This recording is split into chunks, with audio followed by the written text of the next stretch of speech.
Too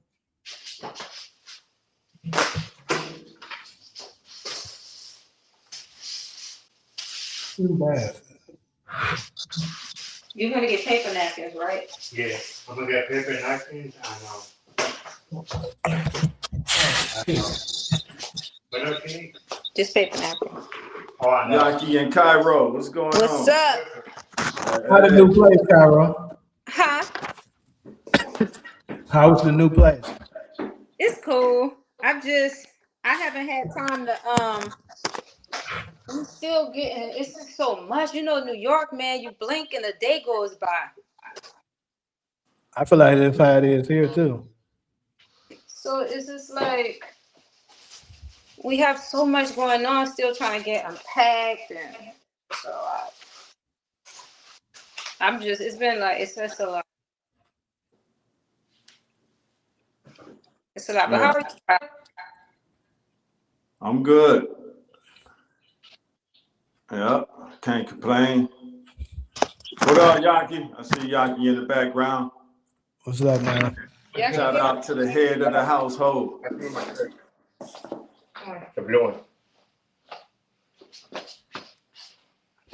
Yeah, but Brooklyn is cool. I'm in Brooklyn. I'm in Flatbush. Ah, I like Flatbush. That's the 2 train. Yep, I'm right next to the 2 train. Yeah. I'm by the 2 train. It's cool. I like it.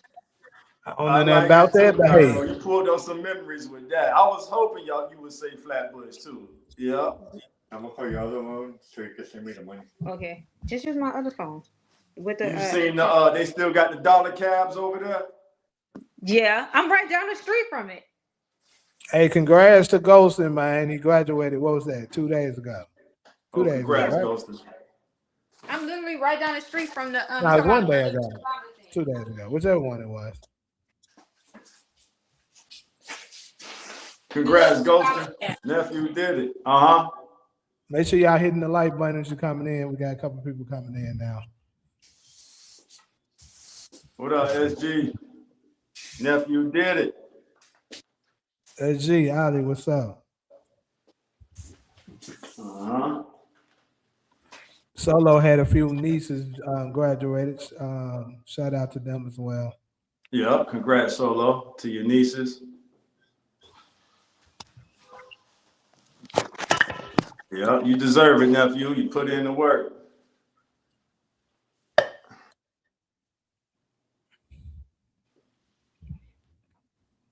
Put that work in.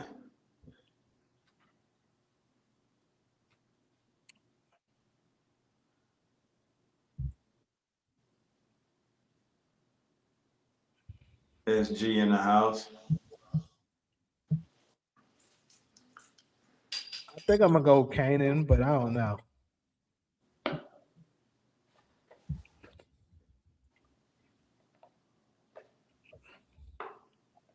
Oh, anyways, no. Not gonna try to make it too long today. But yeah, to be quick little rundown, we're gonna discuss what should be the penalty for false allegations when it comes to things such as domestics and rape cases. Because if I'm not, I think we just recently had one like that, and I know a lot of people were reacting to it. The football player Stephon Diggs recently had one where some woman falsely accused him, and which he was proven now not guilty. So, we have a lot of those, and I got some very interesting points about that. And then, of course, Malcolm X's birthday is this coming Tuesday. If you guys remember, we talked about we would try to celebrate it as a cultural. Get your glass up out of here right now. I don't know why y'all like to come in here with this stupid ass shit. But anyways,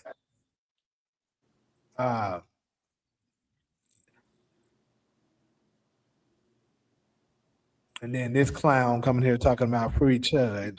Insane. But anyways, back to what I was saying, we was gonna naturalize in the culture. I think we need to normalize making Malcolm X birthday a national holiday in the Black community. So we just doing our part on it. It's Tuesday, but we podcast on Sunday, so we just starting it on a Sunday. Then we're gonna discuss whether or not someone should go back to someone if they were rejected originally. And then lastly, we're gonna talk about these damn Republicans.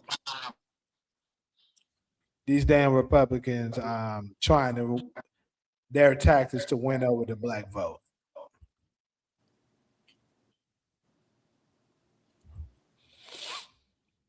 So start things off. Let's go ahead and chop it up about this first one.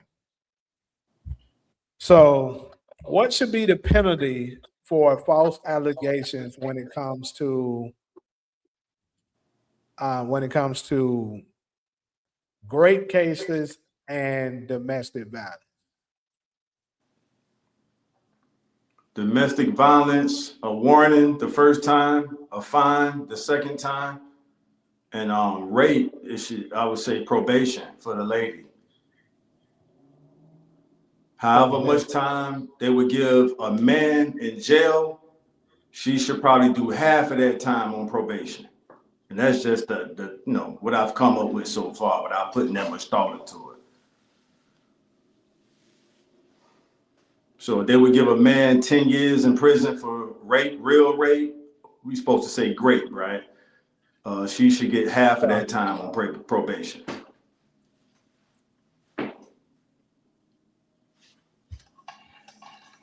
For lying. That's a hell of a charge to be accused for. Right. So let me ask any one of the ladies got an opinion on it?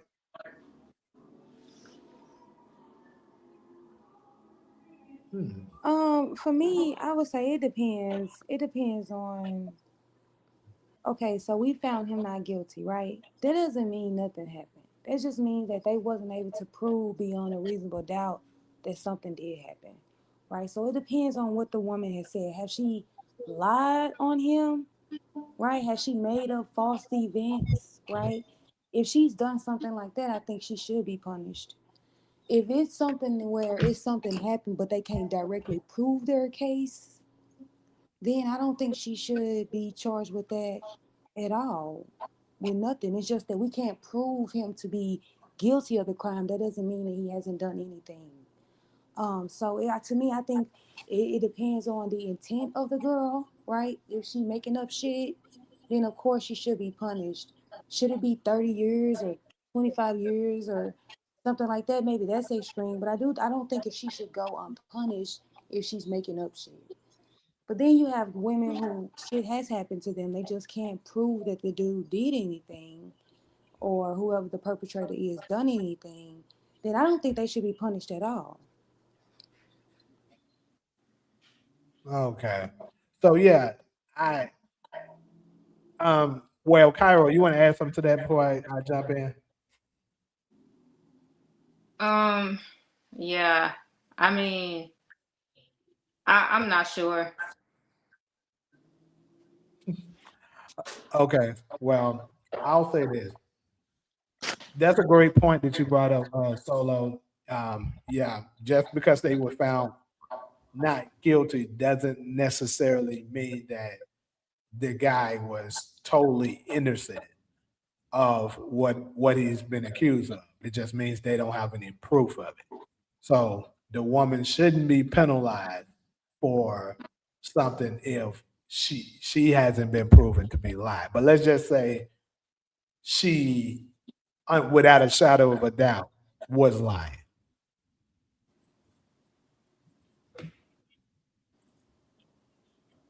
For me, I'm gonna say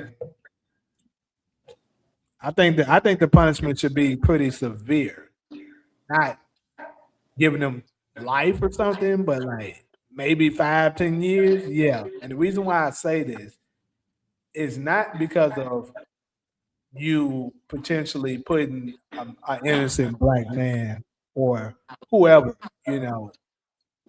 like any man in jail for something he clearly didn't do.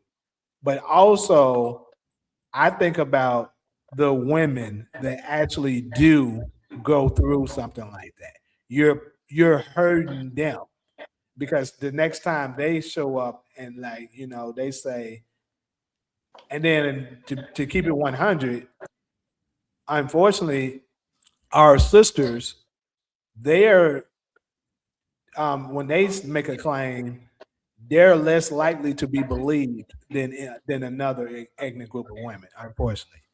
So when you got ones that's making up stuff just because they mad at the guy, you hurting it for the real victims, like the real victims that actually need, they actually were a victim. Something bad did actually happen to them, and now it's just like the boy who cried wolf situation. Nobody believes you. They're like, oh, she's just making it up like the rest of them. And then some people actually try to use that bullshit as a defense to say, oh, they're making it up. Look at all the cases of them that does this. And that's how rich and powerful men take advantage of women because of that shit. So that's why I think the punishment should be severe to make women only, file a claim if it's the truth. But if they know they're gonna get a slap on the wrist, they're gonna keep doing that shit because there's no consequences for it. So that's my take.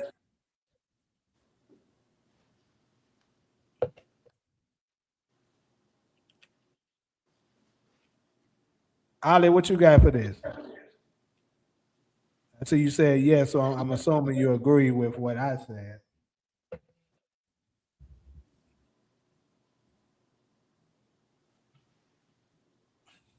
Nobody got no follow ups? Not on that one. Yeah. Okay, comments. He said, remember the woman who claimed Tupac back in the day had raped her or watched whoever did it to her and he got locked. Yeah, so that's a great example of it. Tupac ended up doing time in prison because of that BS. And the craziest part, they knew he didn't do it. Like, but they didn't care because they were trying to railroad him. So that's another, perfect example of it. And then keep in mind, grape is not the only case. We also talking about, domestic. Like, let's go to the Emmett Till situation. The woman who lied on him. Look at what happened to that boy at 14 years old, all because somebody decided to tell a lie. That's why it should be severe punishment for shit like that.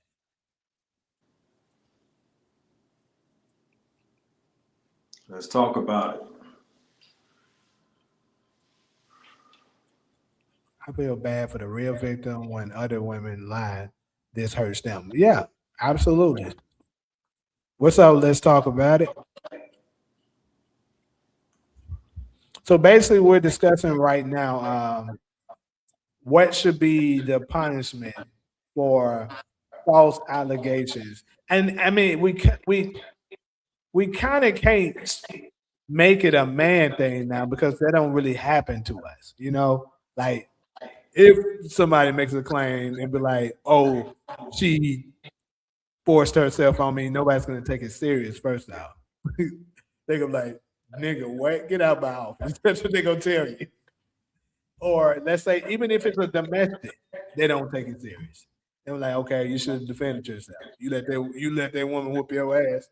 So you know, so that's why I only kind of got it with the woman situation here. But yeah, what should be the penalty for it? Because we're starting to see this shit, especially during the Me Too era.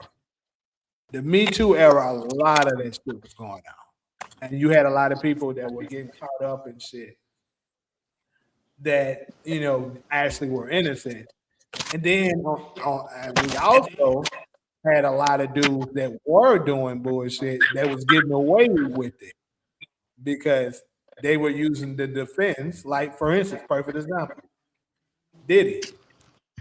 One of their defenses that he was using was this is just another woman looking for a payday.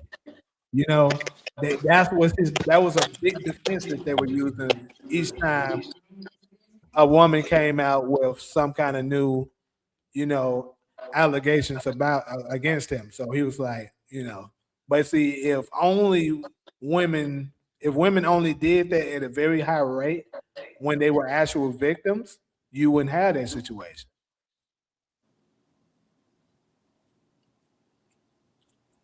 Jail just like the man would get. So you think they punishment should be equally as bad?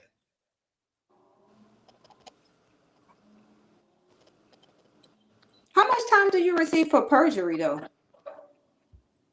That's a good question. I'm not sure. I don't know either. Because I mean, isn't it levels to it? That's what I'm thinking. I'm like, you wouldn't just That's a like great get them the question. max.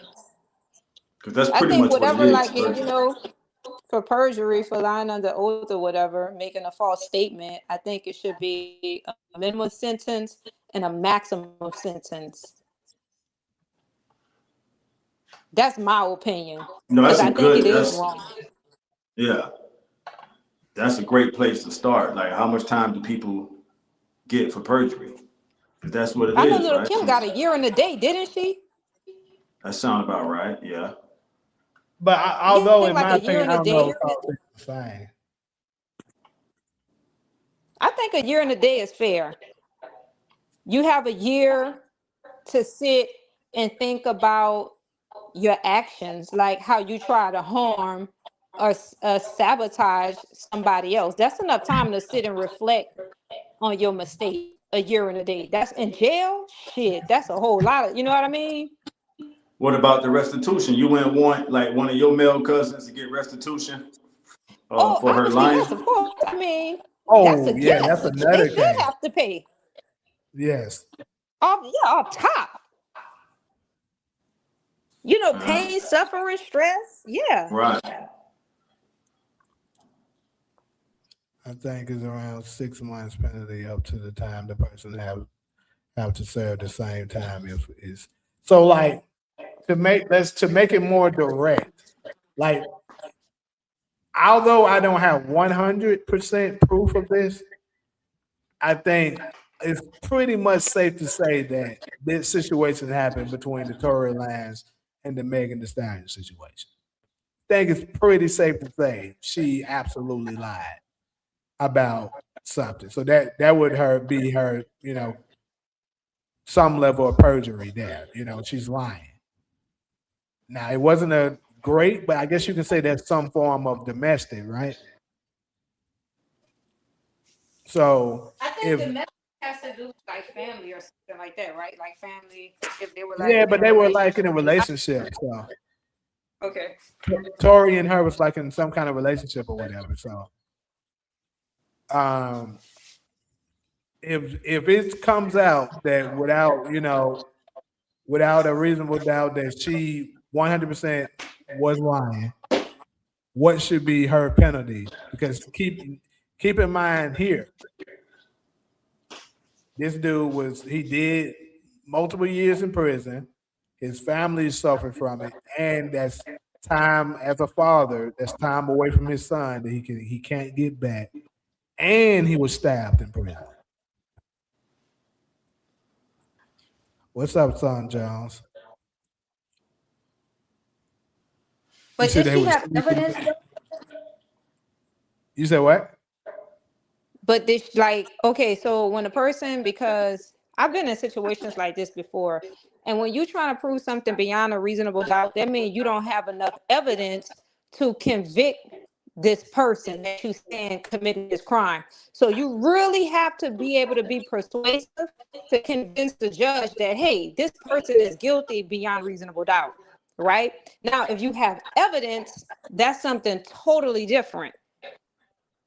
So I mean, like, did she have any type of evidence? Because I done been in didn't prison, I done really. been to jail, I done been. They have evidence. No, they really didn't. That's the worst part about it. She really didn't have no Oh evidence. wow. Like So they that's when they said have to he had convince the judge right because he had no guns, or the no jury. gun residue on his clothing. His hands wasn't, his fingerprints wasn't on the gun, but it was some DNA on the gun. But Of now his. it wasn't his. It wasn't his. It wasn't And his. no, it wasn't his. Well, how the hell And he get then convicted? exactly. That's how you know foul play was done. But So no gun residue on his hands, nothing on his clothes. His DNA wasn't on the gun. no, all they had Oh was wow. was Ooh-wee. was Megan claiming that he did it. But that's not enough. It shouldn't be enough. Right. It typically it's not enough. But see, that's the reason why I don't know if you're familiar with this, but that's the reason why Tory Lanez's father, after the verdict was reached, he screamed like dude legit screamed out outside the court. And it was like, asking God for help. And it was like, Jay-Z, you will burn in hell for this.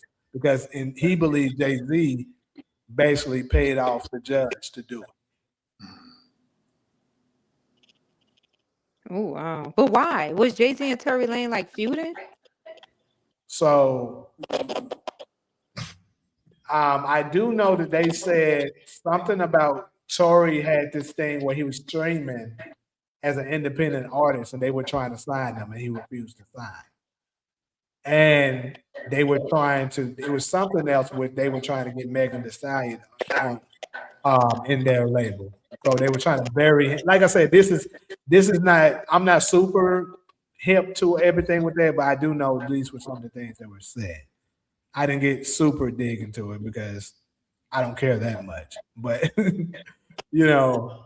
but I was just trying to give us a kind of a example of things like that. Because we especially with our rich celebrity men, this is kind of something that be happening. And it happened to regular guys too, but of course we just won't hear about it.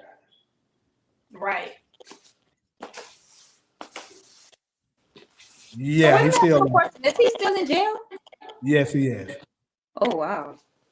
And he submitted plenty of appeals to try to open his case back up, but they keep on shutting it down. Wait, how much time did he receive? I want to say they gave that nigga like 20 years or something. You fucking lying. Oh my God. They gave him 20 years for real? Let me look it up. But it was something crazy. Oh my God. Whoa. See, I don't follow this stuff. Only thing 10 I years. know 10 years. 10 years. It's not 20, it's 10. but he's still doing 85% because that's a violent crime. Yeah. Either way, 10 years is too much for me. Damn it. God damn, he got about a good 7 more years to go. Well, he got locked up in 23, so he probably would be eligible maybe to, get out maybe in 29 possibly or some shit. Damn. Either way, it's too long for me. What's good, Motion? Oh Lord. What up, Motion? Salute. Only thing I think Tory Lanez did wrong was they can say whatever they want. I don't give a fuck what nobody say. I would have snitched on that bitch. I would have snitched on that bitch.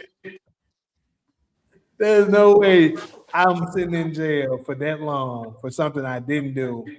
And then it looked like he may have been covering for the friend. Now, here's the thing though. I don't know. I'll say this. It's possible that maybe it's somebody threatening his loved ones. A lot of stuff like that goes on behind the door, behind closed doors. So he was like, look, if you say anything, we're going to touch somebody you love. So it could Wait, be Jamie, something. I have a question to ask you. So did you just make that bold statement on live saying that you would tell everything you know and guess the rest. You said what? So you No, for say real. What you you would said? tell everything you know and guess the rest. You just said that. And you said guess the rest? That's what it sounds like. You talk about I'm No, not no, sitting there. no. I was saying if I knew, if I got a son that you know out there, I got a kid and stuff like need me, and I know I'm completely innocent, and they railroading me. I got information that can free me, but Oh my but God. they got the code, you know, following the code bullshit is out there. I'm not following the code. Fuck your code. Ooh, wait. Thank God you said that. Now we Real don't do shit. I'm that. not doing no time. I'm not doing now. If it's somebody that I love, let's say it's somebody that I'm protecting. Let's say I got kids or something, Right. and they Right. did it, and I'm trying to cover for them. Right. That's different. But a Right. regular bitch that wouldn't pour water on Right. me if I was on fire, hell Right. no. Right. I'm snitching. Fuck you. I don't I know. don't give a damn who got something to say about it. Damn right. Fuck you. Mm-hmm. I don't know. That's what's messing us up in the black community. I'm being honest. I think it depends on how much time they trying to give out. You know what I mean? They talk about 20 years, and I'm like, I know I didn't do that. You do that, did that. You better tell the people before I do. Then yeah. But if they just talking about something like, you know, and it depends if I was with that person and we were cool, you know, the code of loyalty, because I'm a loyal person. I'm like, all right, fuck that. I'm gonna do that. You know what I mean? Because I've done it. I did it. I did 4 years for something that wasn't even mine for somebody else. But like you said, it was a loved one. So Yeah, I see, that's couldn't. different if it's a You know loved what I one. mean? Tori, like, bro, Kelsey wasn't nobody to you. Megan wasn't nobody to you. What the hell? Like, what? Like, if it's, you know, like I said, somebody close to me, sure. But like, how I look at it, even for a homeboy, if this is your charge, you know you did it. If you my real friend, this is how I look at it. If we really close homeboys, you did something that's messed up. They arrested me for it. You ain't my real friend if you willing Right. to let me Yeah. ride for you. That's how I look at it. Yeah. And that, hey, a lot of people have found out the hard way. You get pulled over, niggas don't want to claim they dope, gun, pistol, Yeah, whatever. that's Yeah. crazy. So a lot of, That's crazy. Like, I'm we gonna look at looking my back at look. that. I'm gonna look at my homie and be like, "Hey, bro, you know that's yours." Like, bro, what you gonna take your charge or Bro, what? you took me And, back with that. That has happened so and if many they times. scoop me up, let you go, you like, man, you know, just try to fight it, bro. Oh, I'm gonna fight it. Right. I'm gonna fight it. Right. You got me fucked up. Hey, James said, Because oh, you're I'm not a my fight. friend, bro. That's how I Hey, look at it. James, You're But then not you my so gotta remember, friend. Jamie, you can't really just say that. Let's say this. Let's say, like, that's what I'm telling you. It depends, right? Let's say, for example, me. I didn't have any probation, wasn't on anything. Police kicked in the door, guns, and that bitch is not mine. It's for my brothers. Now, my brothers, you know, they done been in prison. They on parole. They like, go ahead on and take that lick. You gonna be good. We got you. You know what I mean? I'm like, all right, because they like the maximum they're gonna give you is like 1 to 4 years. Us, they about to give us double Dutch numbers. You know what I mean? So if it's something like that, then that's why I said like it's levels to it. It's because you're guilty by association. You have to realize that.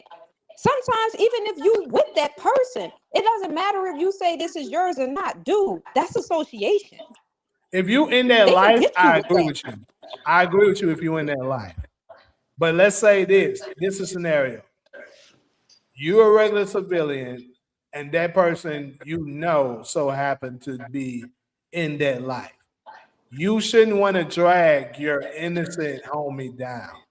Because it is a such thing as people that you know that y'all grew up, Right. he's in that life, he's doing that. You know it, but you don't mess with it. And let's just say y'all so happen to be riding around and this nigga has something and you get caught up. He shouldn't let you Right. ride for that. But if you're That's not how on anything, I'm gonna tell you how it is because I've been in the streets. If he's on like parole and you don't have any charges, he's not about to say anything because he gonna like, bruh, you gonna get out. You're not on probation or nothing. He gonna look at it like I'm on parole. They're gonna give me that, so you about to eat that. I'm telling you, like that's how it is in the streets. You can ask anybody. And when I was in You don't have to prison, tell it was me. a I lot of know. girls. I It know. was a I lot grew of up in girls the in prison, streets. Jamie, that didn't kill anybody, but because their boyfriend committed that murder and they would work with them, guess what? They got life too. I get it. I get it. Trust me. I That's why know. when I I got know out, I was examples like, of I'm it. not riding with anybody. That I knew I had to disassociate myself from like a lot of relatives and friends, because I'm like, dude, like I done time. When you do time, that shit changes you. You're not trying to go back. Well, I know I wasn't. So you have to really So why put disassociate me in the yourself. situation where it got to change me then? No, because I'm saying if you knew that, like, remember how you made the statement earlier when you said like, now I'm with this person. I know I'm just telling you from experience. Like, you don't want to be associated. You don't even want to get in a car with people like that. Like, if you know that they not living an honest life, stay far away from them as possible. So you don't even have to put yourself in a situation like that. Well, look. That's all I'm saying. This is how I look at it. If y'all both in the game, one get caught and the other one do, you shouldn't say shit because you take your way. Him getting away ain't got nothing to do with it. But like I said, if you're innocent, you're totally innocent. You have nothing to do with it, especially if you got a kid. Right. I'm Right. not. If I have a child, I'm not taking your charge. I don't care what you say. Right. I gotta look out for my kid. That's Yeah. how I'm looking at it. But like Now, you still say, it's levels to like this me shit. right now, I ain't got no kid or nothing like that. Then there's maybe, you know what I'm saying. But if I know I got a kid that's looking out for me and that's depending on me, hey, bro, we're gonna Right. try to get you a good lawyer and shit like that. But nigga, I'm not riding Right. it for you. Straight up. Right. Right. I agree. I agree with that 101%. That's a better approach. You're right. That's real. Because most motherfuckers leave you in there for dead. The only I people see that be you there for you laughing is your hard family. over there. What's going Hey, on? I'm pulling up so many. I've seen that scenario so many. So I'll share one with y'all. What if you're in a group of people, everybody got dope or weed on them, and when the popo pull up, everybody throw their shit on the ground? I'm trying to remember how the police handle that when they do I it. done been in that like that before. Hey, I'm just going through all these. I've seen that situation so many times, bro. I've been in that situation. Yeah, me too. I've been And in I the threw car my with shit on the niggas ground. I sticking was the gun first under the one. seat. I flung it. I'm like, I'm not going. Right. That's different though. That's different. I'm gonna tell Right, you no, but why. Jamie, I've been in the situation you talking about too as a teenager, where one of the homies slide the gun under the seat. Okay. And yeah, so you made the best point. You don't really know who your true homies are until you go through something like that. Like, damn, dog, you ain't gonna claim your gun. And then to Cairo point, the nigga might be on probation, but he can't move through the streets without one. You know how the expression go, I'd rather leave home and get caught with it than That without it. changes some things. I ain't gonna lie. That changes some shit. Cause if I know my homie But do you needs that shit for protection, damn, bro, that's kind of fucked up, Man, you know how many so Especially niggas Ty, move do if like you that? agree with this one? you say what? Because you know how Meek Mills was saying this level to this shit. Let's say, for example, if me and me together, right? And Jamie, my old man. Let's say he my old man, he my boyfriend. And he just got out. He on probation, but he in that life. And he need to ride with a thing. And I don't have any convictions. I've never been to jail or anything. So happened the police just happened to pull us fucking over in that thing in the car. What would you do in a situation like that? Cairo, I know niggas who, if they know your record clean, they would use your name when they get pulled over. Y'all pulling up so many memories. I'm telling you. God damn. If a motherfucker know niggas would Jamie do record is clean, I mean, I'm sure they do this in Memphis too, bruh. And that's some fucked up shit to do. But like Cairo said, they know their name dirty. So when the police pull them, my name, they give up the homie who they know name clean. And give them, it's some dirty shit out there in the streets, man. Y'all I can did that have with that my shit. sister. I even Yeah. used my sister ID So you know what it when we got is. pulled over. Yeah. I didn't have no The streets license. I gave dirty, her my dog. ID. I got a clean I name. know I'm gonna that's tell how you I this know. right now. I got a clean name right now. I ain't got nothing on my record. My brothers better not use my motherfucking name. Don't let the homies know it's clean, bro. I'm sure that shit happened all They know my time. shit clean already. They know it. You Yeah. better not use neither motherfucker. Yeah, telling you man, about that right shit now. happened all. Hey, I'm just going through memory lane, like, damn. Yeah, but no, to be They don't use serious the though, nigga name yeah, and they that's got a a fucked warrant. up way to find out. Don't use somebody's name times and they got a warrant and you ain't know they had a warrant. That has happened. I know cases Like like that. I'm not. I'll talk allegedly, right? Well, I'll talk. Not I ain't gonna say allegedly because this shit did happen. I'll talk anonymously. Like I'm not gonna identify it, but I had a situation similar to that, you know, and I didn't say nothing because I knew the situation. Similar to what y'all was saying. Right. I knew the situation, and you know, I was waiting it out to see what the police knew. You know what I'm saying? Which they end up. Because this is the thing for people. Typically, the police don't know nothing. They normally don't know anything. All right. So the best thing to do if y'all get arrested together is to not say nothing. And then Right. until Nobody talk, like everybody walk. Right. yeah, because discovery now once discovery come and they prove that they got some shit on you, they change some thing. But 9 times out of 10, bro, especially if they got you in the room trying to interrogate you, they doing that because they don't have what they need. They're trying to fish it out of you. Right. And I knew that Right. knowledge going in. So I shut my mouth and basically told them, hey, glad nigga, I ain't got nothing to say to you. So you might as well, you wasted your time. And Right. they took me back to my holding cell. I bailed out. And we didn't even end up not even having a case because they knew they didn't have it. And I knew they didn't have it. So, you know, and my homie who was actually did do something and had a record, you know, he ended up getting out too because nobody said anything. So that don't mean that I'm just gonna snitch on you off the rip. No, I'm not saying that. But if it gets to the point where these motherfuckers have convicted me, they say 10 years, 20 years. So you ain't gonna take your charge, my boy. You really gonna Oh, let it's me over. sit here? Once you convicted, you done. Ain't no he taking his charge. You For real, about to for lose real. that Yeah, time. once you convicted, that's a wrap. You Yeah. done. No, you can get shit. Jamie, Didn't I've that been in happen? situations where one dude is already on probation and he telling the homie, man, playing your dope because the police threatening to put a little bit on everybody. And he like, bro, playing your dope. And he just let them know, be a real one. I'm not gonna tell them it's your dope. Just like Ali said, I'm gonna take your charge. Man, y'all can have them streets, my nigga. That shit ain't what. Hey. What's up, Talil? But But I yeah, think like Jamie you is know, right what he said It's a earlier. dirty world it's out a there. situation where folks got convicted and they get That them a nigga, amount I'm of just time, going and through then they memory find lane on out that shit. That nigga was that shaking that because he wasn't was the put on truth and they let probation. them go.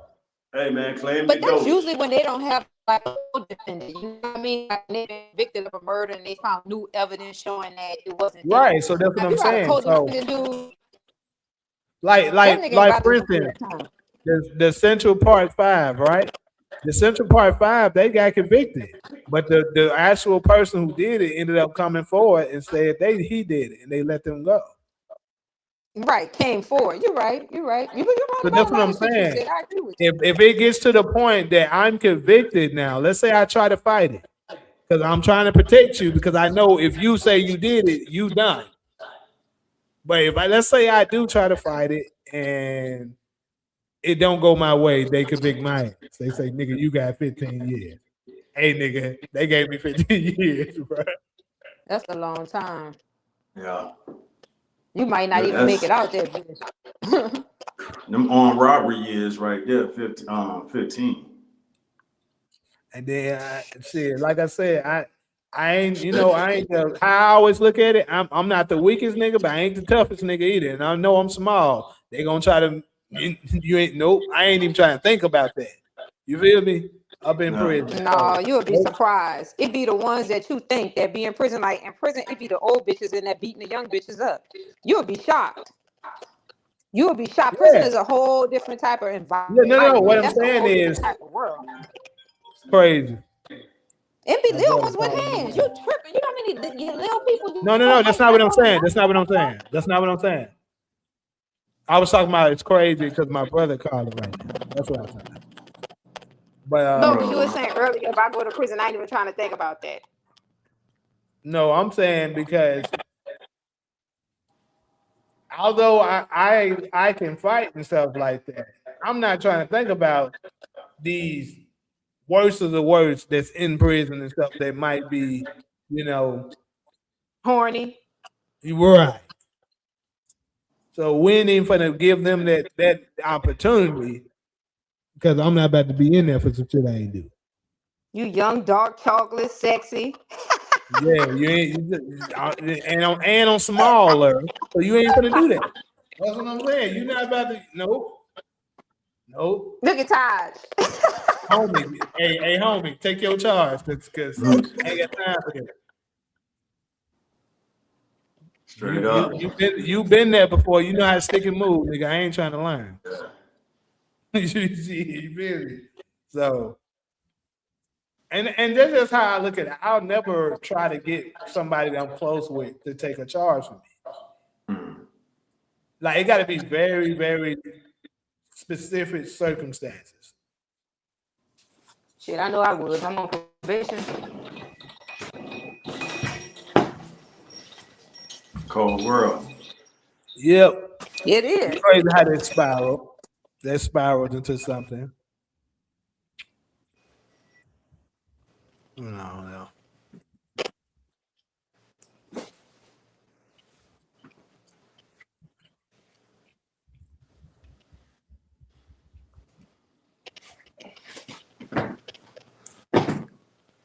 Claim your dope. And or your pistol. Yeah, them pistols real serious. A nigga sure enough ain't trying to catch no gun charge. Damn. I got a gun charge. Gun charges, it depends on how you get caught with it. If you That's what I already a went to prison for, convicted possession felon, of firearm. I yeah. got Huh? people. If you already a convicted felon and you get caught with a I gun was a charge, convicted that's felon. I was a yeah. So convicted felon that's and got caught with a gun. yeah. But I had a lawyer. See, that's the thing. Money talk, bullshit walk. If you got money to pay for your defense, you're gonna be good. But if you don't, you're done. Shit, it depends on who and what you up against too. Tory Lanez had money. That motherfucker in there. That's all of us say. That is true too. That's a valid point. You're right about that.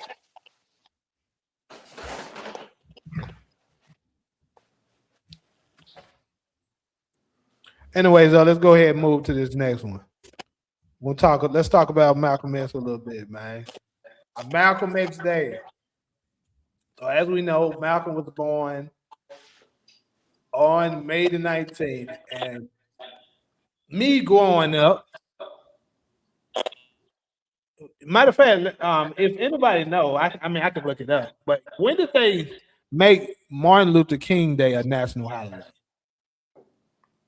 The 90s. In the 90s? Yeah. Okay. I would say the 90s for sure, maybe the late 80s. Because I remember the MLK parade day as a a youngin.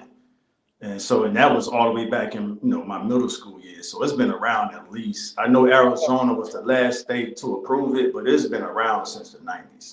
For all the cities that got MLK Day parades, Miami, LA, those two that I know, like the LA parade is 30 years old, the Miami parade is damn near 30 something years old. So yeah, it's been around for a while. So I just looked it up. It says that Reagan signed the legislation into law on the 2nd of November in '83, but it wasn't taken into effect until January the 20th of 1986. All right. So 86 was the first year that it was actually celebrated as a holiday. That make me want to know how far the parades go back. I'll look that up on my backup phone. Because I know the parade in Miami been going on damn near my whole life. As far back as I can remember, they had a parade on 62nd Street, MLK Boulevard. But yeah, carry on the top. See what that is. So this is my thing. So Ronald Reagan. Now, I wasn't born for this nigga when he was president, but y'all can correct me if I'm wrong. From what I observed and heard from people, is it fair to say that Reagan was a racist ass president? I can't say it as a matter of fact. I remember Reagan, but was just too young, wasn't in politics at that time. So I wouldn't be surprised, if he was. I'm familiar with the term Reaganomics, but I really don't even know what the actual meaning of Reaganomics mean. But that was a term. And I don't know if that was a good or bad term. So I'd rather, hear from somebody that know more about it. So, what'd you say, Solo? All white people are racist. Okay, so is it fair to say that he was the top of the line of it? You said the top of the line of racist presidents? Yeah. Nah, hell no. Hell no. Right, now he wasn't nowhere near the top. Nah, he might have been racist. He wasn't nowhere near. Man, you got some shit, dog. The Some first stone cold what? killers on the president's lineup. Hell yeah, nigga Andrew Jackson. I just told the story of Andrew Jackson Wednesday when we did the show last Wednesday. Wait, why did they try Wow. to assassinate Reagan? That is a. So, what about Why did they Reagan? try to assassinate him though? I don't know. I have no idea. I don't Because know. usually if president's racist, then I don't think the Europeans would want to get rid of them, right? Because they're promoting their agenda. That makes sense. So, here's the thing, though, because like I don't know much knowledge on this. That's why I'm just asking questions because I don't know. But what about his influence on the crack epidemic? Because he had to have some kind of influence on that. That's when it was peaking, right? Yeah, crack came out in like 80. Man, I got an older cousin out of Liberty City, Miami. This nigga told me this like as of maybe earlier this year. He was like, he remembers seeing crack as early as 81, 82. Now remember, Miami and LA are like the first two cities. I always thought it started in Miami, but then when Snowfall came out, it's told the history as it crack actually started in LA. But that nigga was like, he remembers seeing crack as early as 81, 82. I always thought it was like 84, 85, but he was like, nah, nigga, Liberty City, we was seeing crack in 82. So that's from somebody who was from one of the inner cities where that shit hit the hardest. Okay, so according to the Snowfall story, I don't know how accurate any of this stuff is, but the TV show Snowfall, right? I know Franklin, which they got it from the Rick Ross story, started in 85.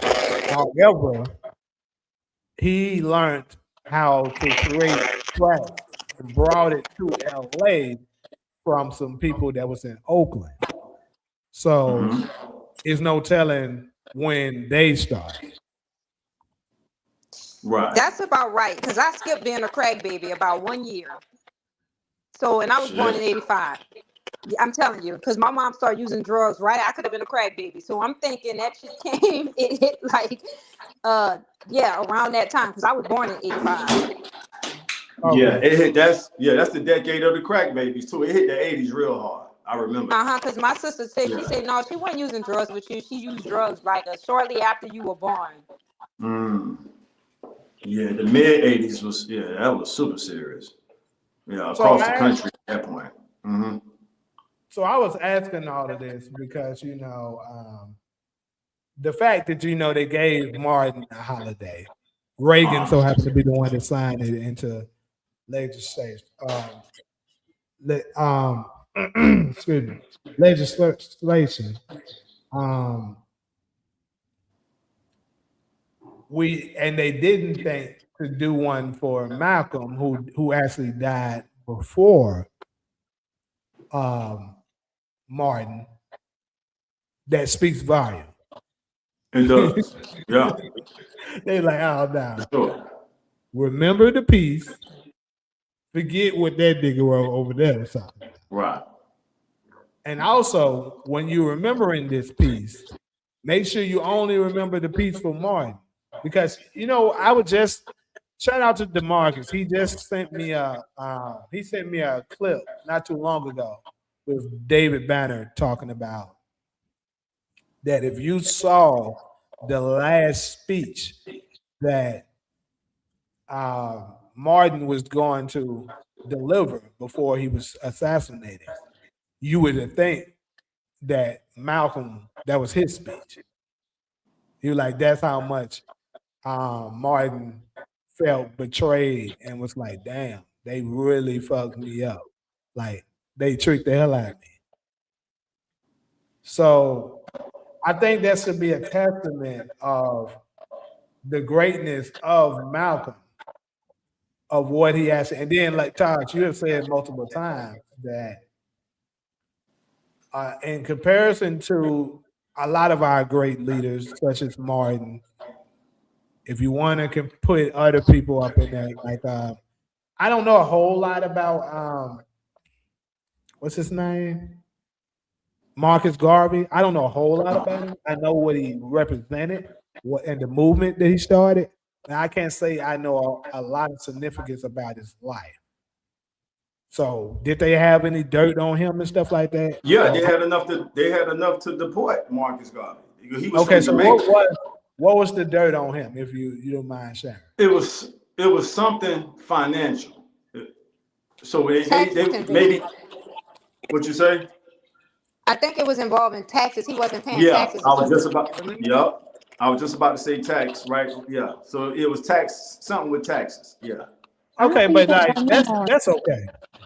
I think they got him on wire fraud. It was like a $25 donation that he didn't report or something. I remember that too. That sounds familiar. Yeah, So that's all. basically- So we're all on the same page. Financial, tax, wire fraud. That's all financial. Right. So let me ask this: was it something that he? Because like I said, I don't know much about him. Was this funds that he raised from other blacks, or was this funds he just got collectively from, or if anybody knows? Blacks. Yeah, he had a huge movement. Yeah. So the fundraising was there. People were supporting the cause. This is before social media. It's damn near before TV, to be honest with you. And yeah, like Cairo and Solo said, through whether it's wiretap taxes, they called him because they knew the movement he was organizing was, a threat to national security, as they would tell it. Hey, if we can just back up a little bit, I got to read this, and I'm not trying to show favoritism to South Florida. Bruh, the first Martin Luther King Jr. Day Parade in the United States was organized in Miami, Florida in 1977. 9 years before the federal holiday was. Bro, I remember that parade my whole life. And that's it. We can get back to Martin and Malcolm. So I pulled that up. So that makes sense. That shit been going on my whole life. That's it. Okay, so if he was robbing other blacks, then yeah, that's a strike. Yeah. Now, if he was just robbing America, like not paying his taxes and hitting their ass, congrats to that nigga. But that's how I see it. But anyways, I say that to say because they didn't have any dirt on Malcolm. Like I would say for all of our leaders that they love to praise, and it's crazy, you give so much, like you got a lot of the Negroes that love Obama, and because he was the first black president. But we know it's a lot of stuff on him, and I'm not here to slander Obama, but the guy that they didn't have nothing on, that fought for us, and was later on assassinated. You can say whatever, you give your opinion on whether you think it was justified, he shouldn't have left the nation, all this stuff you want. But at the end of the day, I think it's fair to say that Malcolm truly wanted to see a difference in our community. And I just think he doesn't get enough recognition for what he did. And I just want to, give him some love when it comes to that, because we need more of him. We don't need Yeah. more of Obama. We don't need more of Martin Luther King. We don't need more of a lot of niggas that we love to praise. I'm sorry. So if we let's go to, if you had to say you had a favorite speech of him, what would it be? The ballot or the bullet? Damn, you took mine. Yeah. Malcolm was fire, fam. Malcolm was fire, bro. That's to me, that was our best his leader. time. Ahead of Yeah. his time, like crazy. And there's a lot of shit that he said that's still relevant now. It's so crazy. Like when him talking about But it's celebrities. weird because in the black community, we do. It's just that, I mean, for us, the white culture, they give Martin Luther King more recognition. But in the black culture, everybody, you know, recognize Malcolm more. No, I disagree. How? I'm gonna tell you why. Because on my socials, Facebook, you know, Instagram, shit, cut on the television on Martin Luther King Day, you're gonna see them honoring the hell out of him. You're gonna see that same photo of him doing this, you know, at the Selma rally or whatever. And you're gonna see multiple people sharing it on their stories, making posts about it and shit like that, right? But watch this. Malcolm X's birthday is on the 19th. Go to your Instagram, go to your Twitter, go to your Facebook on that day and see how many of your homies, your friends, your family is going to be posting about them. That'll give you your answer. That's because it's regulated, Jamie. You should know that. This That's my algorithm that point. this, but that's what I'm telling you, because the Europeans are regulating that. They promoting that. They putting Malcolm out. So Martin out. So that's sitting in your subconscious. But So shouldn't when we you see that still? shit, it's easy to retweet. But They're still not gonna though, push shouldn't Malcolm because Malcolm had a whole different agenda. So they stopped that. They're gonna I agree stop with that. that? I would love to hear this back and forth right here. Cairo, me and Jamie been through this already, but I would love to hear y'all just sort y'all thoughts out on it. Wait, I can't even hear Taj. I gotta log out and log back in. I want to sit this one out and I want to hear you. I want to hear you and Cairo share y'all. Cause Cairo old enough. Remember we had that combo, Jamie. This before you started the podcast, and I was like, bro, I will say this. I say, Generation X was X out, bro. Generation nigga, we was pro Malcolm. We honored Dr. King on Dr. King Day. We appreciated what he did. But if you ask the average person from Generation X, which goes from 1970 to 85. They cut Generation X off at 85 or 89, one of them. Bro, we was pro Malcolm.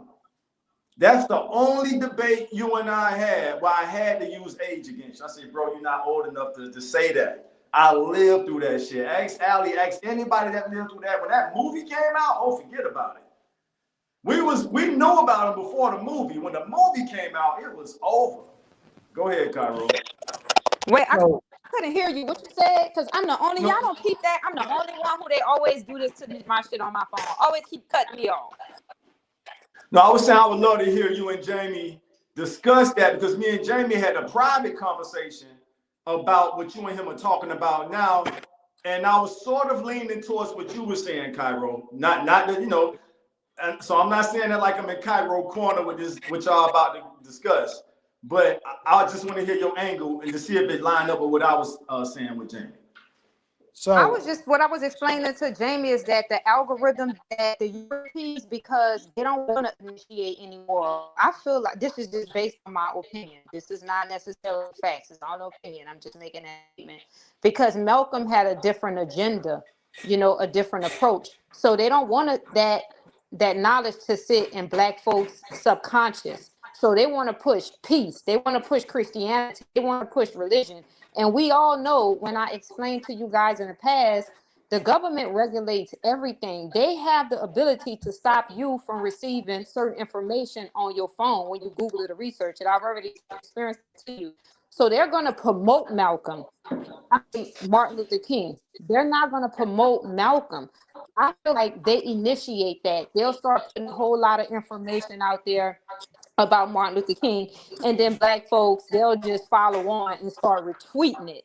But if you try to push something about Malcolm, then it's not going to be as easy. They're going to try to stop that. Because Malcolm was retro eye for eye.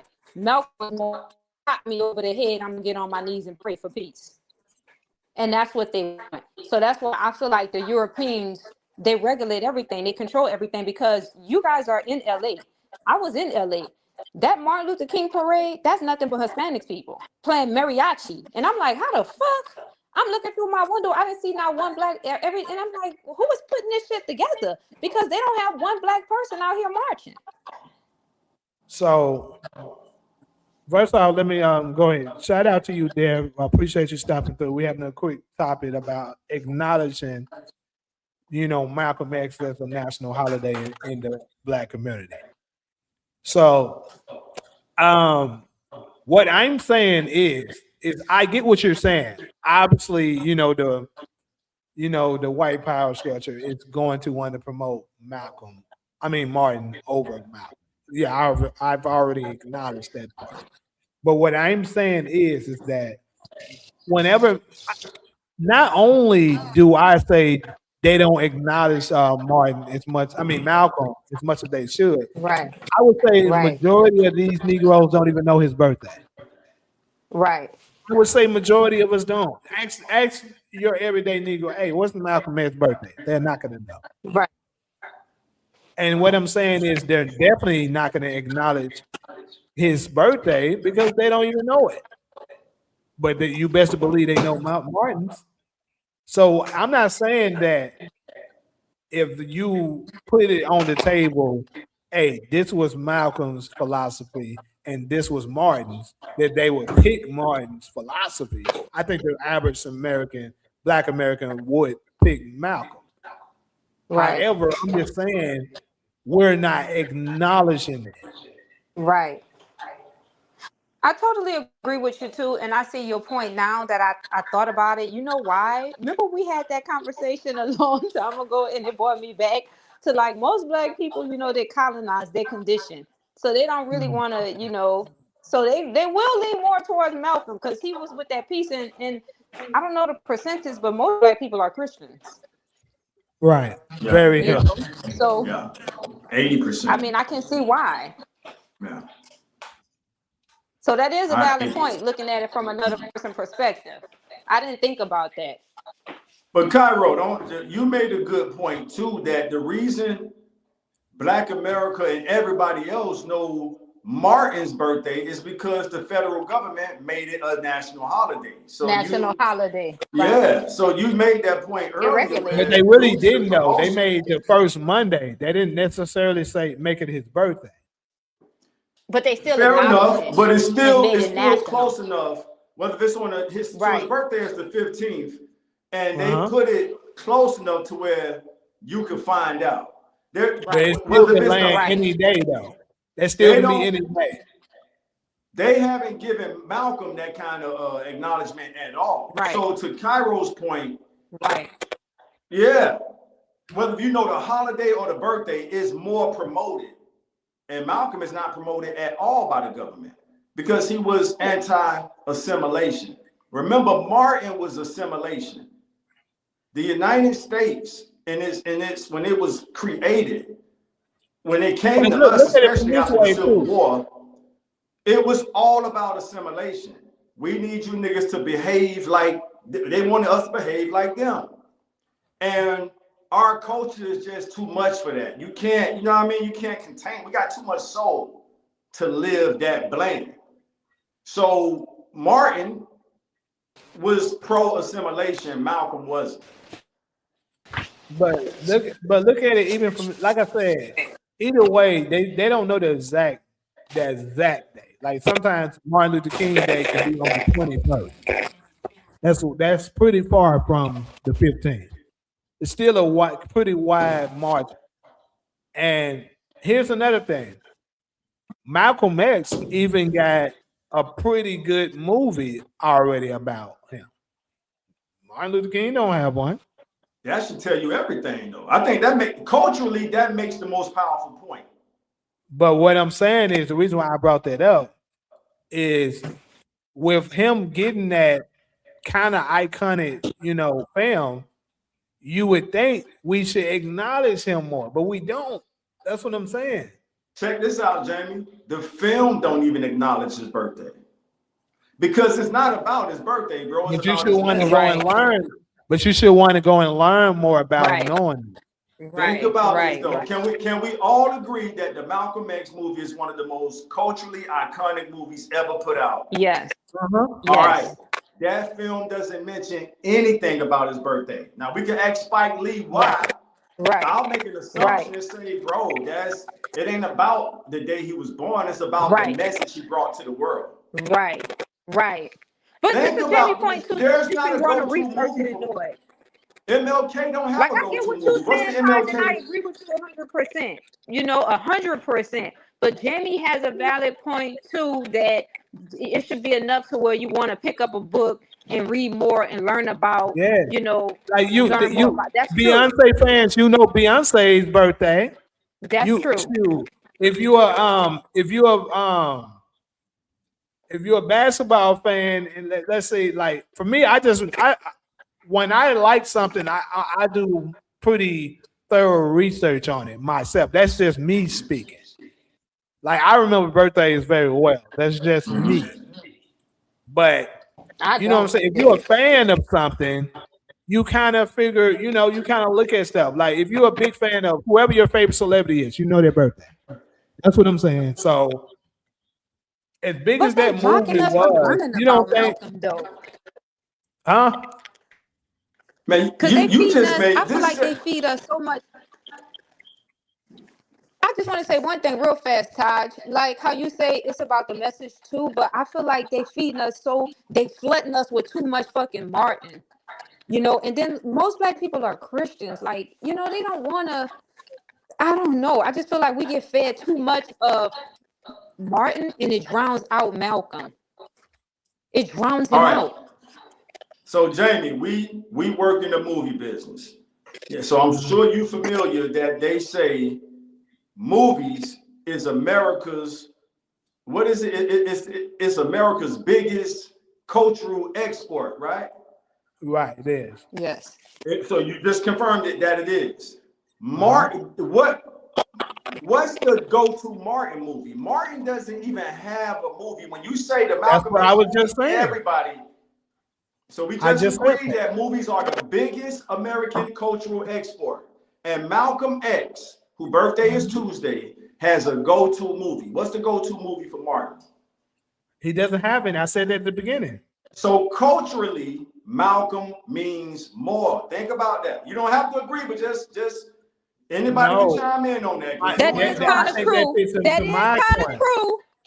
That is kind of true. Martin, what's the go-to Martin movie? I don't even know what's the go-to. That's true. When you say the Malcolm X movie, everybody know what you're talking about. That is true. But my point is that the fact that you have that, and then whenever their birthdays come around, think about this. Forget just the birthday. You can just have a time period. Shoot, I would say when Black History Month coming through, you gonna see niggas sharing Martin more than you gonna see niggas sharing Malcolm X. That's the truth.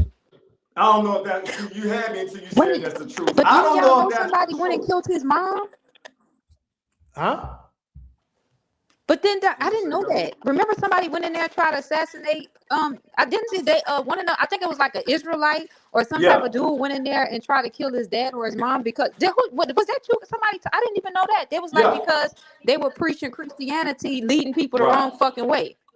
I didn't know that's that. True. Yeah, that's true. I was like, whoa. Like Martin got a movie that came out not too long ago called Selma, but it was. And ain't nobody gonna go see that shit.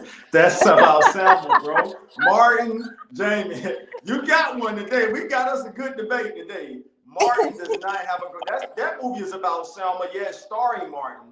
It's about. And I didn't even hear about it. Nobody gonna see that shit. The Malcolm movie came out in 1991. Niggas Martin still does being not able to have see a out. movie nowhere close to that. But the point I'm making, Jamie, you kind of threw me an alley hoop. I know you didn't want to. Using basketball. I didn't. Culturally, we have spoken that we're pro. I'm talking about the whole Black America. Culturally, we have spoken that we're pro Martin just through the movie alone. Now, you've already agreed. Remember, we being recorded now, bro. You've already agreed movies are the biggest export coming out of the United States, which means when Black America transmit these movies out to the world, Martin doesn't have a movie that compares to Malcolm. Exactly. So Name it. So this is the thing. You're still going against your own argument. I'm gonna show you how. You just got to saying that that movies is the #1 export, right? You agree. You confirmed it. I wasn't sure. I did confirm it. Yes, I'm just saying it because you said it. And I'm using it. So the fact that is that was put out there and people still acknowledge Martin, but don't acknowledge Malcolm on any particular day. That's what I'm saying. That says something. We don't acknowledge this man on nothing. You might get it's just like you reading the newspaper. One person, he get this one big old multiple paragraphs, and then this other guy get this one little sentence. That's what it is when it comes to Martin and Malcolm. Jamie does have a valid point, though. All right, Darren, let's go to the valid as fuck too. Your point valid. I'm rocking with you on your point, but Jamie has a valid point too. So let's go to somebody neutral who don't have me or Jamie's side to choose. Dare to search. But I'm still neutral. All right, cool. I was a teen in the 70s. This is Dare to search in the comment section. This proves the point me and Jamie had on the private conversation. And we celebrated Malcolm. And we also learned from Kwame Ture and H. Rap Brown, Black Panthers. They were teaching us to love ourselves and our people. The government had to shut it down, period. Let's read the other one.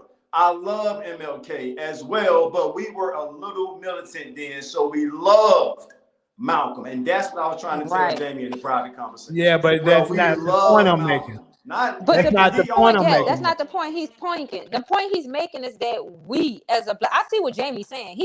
That's why I said I see exactly what you're saying, and I agree with you 101%, Taj, because I'm more of a Malcolm fan. I'm like Malcolm. I'm more of a Malcolm person as well. But I do see what you're saying about how culturally we as a Black people. I mean, I get that, and you're absolutely right because we don't.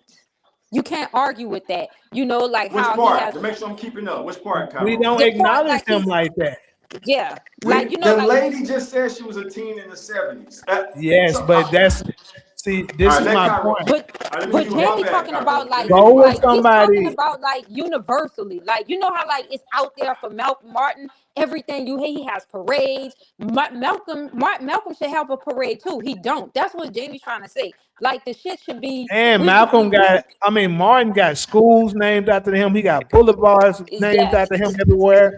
But Malcolm don't have none of that. Does he have something to match the biggest cultural export, which is a movie? Yes, a holiday, nigga. A holiday. A holiday doesn't match a movie that goes. Everybody around the world don't come to the United States for Dr. MLK Day parades. Everybody in this world. Don't nobody acknowledge. Bro, outside of the Black community, don't nobody acknowledge the Malcolm X movie. I think both of you guys are right. I see Jamie point. Jamie messed up when he confirmed. See, he shouldn't have confirmed, and I knew he knew the answer. When he confirmed that movies are the biggest cultural export, to me that's case closed right there. Because anybody can watch a movie whenever. You got to wait on a holiday. You can watch the movie on his birthday or the week after. You can pop in that movie. Nobody is watching that movie on his birthday though. Bro, let me ask you a question. They don't even know his birthday. They don't know his birthday. Huh? Do you see the point that he's making? Like Miss Dare here. Miss Dare here. She's pretty much already confirmed that she's older.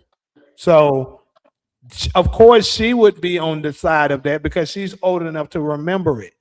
I'm speaking for the culture going forward, especially people my age and younger, I'm telling you, they Yes. don't know the man's birthday. They don't acknowledge him. If you tell them both information, I would agree that they would pick Malcolm. But what I'm talking about is simply the acknowledgement. It's the And message. you cannot tell me Todd they had a strong acknowledge point. Nigga don't even know Malcolm his birthday. more than they not acknowledge Martin. They don't. Martin Luther King. Matter of fact, here's another thing. There is a legend. There is multiple places and legendary places where you can go as a tourist attraction for where Martin did some of his stuff. Where's the biggest tourist attraction for Martin? I mean, for Malcolm. And he Where has folks a go and monument look. too. He has a monument. Martin has way more monuments. I've never seen a Malcolm X monument. But you go places, you're gonna see that fucking Martin Luther King monument. Right now, you go to You Memphis, have you to go travel to see that monument. You don't have to travel to pop in the movie. So there I the mean- search say, bro. See, y'all- so like I y'all- said, I'm bro, telling no you. one's acknowledging it. That's not acknowledgement, though, bro. that No. is, bro. The lady, It's not. there the search Right. is telling you. So there the search say the government, you said this, Jamie, the government wants us to celebrate the one they think is the Right. softest. Yes. Afraid of us getting too strong Yes. if we We get celebrate that. Malcolm. I'm not Yes. disagreeing with America is that. pro-Malcolm. Right. We could do a Right. poll on that. Black America. I know my people. You know your people too. Right. We're pro Right. Malcolm, bro. This lady, Yes. this lady was a teen in the 70s. If her word ain't Again, good enough, you're making an argument. I notice you do a tendency. You got a tendency of doing this. You're making an argument on something that I'm not arguing. what's the I argument? said that I believe majority of us are pro Right. Malcolm. If you put what Right. both of them did side by side, most would pick Malcolm. But what you gotta I'm explain it to saying him, is Jamie, that when he we can don't see. acknowledge him. That's We not don't true. I acknowledge the strongly work and disagree with stuff that. that We you're do doing it. as much as we acknowledge- do Martin. We don't. We don't. acknowledge. We acknowledge. Listen, all right. So Matter of fact, do y'all know? hold on, real quick. Let me Wait, get let's this hear him out, out. What was please. he about to say? Let me get this out. Do anybody on the panel or the comment section know the original name of the Black Panthers? You I said always what? thought it was Talking Black about Panthers. acknowledgement. I always thought it was Black Panthers. All right, before they chose the name Black Panthers, their name, since we're talking acknowledgement, right, Jamie? Their names was the sons of who? Malcolm. Malcolm. You're still not proving a point. Man, I You're study still us not like a proving a religion, point. bro. I study us like a religion. Now, What y'all motherfuckers don't study see is both of Christianity y'all and have a valid Islam. point. I study Y'all ain't us seeing like a that part. religion, bro. The Black Panthers' original name was the sons. Is that not enough of acknowledgement for you? The But sons of this the Malcolm. part you're not seeing though, Todd. You're not like both of you guys have a valid. That's what y'all not seeing. If anybody on the panel, can y'all see both of them have a valid fucking point? Both of you guys have a valid point. But what Jamie is trying to say is this. This the part that I get. But like you say, because it's not regulated. But what Jamie is trying to say, and I do agree with that. Besides the birth, I agree with the birthday part too. But I agree with the part like how he's saying like, you know, Martin Luther King, he has a national holiday. We acknowledge his birthday. Like, and he made a valid point too. You know, when Martin Luther King birthday come around, everybody tweeting it out. You see Martin everywhere. But the ratio is off because when it comes Malcolm, people barely know his birthday. They're really not going to tweet it. Nobody is going to mention it unless somebody tell them, hey, you know, I get what he's saying. Like, but that's because the government puts so much of Martin in I our got 2 face. And points black to make. people, we lazy. We're not gonna do it. You know what I mean? Right. Now that's a good point. That's the truth. That's the truth. So if black people was to start initiating it, and that's why I say Jamie does have a valid point, because just like how fucking Martin Luther King have a parade, Malcolm X deserved one too. He does. But guess what we acknowledge more? Just wait, The one more thing, lifestyle Todd. he lived. One more thing. Just how Malcolm X, Martin Luther King have a fucking school in honor of his name, Malcolm X deserved one too. That But costs the white money if man the not gonna public do government it. doesn't do it. And then that goes to my point. You see what I'm saying? How they regulate everything. And I say we are lazy because it's up to us. That's what Jamie was saying. Like, we're not going to do that. So look, listen to this. This is 2 things. I got 2 points to make. One, remember the same day we had this conversation, Taj, over the phone, and you were saying that the black community, you know, they rolled with Malcolm more than they did Martin. Remember, I went and asked my mom, right? Yep. Now she said she would lean more towards Malcolm because of the protection, correct? Right. So remember, what did she say before that?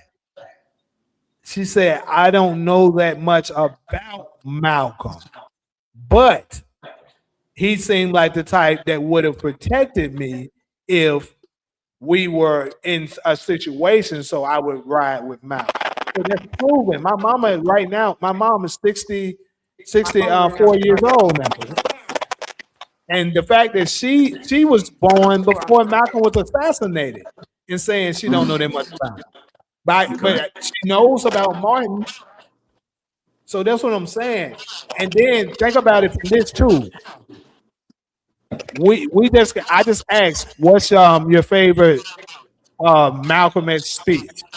I wish we had a bunch of people in the comment section, to be honest, and ask them. I We can have so guarantee many you, different ones. yes, that's the me, you, and probably Solo as well. I know Taj. We pay attention to this type of stuff. So we would, but the average people wouldn't know. You feel me? The average people wouldn't know speeches by Malcolm. But everybody knows I have a dream. Everybody can at least quote one line from Why I do have they a dream. know I it, don't know the Jamie? speech. Jamie, they know it because the point Cairo made earlier. Cairo's first point was The white the man public regulated. government sponsors I Have a Dream speeches Yes. on all the radio Yes. stations across the nation and the Yes. newspapers. So they're using tax dollars to promote Malcolm because of what the lady said in the comment section. He's the guy that they want us to be like. Martin was the assimilation guy. Hey, everybody, this is how. So let me say this. In 1966, so Malcolm's gone in 1965, right? 1966, Martin Luther King goes to visit Elijah Muhammad in Chicago. 2 years later, he's out of there. So after that meeting, he makes the statement, I believe I'm leading my people into a burning house. And they got his ass up out of there less than 2 years later. Well, so once they saw, and it's in the government files, the FBI file said if Martin was to ever pivot away from the white liberals, he would become, huh? So this is not that. you, I'm sorry. What happened? Go ahead. She didn't make. Yeah, this is in the FBI leaks. Not even the files. So the files have been made public for all of us to read. This came out in the FBI leaks. Everybody know the phrase "prevent the rise of a black messiah," right? So in that leak, they were saying if Martin was to ever pivot away from assimilation, from what the white liberals wanted him to do, he would be the highest candidate to be the black messiah. So when he went to go visit Elijah Muhammad in 1966, I want us to use our mind and not our emotions right now. And just because I know certain people don't like certain people, I get that. But after he went to make that visit, the government knew, okay, we got to do something with him because he then went to see the guy who taught Malcolm. They got this shit, it was tapped. So they knew he went to go see him. That's 66, 2 years later, he's out of there in 68. So, and he started talking more radical after that visit. Well, and we got him on video asking for reparations. And he telling DC, we coming to get our check. We got him on video. We got a video receipt of him saying, huh? And then he said that, man, we got Martin on video saying what I'm about to say to y'all. I must confess that dream I had has turned into a nightmare. This is what the public government don't play on motherfucking MLK Day. All right? Yeah. They don't play that part. I believe that dream has turned into a nightmare, and I'm leading my people into a burning house, man. Come on. Right. Yeah. So they had to I'm get aware rid of that. him. Oh, this nigga about to pivot. Get him out of here. Come on. Right. So what I'm saying is, at the end of the day, after all of that, we can say that them making it a holiday is the reason for the recognition and stuff, but it's just way more stuff in detail that you just gotta learn on your own. I'm just saying, these people, we get it, they push it, but it still doesn't defeat the fact that what I'm saying is they acknowledge Martin more than they do. When you say they, who is they? The government or Black America? No, I'm talking about Black Americans. Black America. Now you got a lady who was a teenager in the 70s speaking for her generation. Can I read her comments again? Question. Like, we Dude, just you went. go you're to not the making a business, point. lot You're of- not making a point though, I've been because in a I lot of just Black said people If I Panthers was could jump called in, I Go think ahead, what Solo. Jamie is saying, I think what Jamie is saying is that we as Black America, we don't first the first point I think he's making about MLK Day, we don't have a certain time of the year, a certain day where we gather around to celebrate Malcolm, right? Like we do with Juneteenth or we do with Martin Luther King Day. We all are off. Maybe we don't get together, but at least we all off, and we get to say, "I'll take this day off because it's Martin Luther King Day." And I think the other part about it is that when we went to school, we wasn't really taught Malcolm. We was taught Martin. And if you wanted to learn about Malcolm, if you wanted to learn about Malcolm, you had to do your independent reading. You had to read his books. You had to go over his speeches, watch his movies, things like that. And Black America isn't. That's not something that Black America is prioritizing. I mean, they haven't. I mean, and it's not just Malcolm. We don't celebrate any of our leaders that we had, in the past. They wrote books, authors, anything like that, inventors. We don't even celebrate our inventors. I mean, I guess in Black History Month we celebrate, them, but we don't. Like set a day aside for Martin. For Martin, we don't set aside a time for Malcolm. And I think it is also a time period as well. I think that he was brought up learning about Martin, but when it came to Malcolm, all of us are at a point where Malcolm was, where he was pretty much sick of it and he wanted, to sort of radicalize a little bit. According to our government, that's probably what they would describe him as radical. So I think that at this point, Black America is like sort of fed up with this government. So we're at the point where we're Malcolm. That's why so many of us in our generation identify more with Malcolm. But when you look back, when Martin Luther King Day was all set up and we were celebrating Martin Luther King, we as, Black America today in our 30s and 35s and 40s, we wasn't really in the process of being considered when they was creating, Martin Luther King Day. Probably our ancestors, like our generation before us, they more I'd probably identify with Martin since that's all they were taught. But I think that now we're now being the determinator of which one of them we more identify with. Maybe the generation before us identified more with Malcolm, and that's why they probably celebrated him, and of course his nonviolent, preaching or whatever. But now you're looking at, generation 9/11, where we're, in our 30s and 40s in the middle and all of that. We're more sick of our government as opposed to the generation before us. So we're more Malcolm. So that's why I think Jamie is sort of saying. Correct me if I'm wrong, Jamie. So, yeah, one of the biggest acknowledgement that I was trying to say to him is I said this I think twice at least. I said my age range and under. So Miss Dare, I'm not saying that her opinion doesn't matter because obviously it does, but she's in the older range that I'm not talking about.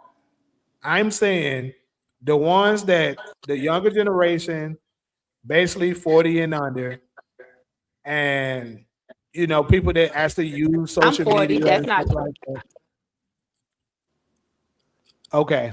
Because I grew up You on know, Malcolm. And when I go in, like, majority of Black people houses, I see nothing but Malcolm X photos when him standing by that iconic photo with him standing by the window curtain, pulling it back with that rifle. that tech. I've never went in Black Yeah. people house and saw. I've never gone to any Black person house that I know and saw any type of Martin Luther King photos in there. I've always are went and you in saw someone younger else's. people's houses though? I'm talking about people like my age group. Right. So I'm not talking about that. Well, I'm 40 though. That's what I'm telling you. So you You're got to talk well. about a Let, little let me younger. let me let me let Your me age let me group. put more basically millennium and under. Let me say that. What timeline is that? Because Cairo's an 85 baby. What month is your birthday, Cairo? September. That would be September. All right. So where would that you would draw be the line, like Jamie? I'm gonna say third. When do millennium end? Cause I think Millennials it's start in time to check. 86. If I'm not mistaken, millennials start, Yeah. Generation X is from 70 to So I'm close 85. to around the range that I was trying to say. So, anyways, though, what I'm saying is, if the typical ones that's in your 30, let's just say let me cut the line at 35 then. Let me do that. 35 and under. Like I said, if you heavily in social media and you do stuff like that, bro, I'm just saying I see it every year. When it come around, Martin Luther King's birthday coming, oh, they posting stuff about him. Black History Month come through, they posting stuff about him. Malcolm X Day come, crickets. Because like I said, I think if you put both of them side by side and then you tell them what each one represented, vast majority is gonna resonate with Malcolm. But simply off what they do know, they acknowledge Martin more. That's all I'm saying. They acknowledge Martin's holiday more because the public government pays for it. We acknowledge Malcolm more on an everyday life. Which one would you rather have? And I'm asking that question to everybody on the panel and the comment section. I would rather, when I'm up out of here, whenever, hopefully I live a full life, I would rather be acknowledged on a regular basis, not just wait until my birthday. Oh, Taj Hollywood birthday in April. Let's celebrate. No, we like what bro stood for. Bro was a slider. He was, slide or die. So, yeah, we got rappers like that, but we focusing on Malcolm right now. We live Malcolm. We honor Dr. King on his holiday. We live Malcolm every day. To your point earlier, Jamie, then I'm passing the mic. The average Black American remembers the most important part about Malcolm. You hit me, y'all know the rest. Hit me and I'm gonna hit your ass back. That's Malcolm.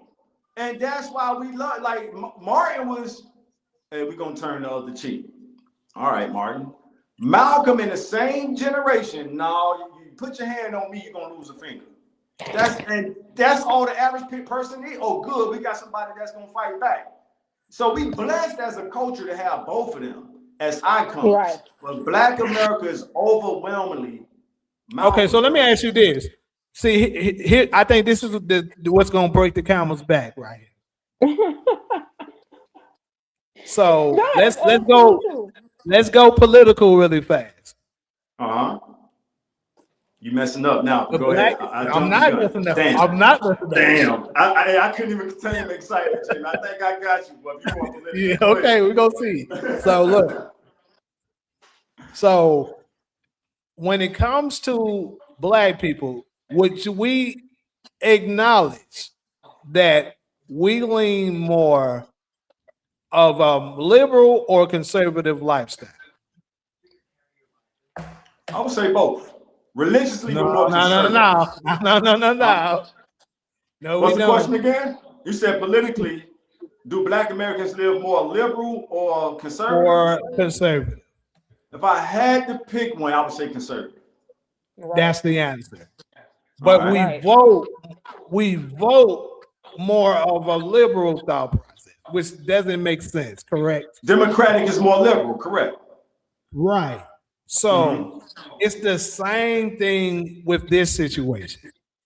Although our actions and the stuff we resonate with the most is Malcolm, Right. we acknowledge Martin more. But resonate, Right. you messed up, Jamie, because resonate is in Right. the soul. Right. Go ahead, Right. Taco. You Jamie, you come Right. on, you shooting You the right. ball in the wrong. You shooting the ball in my Resonate basket, in bro. the soul. Yeah. I would rather, bro. I would rather resonate Yep. than be. Me Come too. on. Mm-hmm. So when Like you I said said, we going political, let me get this thought out real quick. I'm passing it right back to you. When you said we was going political, President Obama in Harvard did a dissertation on Malcolm, not Martin. President Obama, whether you like him or not, that's not what this part is about. Study Malcolm more than Martin. Okay. We're talking political influence. President Obama said, he said he kind of, he browsed past all the, what he called it religious baggage. And he focused on Malcolm's, political ideology. We don't really have him quoted nowhere saying that about Malcolm. So I think it's fair to say, only him and First Lady Obama can confirm this, that Malcolm had more of an influence on President Obama. I said that. All right.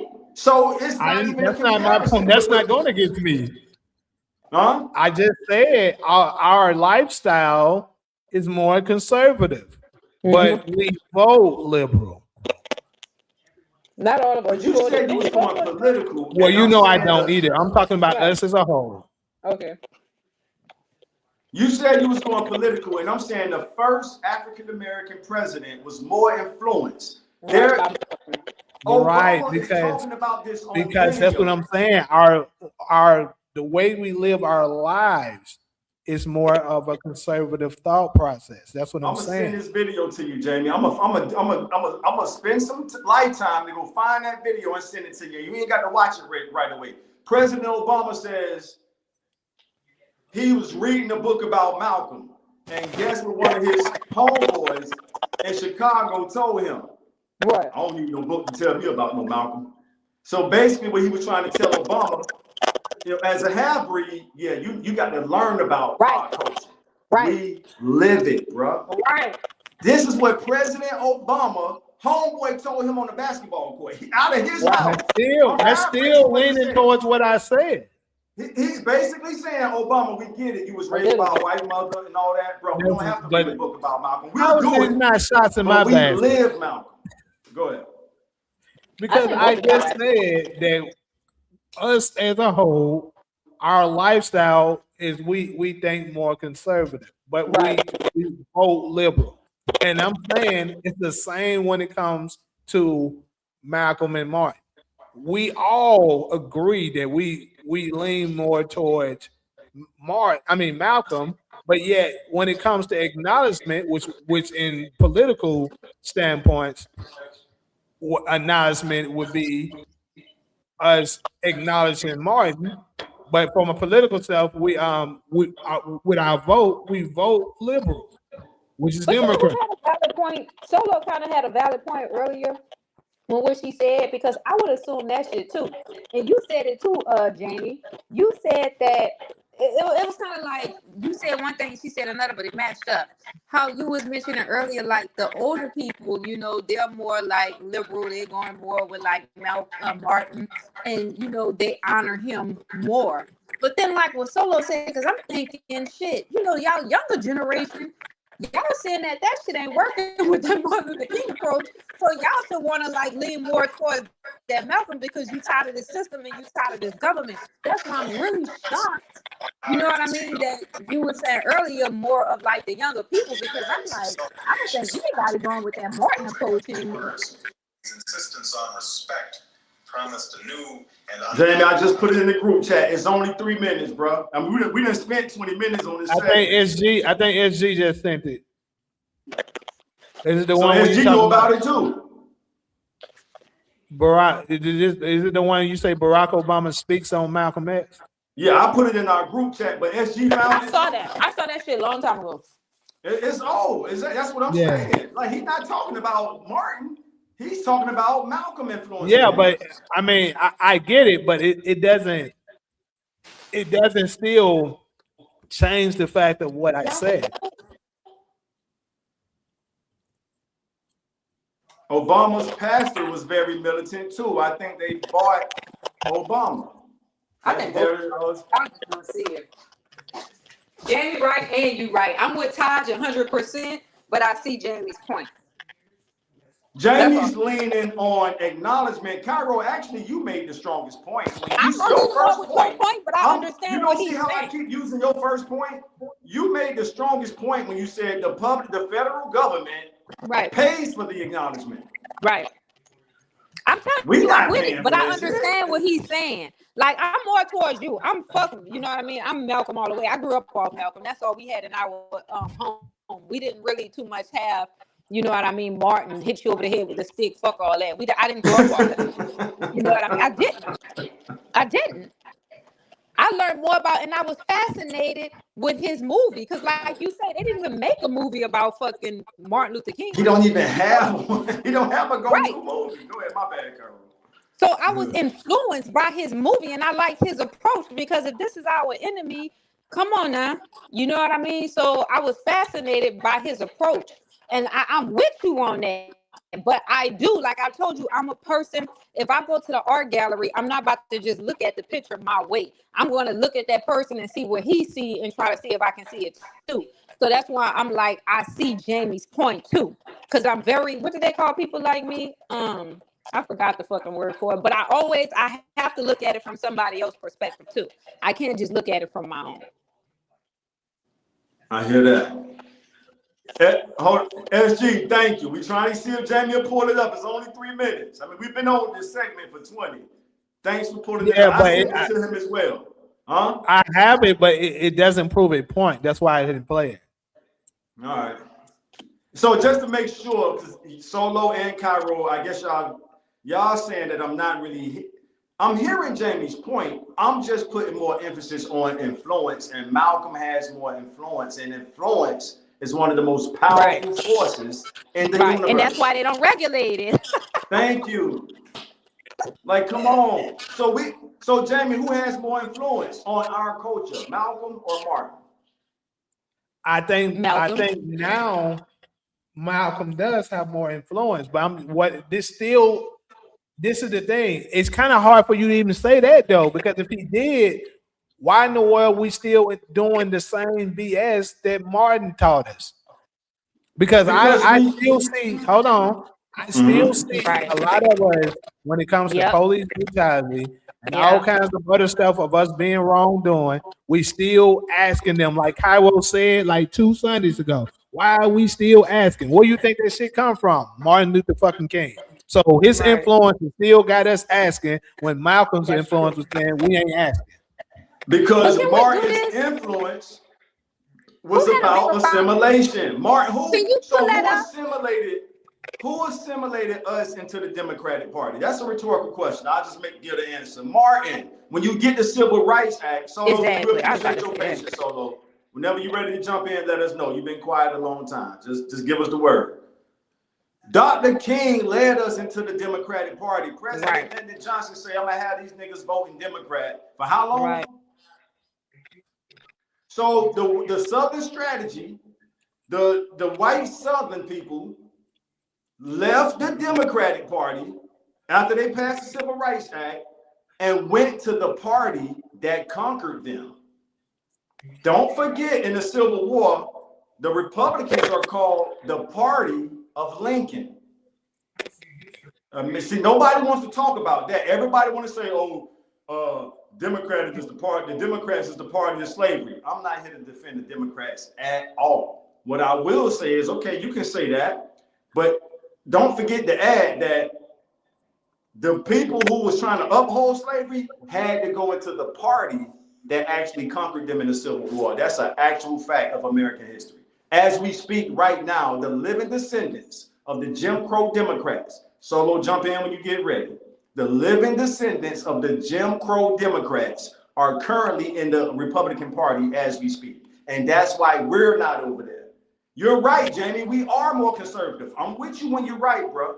We are more conservative, but we don't want to go over there if the living descendants of the Jim Crow Democrats are over there. Like, we like, no, keep that. We'll stay over here. And that's the current situation we're in. I have a question. So who organization was bigger? Are they able to pull that information up? That'll tell you everything. We don't have, I got you, Cairo. Malcolm X organization is still going. Whether y'all like it or not, it's called the Nation of Islam. That is true. Where's Martin Luther King organization? All he got the ones Jamie talking about. The motherfuckers we're not here. We're not here to put them. This ain't a Malcolm versus Martin conversation. But Malcolm, listen, When Malcolm got out of prison in 1952, his birthday Tuesday, right? So let's give Malcolm some acknowledgement, as Jamie said. Let's acknowledge the contributions he made. When he gets out of prison in 1953, the nation had 6 or 7 temples throughout the whole country. In a matter of years, Malcolm doubled that number. So he was the influencer of that time. You see what I'm saying? So when Cairo asked the question, whose organization is still going, it's fair to say Malcolm's organization is still going. And as you heard me say Wednesday, and I'm back quiet after this, the most painful thing Malcolm did was leave the nation. He was under a 30-day suspension. Nigga, all of us have been suspended from school for 10 days here and 10 days there. Man, so my question to you, to the panel, the comment section, and the world, what would have happened if Malcolm would have stayed?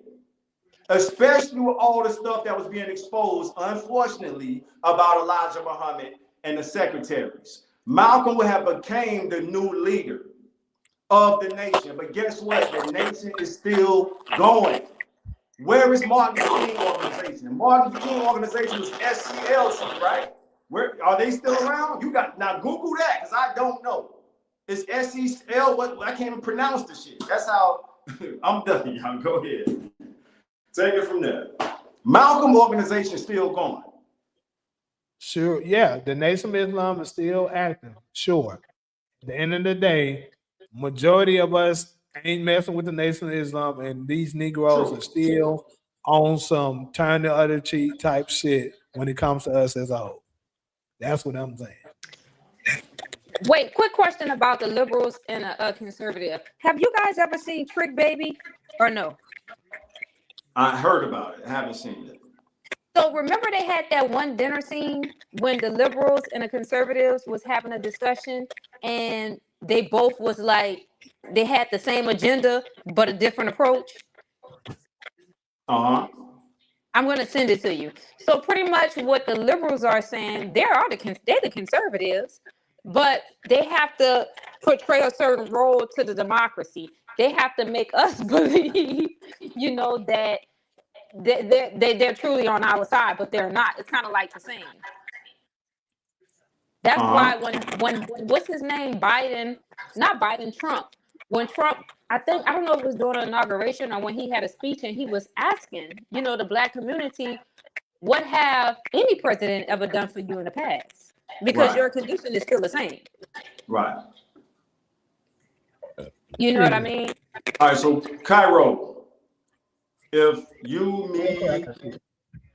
me, Jamie, Solo, if I wanted to take y'all to a club, and I kind of let y'all know ahead of time, when we get to this club, it's gonna be a lot of what's the politically correct word? Solo, help me out. You still there? Like Obama. I heard Obama saying something like this one time.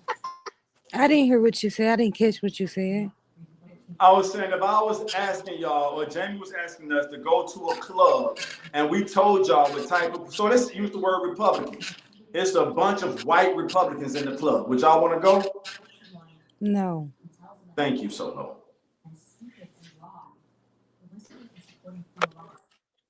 You've been quiet long enough. It's your turn. Oh no, I wouldn't go. I understand. I sort of get but you guys are saying. It's just I don't think you guys are necessarily disagreeing. I just think that as far as like if you ask one of Black America, a lot of us gonna say Malcolm X, of course, because that's where we at this point.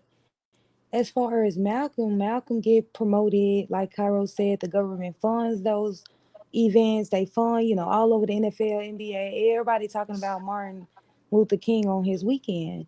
So it's sort of like Martin Luther King was the YT people's choice and Malcolm X is the Black people's choice. Why didn't you say that earlier? So you could have saved us a lot of breath and time if you would have said that earlier.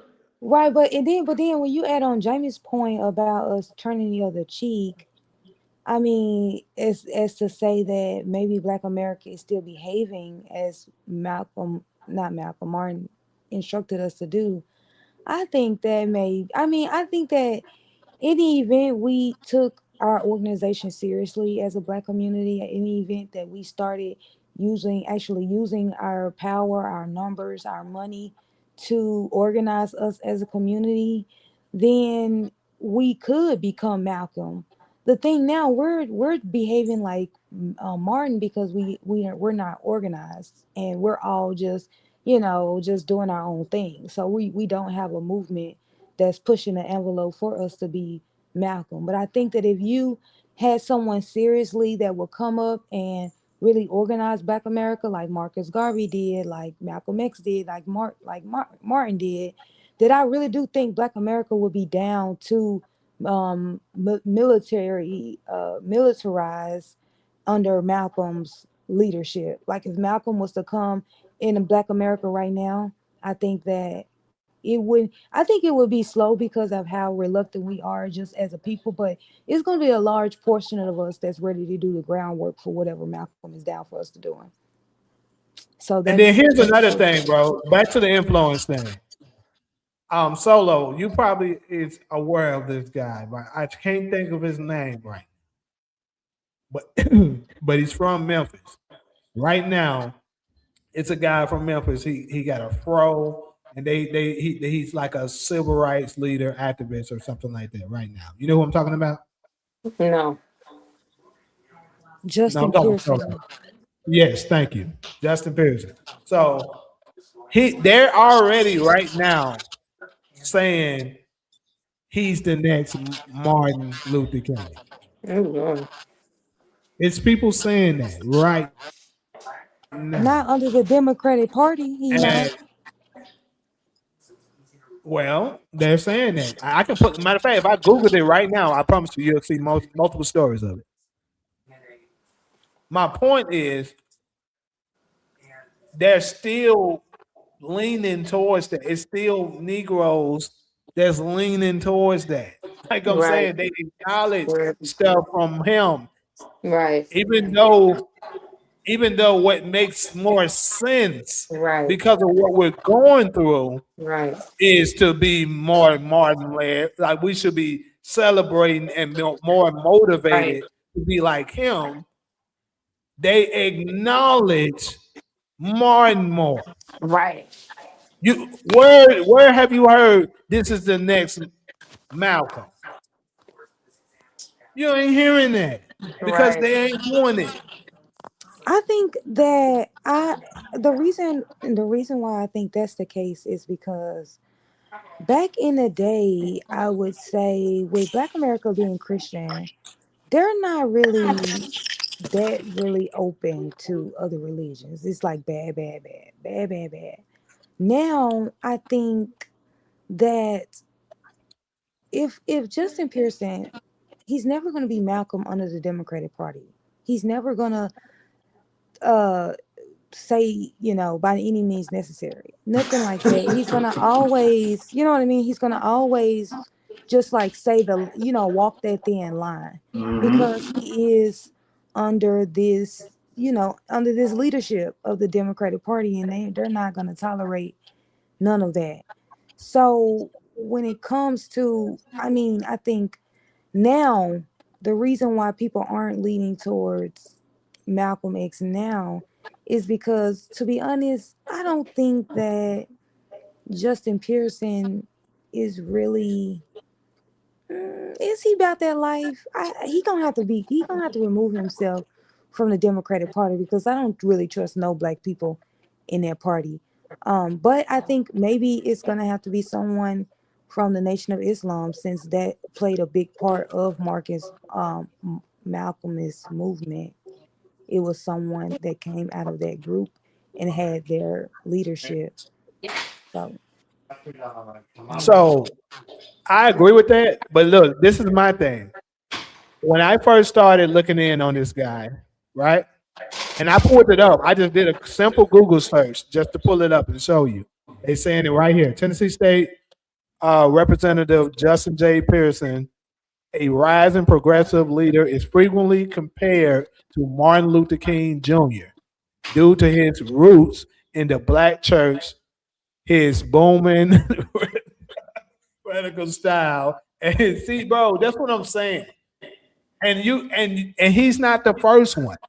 You don't have multiple Martins.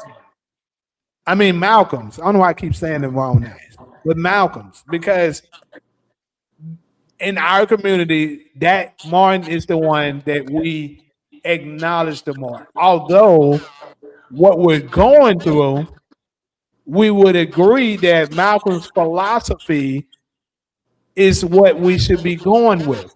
And that's why I made the comparison to it's the same when it comes to our voting right.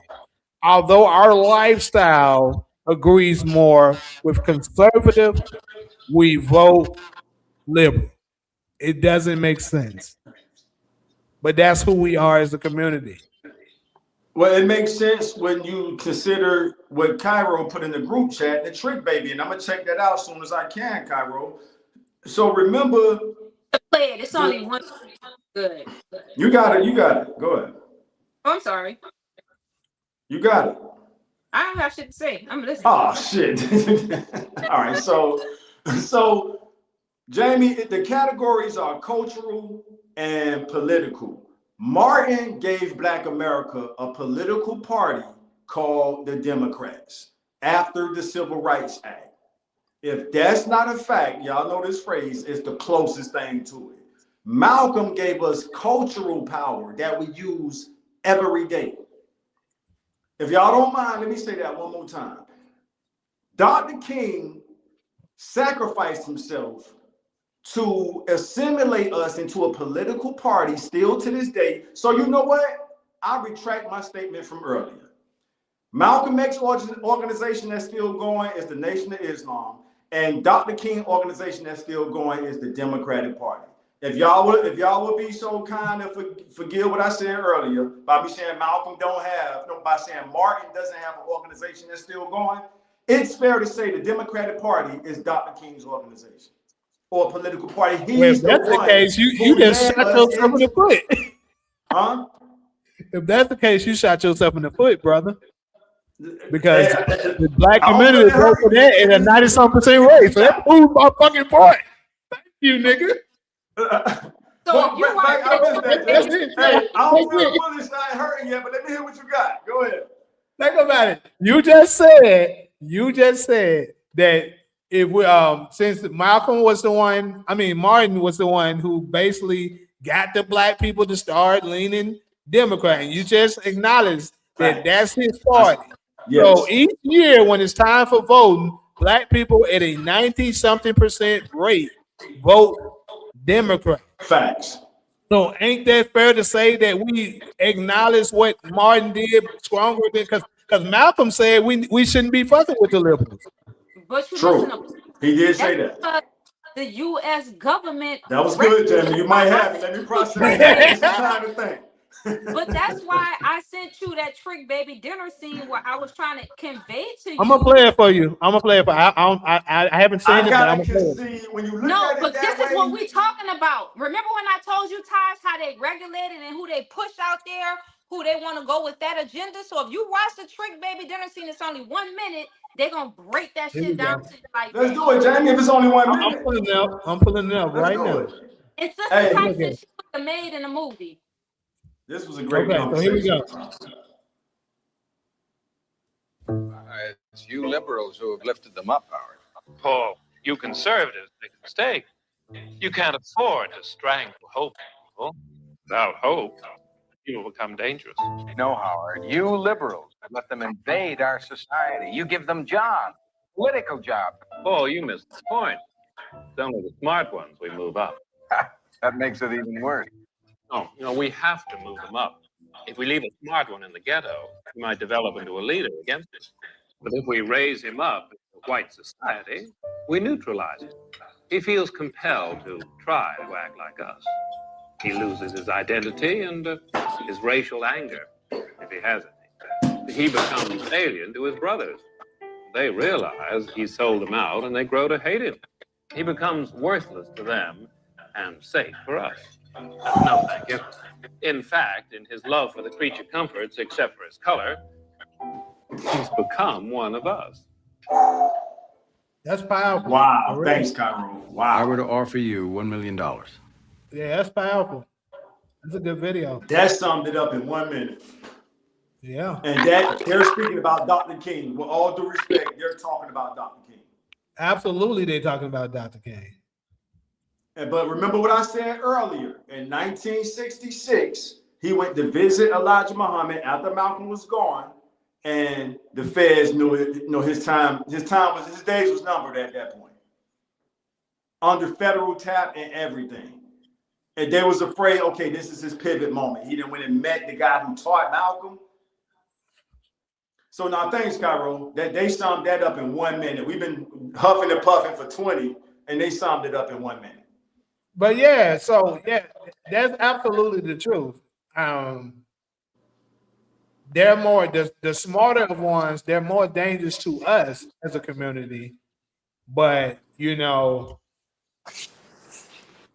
but they're beneficial to them, and it's what keeps us in this stronghold. The Martins, the Jesse Jacksons, the Barack Obamas, all of these Negroes that keep on doing stuff to making us think that they care about us, that they're going to be the one to make a change. And if they, and then this is the thing, I didn't want to shit on the brother, but when I heard him speak to Justin Pearson's dude, I was like, bro, if y'all can't see through this bullshit, bro, we are truly lost. Because he's up there giving the message and stuff. It's like a preacher and stuff like that. And I can see through a fake preacher like it's nothing. When they be doing that fake and this is what I do. And then it, bro, that's not your natural talking, bro. You're putting on an act. And I'm just sick of these Negroes with that. Because a lot of them, they know. And then even if they didn't know at first, once you move high enough up, you're definitely going to find out. Like they just explained in this movie. I mean, this little video we just watched. They're gonna absolutely flip you to their side. But like, yeah. But that's all the Jay-Z's. Did you hear how they talk? Once they get to a certain level, they start mimicking like Caucasian people. They just lose their identity. Just listen to when they sit in their whole interviews, the way they all cross their legs. You ever paid attention to it? They all cross their legs in that feminine ass position. Nobody is masculine. You ain't lying. That's my girl. That's my girl. Why are you not lying at all right now? I noticed that shit. They all do that shit. Yeah. She is so not Cairo, lying. you talking about when they cross the leg, it's like the yes, they start all doing that shit. Obama do it all the time. But that's what the Caucasian man just told you. We have to neutralize them and they lose their identity. Right. Man, that's crazy. Bottom. Yeah, I be on it. That's why I be. Remember when I say no, I'm more towards Malcolm. I be on it, but they not gonna promote that. They not. You made the best point to begin with. I enjoyed this whole conversation, but that's what it is in the Trick Baby video. Confirms. But they telling you right. They that we ain't pushing. Yeah. Listen, we can't lead it. No, not the smart ones. We fuck the dumb ones. You know what I mean? Let's right. Fuck the dumb ones. Yeah. And guess who Malcolm went after? Yeah. Come on now.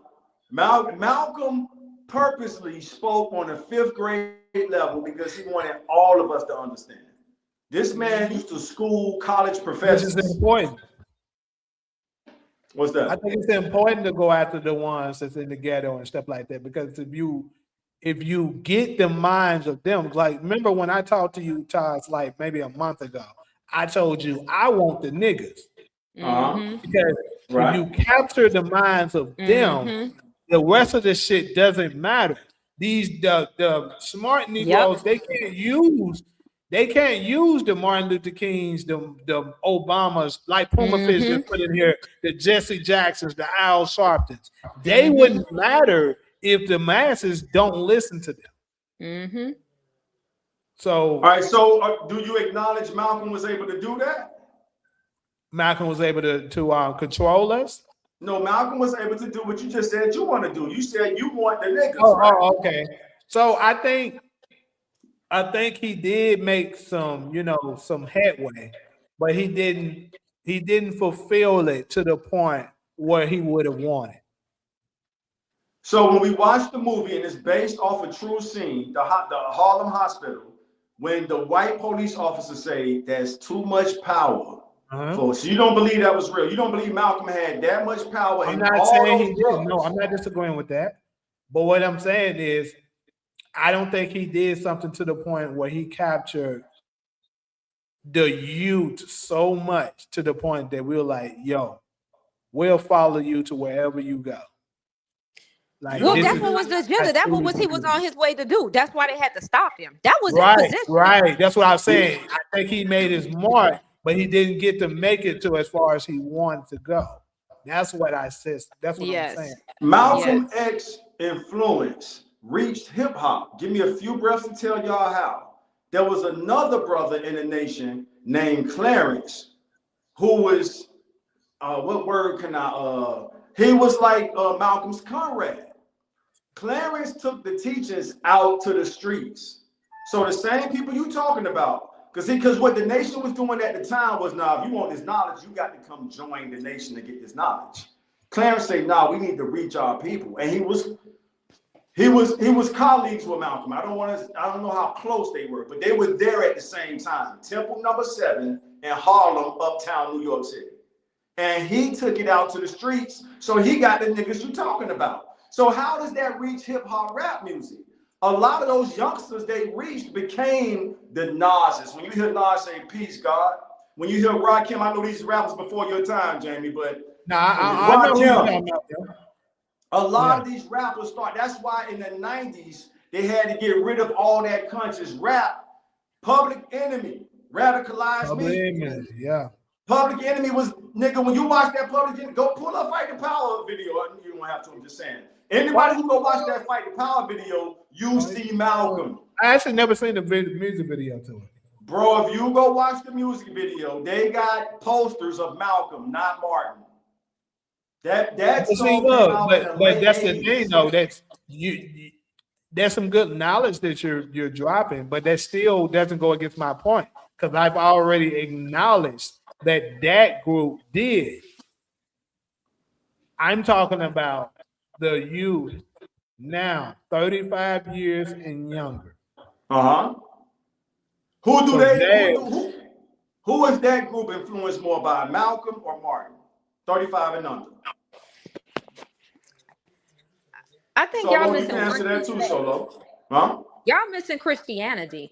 Christianity, influenced people. Which is Martin's religion. Yeah, that's why everybody, because Christians, they want peace. They teach to love their neighbor. So they're gonna go. That's why you don't have what to. Do they keep saying each time? Let God handle it. Yeah. Wasn't it? Don't it sound like turn the other cheek? Yes, that's what that is. So that's what's strong. That's what's holding these black people, keeping them oppressed, is Christianity. Because most people believe in God. And what God tells you to do, what does that Bible tell you to do? To love your enemy, right? To love your enemy. Right. Yeah, and so that's why they don't want to go up against the Europeans, because they was taught, we keep praying and we keep showing them love, then God will change their heart. God will change their spirit. This is how these Christians think now. I'm telling you, that's why I say far the fuck away from them as possible.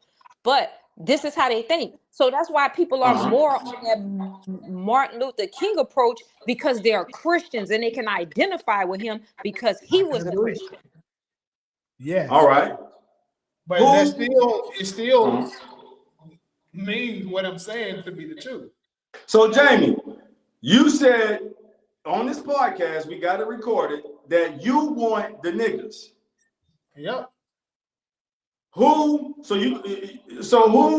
me just read Ali comment. The Nation of Islam been going to the hood and projects, and the young boys and teen were enlightened. So Dr. King movement wasn't doing that. Malcolm X movement was. Again, y'all still acknowledging things from years ago. I'm talking about current day. That's still going on. Jamie, right here in the I don't be podcast saying them studio, niggas. I remember way back. Look, check this out. They might do it in certain areas, but I remember them niggas when they tried to come to Tulane. I ain't gonna lie to you. If you from Memphis and you know anything about the Haven, like maybe longer than that, 10 years ago for sure. If you know anything about Tulane in the Haven, they used to try to come up in there. They stopped coming because them Negroes went at it. So I'm just saying, I'm not saying that they don't do that, but we know, like even the most hoodies of niggas, they still acknowledge Christianity. They don't acknowledge Islam, and I'm talking about cold-blooded killers. They Mhm. still acknowledge Christianity. That is true. Who have That's reformed? true. Who have reformed more cold-blooded killers? The Nation Speaking of of Islam. them, thank you, thank you, But it Thank don't you. matter though. It's more of them. thank you. Thanks, Cairo. Just thanks for being honest, not taking my side, not taking Jamie's side. Thanks for being. But that's Who has everybody knows reformed? that. Yeah, like that's we all knew that. But it didn't sound like we knew that because you basically saying the nation is not Malcolm. Let me say Malcolm X movement since his birthday Tuesday. You're saying Malcolm X movement is still not reaching the youth, and Ali C in It's Dallas not. just said they are. So what we doing Brother on Rashad, Malcolm's like, birthday? What are we gonna do on Brother Malcolm's birthday? That's a good question. if you was when you go after the niggas, you said you want the niggas. You gonna use Malcolm approach or Martin's approach? Of course you're gonna use your own, but I'm saying who would you pull from more? Obviously, Malcolm. I've already said that. So what's the disagreement at this point? Do we still have one, or we just kind of spinning wheels? What we doing? That's why I was trying to tell you. A lot of the stuff is I wasn't that you were bringing up. I wasn't disagreeing with. My only point is that the majority of the youth today, they're more influenced with the philosophy of Martin than they are Malcolm. That's what I was saying. I hate to admit that, Taj, but it is true. I hate to admit that shit, but All that right. shit is true. So Cairo, you agree that 35 and under, SG 35 and under, right? Y'all saying 35 and under is more influenced by Martin over Malcolm. Even though I can't say that, but I know for sure, like Jamie was saying, if you hold a conversation with them, they are like-minded with that Martin Luther King. I swear. that Martin thinking process. Yeah. I hate to admit it, dude, but I swear to God, I be like, I just listen to them, and I shut down once I realize they're on that frequency mentally, but they really are. I swear, I hate to admit that shit, but they are. I'm being honest. And it's crazy because the life that they live, you would think they would want to lean more towards Malcolm. That's why I keep making those analogies I'm making. They should lean more towards the thought process of Malcolm. But however, a lot of the stuff that when they handle things, when it comes to police brutality, and we gotta let God do it. Let's march about it. Who marched? Did Malcolm march when they attacked us? No. Martin did. You know how you know they do? Look at that Black Lives Matter shit. And I said, look at these stupid motherfuckers. Yeah, that's all of that shit is Martin. When they was doing that, they didn't even realize how stupid they sound or look running around talking. I'm like, oh my, and I'm looking at them and listening to them. And I said, do y'all holding up understand? signs and stuff. That's You're what Martin begging. did. And they was with that shit, running around with them shirts. Well, I say, look at these dumb black motherfuckers. Yeah. So what percentage would y'all say Black Lives Matter was Malcolm? A high percent, dude. A high very strong Martin. Very strong. So Martin. Black Lives Matter was influenced more by Martin. Way more because they were marching. Yep. And begging. That's begging. You begging. Yeah, and begging. And Malcolm wasn't a beggar. Begging. You begging. You talking about black? What? I'm gonna show you, bitch. No, white lives matter. I'm gonna show you. They was begging. I was like, and they didn't even see it. That's how conditioned and neutralized they were. They don't see it. Most gangsters don't turn to the neutral until they get. You know how many young dudes that I be seeing with a Jesus tattoo on their arm, and I be like, oh my God, and I'm like, I'm talking about they literally got this white man tattoo on their arm. Todd, I'm serious, and you can't say anything to them because they get aggressive towards you. But I see it, I'm like, they got a whole white man tattoo on Jesus at that. You know what I mean? And that's not even who that is. What's his name? Rock Crisco, a homosexual, and they got Yeah, the yeah, tattoo. Crystal, yeah. Yeah. I'm like, oh Lord. Crystals. If I come to somebody's house and I see the Bible open, I'm hurry up and getting about that motherfucker. I'm like, I gotta go. When I go in people's house and they got their Bible open, I sit and I play it all, but I'm like, all right, I'm gonna give a reason and an excuse, and I'm getting the You fuck get up up out out of of there. there. I hear you. Don't let me see a Oh, Jesus picture on the wall. I'm really getting up out of there. I'm breaking about that motherfucker. you ain't having it. You're not going for it. I hear you. Because I know they conditioned and they colonized. Yeah. Puma Fizz, if you think white people are getting away with what they have done to black people, you are insane. You're not gonna be able to blame the tiny hats on everything. Yeah, he loves it. Yeah, he The loves fuck? He just think, oh, white people are completely innocent. We didn't do it. We didn't do it. Please, Puma Fizz, please. it. Get him. That's your guy. Oh, Taj, I guess you ain't see that one. That kind of make Jamie point too. With TK 1916, he said most gangsters don't turn to the nation of live line until they what is that word? Y'all know I'm something prison Lengthy. sentence. Yeah, Yeah. lengthy prison sentence. The decision, damn, it skipped up because somebody else that the decision is often influenced by prison politics rather than genuine belief. That's true. Because most people that I know come out and be talking about they got that shit from prison. Yeah, that's real. That's real. But Puma Fizz, your argument is that it wasn't white people, it was the tiny hats. I say it was both of y'all. In cahoots. That's exactly the word we're looking for. What's up, It's TK? similar. Look. So Solo, you and Cairo wasn't here when me and Taj covered this, but we covered a topic Wednesday where we talked about how much of the blame Africans should get for them selling us out, and we us going through slavery. So I would say that what it's comparable to, because a lot of them are saying that we didn't have it, like Puma Fish right here is saying that that's the tiny hats doing. But y'all played a part in that too. You can't just dismiss your part in it. Even if you wasn't the sole, the creators of it, just like the applicants in this case, they may not been the ones, who did all the damage, held us in cavity and did all the raping and all the, egregious low down stuff that they did to us. But you still gotta be held accountable for your part. And it's the same here when it comes to the American rights with that. I think all of y'all are white people, and you kill me trying to move them tiny hats out of the group of white people. Are you insane? But I he think got a valid all of point y'all though. are He white said people. Christianity and Islam was started by them because that's some Caucasian European shit. Both he's right, even though people not gonna agree with it. Like, all of y'all are white people. I don't understand why you try to, oh, not them type of white people. It's just like you saying, um, I'm Jamaican, I'm not black. He does Ain't have a y'all valid all point. white? Just A lot like of we them do all It's black? different that. groups I of mean, white. they It's do different. that. It's different To be honest. categories of them. They're not all the same. Though it might seem like that, but they not. Because Who? I'm in New York, so that's how I know.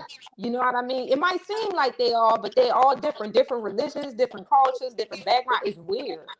But if we break them down into races, are they not white? I mean, they're Caucasians, just like we are all African descent. Yeah, but it's different. You know how like Jamaicans, they don't identify as Ethnicities, them. I completely understand it. It's different. It's Italian, it's Right. European, it's American white, it's Scottish, is Irish. yes, I understand it. But they all one people, just like black people are all Right. African. Right. They Exactly. are all white people. He Exactly. better get the Yeah. hell on. Right. That's facts. That's facts. Yeah. I tell black people that all the time. but they don't see it. That's facts. Okay, so that was a pretty good one. I'm gonna go ahead and move on. Now we're gonna get into some relationships stuff. So the question is at hand: should you date someone that rejected you, like in the past? For instance, let's say if somebody that you were feeling that you liked them a lot, you made your, you kind of tried to, shoot your shot at them, but they rejected you. Is it okay to, like, let's say you get your weight up and then you go back to them, or should you not mess with them at all, in you guys' opinion? With his good friend Avon, please put your hands together for Lord Banks. What is that? Todd. That's my answer to the question. I missed it. Play it again. I missed Y'all it. can't hear the song? Oh yeah. You put I'm that in tired, there. but it's all right. I'm able to swallow my pride. Hey, I'm not let it really. ride. Down for one night stand. I'm Hey, taking it the way that I can. Cause I ain't hey, your you don't have to man. cut it though. YouTube are gonna hit me with copyright. All right, my bad. Yeah, That's I don't my want them to answer. hit me. Well, this is my answer. Who quoted this? You used to tell your friends I was ugly and wouldn't touch me, and then I showed up in that dubbed out Dubbed buggy. out You got buggy. fuzzy, and you don't remember that, and I don't remember you. Remember you? Ooh, ooh, yeah. Used to tell your friends I was ugly until Ugly I and wouldn't pulled up touch in me, that dubbed dubbed out out buggy. You in his buggy. burrow right now, Cairo. You in Then you his got home fuzzy. burrow right now. Used to tell your friends I was I ugly was until I ugly and pulled wouldn't up in touch that me, dubbed out dubbed buggy. out Damn. buggy. Man, fuck you. So TK said yes, but it probably won't end well. It won't. Puma said Yeah. if you get rejected, move on. Plenty of fish in the sea. Yeah. I agree. So what's y'all? So let me get y'all on record. So Taj, your answer is no. Don't go Yeah. back. Yeah. Because it ain't authentic. And I admire, if I can add on to that, and I admire the guys who practice persistence. You can win somebody over. I just choose not to. Okay. So Cairo, your answer is no as well. I'm lying. Shit, my answer, I'm trying to see what that meat looked like. I probably wasn't cold back then, and I got older and got cold. I ain't about to pass up, because I probably was an ugly duckling, and you was like, no, I ain't fucking with her. Then I got older, you got cold, and she like, all right, you still looking good, you know what I mean? Fuck that, man. What's that? That's the past. That do happen. That happens. That happens. If we talking, so are we talking like, that's a good point Cairo made. So, I mean, are we talking grown adult age, or the scenario she gave where you wasn't that hot in middle high school, but now you are? Like, that's different. We talking I about it changed my all. answer. Huh? We talking about it all. Yeah, that's different. Shit, I'm I know about to see what that I'm meat look familiar like. with that. Yeah, you got some chicks you didn't look at twice in middle high school, and now they like, oh shit, girl, you done grown up to be something, Dudes too. So yeah, You got some dudes that used to be hit. Them niggas get old. You like, oh, he cold. I'm about to try to, you know what I mean? yeah. Yeah, that's the thing. But if we just talking grown adult age, then it's like, yeah, if I approach you as an adult and you shoot me down, then y'all heard my soundtrack song. I am the one you deny, push me off every time I try, but I'm all right. I'm able to swallow my pride and push this is the coldest part right here, and push all the bullshit to the side. If you ready to vibe, what do you say? I'm down for a one night stand, and I'll accept it any way that I can, cause But I I ain't ain't your your man. man. That's the I'm coldest down line for right there. whatever it work, but just remember who play Who who play first. who And first? shit, Yeah, come on, Cairo. Yeah, in unison. Just remember who played who first. Damn. I don't give a Solo. fuck if you reject me. If you come back around later, shit, I'm a forgiver. You know what I mean? What's up? So let me hear Solo answer to it, and then I'm gonna give mine on what I think it is. I say no. Leave them people alone. Move Solo on. been saying that Choose too. yourself, Yep. King. Choose yourself. Yep, I that's expected true. her to answer like that because she kind of have spoke to that in the past in that way. So yeah. So But I'm it gonna say this. depends. If you rejected me for a girl, no, I ain't fucking with you. Go fuck with that hoe. So look, this is what I think. If for men, I think it's different. If for men, if she used to call you ugly, talk down on you, or didn't want to mess with you and stuff like that, then let's say you start balling and you doing well for yourself, and then now she's open, she wants to go at you. Probably your answer should be no. Like if you want to hit this hit just because you always wanted to know what it was like, cool. But like going back and actually taking it serious, it's probably not a good idea because it's not authentic. However, for women, I think if the dude decide to take you back and stuff like that, let's say if he didn't want you then and now he do, and let's say he's a balling ass nigga now, and you just wasn't attractive then, but you let's say you got your stuff together, so you looking way better, and he wants you now, you might want to take that. But I Right. don't know. Y'all let me know. Because I think that puts y'all in a better position. Because you're now connected to a dude. Like keep in mind, he already wanted you. So now that you look, not that he already wanted you. He didn't want you. Let's say he didn't want you, perhaps because I'm gonna just use. Let's say you're overweight and he don't like overweight women. But let's say you worked out, you got your shit together. Now you looking all good and you fit, and Right. he's attracted to you now.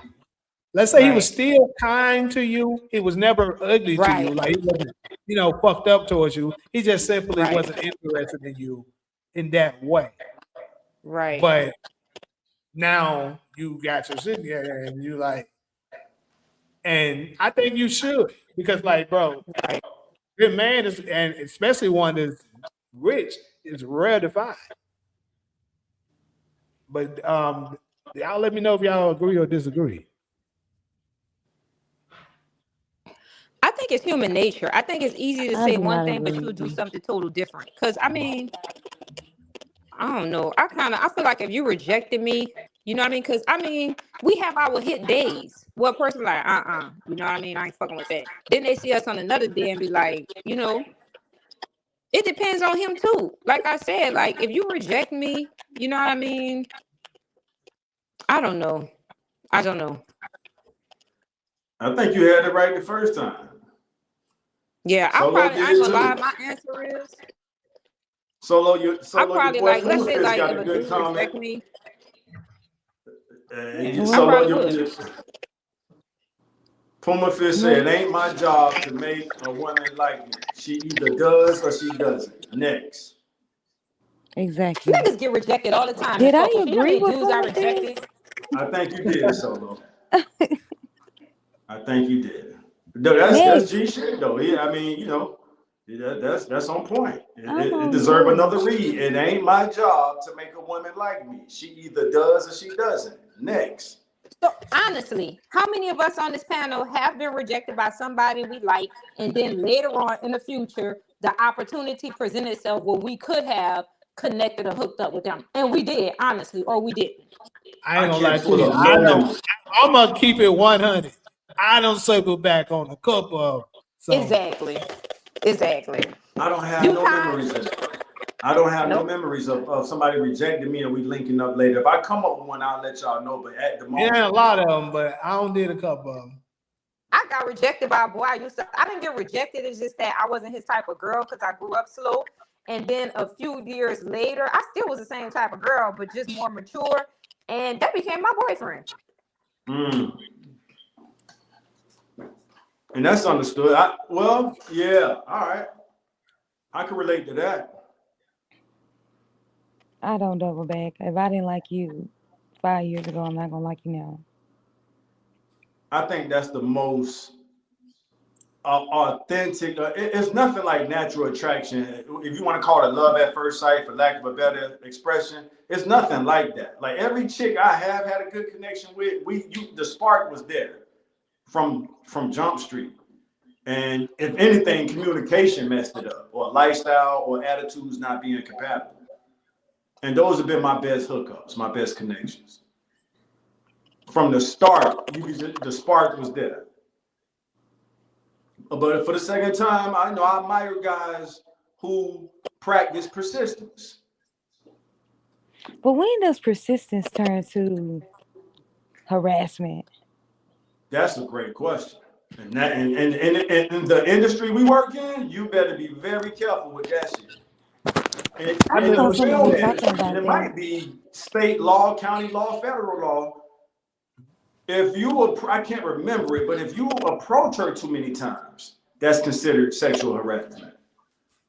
I But so had that someone on persistence shit is TikTok out the live. window when you talking rules and They regulations. Like if she rejects you once or twice, I think you got 2 shots. You can shoot you got 2 free throws. If you miss both, leave it alone. They big on that shit. When you go to SAG out your home page, that's on the first page. Sexual harassment. Yeah. I was actually in a TikTok live and this girl was talking about the amount of women who have sex with guys just because like he keeps asking for it. Like and just be like, let's just do it so you can stop asking me. You guys ever heard of that? I've Yeah. heard. I'm glad you asked, Solo. I'm glad. Cairo, you can go first. No, go ahead. I'm glad you asked because I know somebody who said they know a chick who gave a dude some panani because they felt bad for him. That's kind of close to what you said, Solo. So the guy was persistent. They was it's like and they just out of they gave him some sympathy. Panani, just in case some kids listen.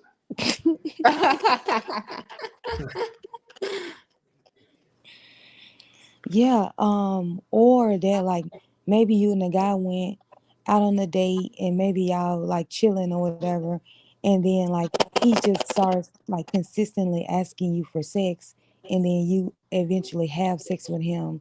She was asking like, do you feel like that was consensual? It Like, did she wasn't. Now I actually know agree? a few cases of I that. know a video of that. It's crazy. A good video. Yeah. It's a dude who does a seminar and he's teaching young boys what's authentic yes and what's a no.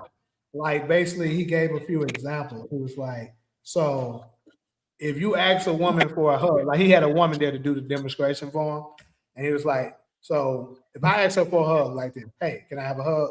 And she say no initially, and I'll be like, come on, you don't want to give me a hug? And then she say no again. He's like, come on, and then eventually she give you a hug. Is that a real yes? And the kids were able, had to identify is that a yes or a no. So basically, obviously, that's not a real yes. But she said yes because she's pressured to Right. say yes. That's the word. What you said earlier, that's the word we've been looking for. That's the word we was looking for. Yes, pressure. Right. Back to Solo point and yours, Jamie. That's what I know a situation with that. Like the dude was almost bragging that he was damn near 9 for 10. Basically saying what Solo just said. Like once he gets you in that room, he knocking you down. And I was just like, damn, bro, I ain't that cold. That's just too close. And I'm used to being chose anyway. So I'm like, but he was pretty much saying if he want, like you said, Solo, they go out and he get her in a private space, he 9 for 10.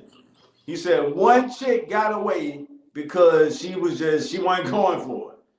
But to Solo's point, pressure, they gave in to the pressure 9 out of 10 cases. Damn. And I know a chick who said she was pretty much great. The shit that fucked me up is that they don't process the law. It's like they let the shit slide. I think So it's because, unfortunately, in our community, it's actually pretty common. As bad as it is, they say a lot of them have cases where they have been in at least some point in their life been SA'd before.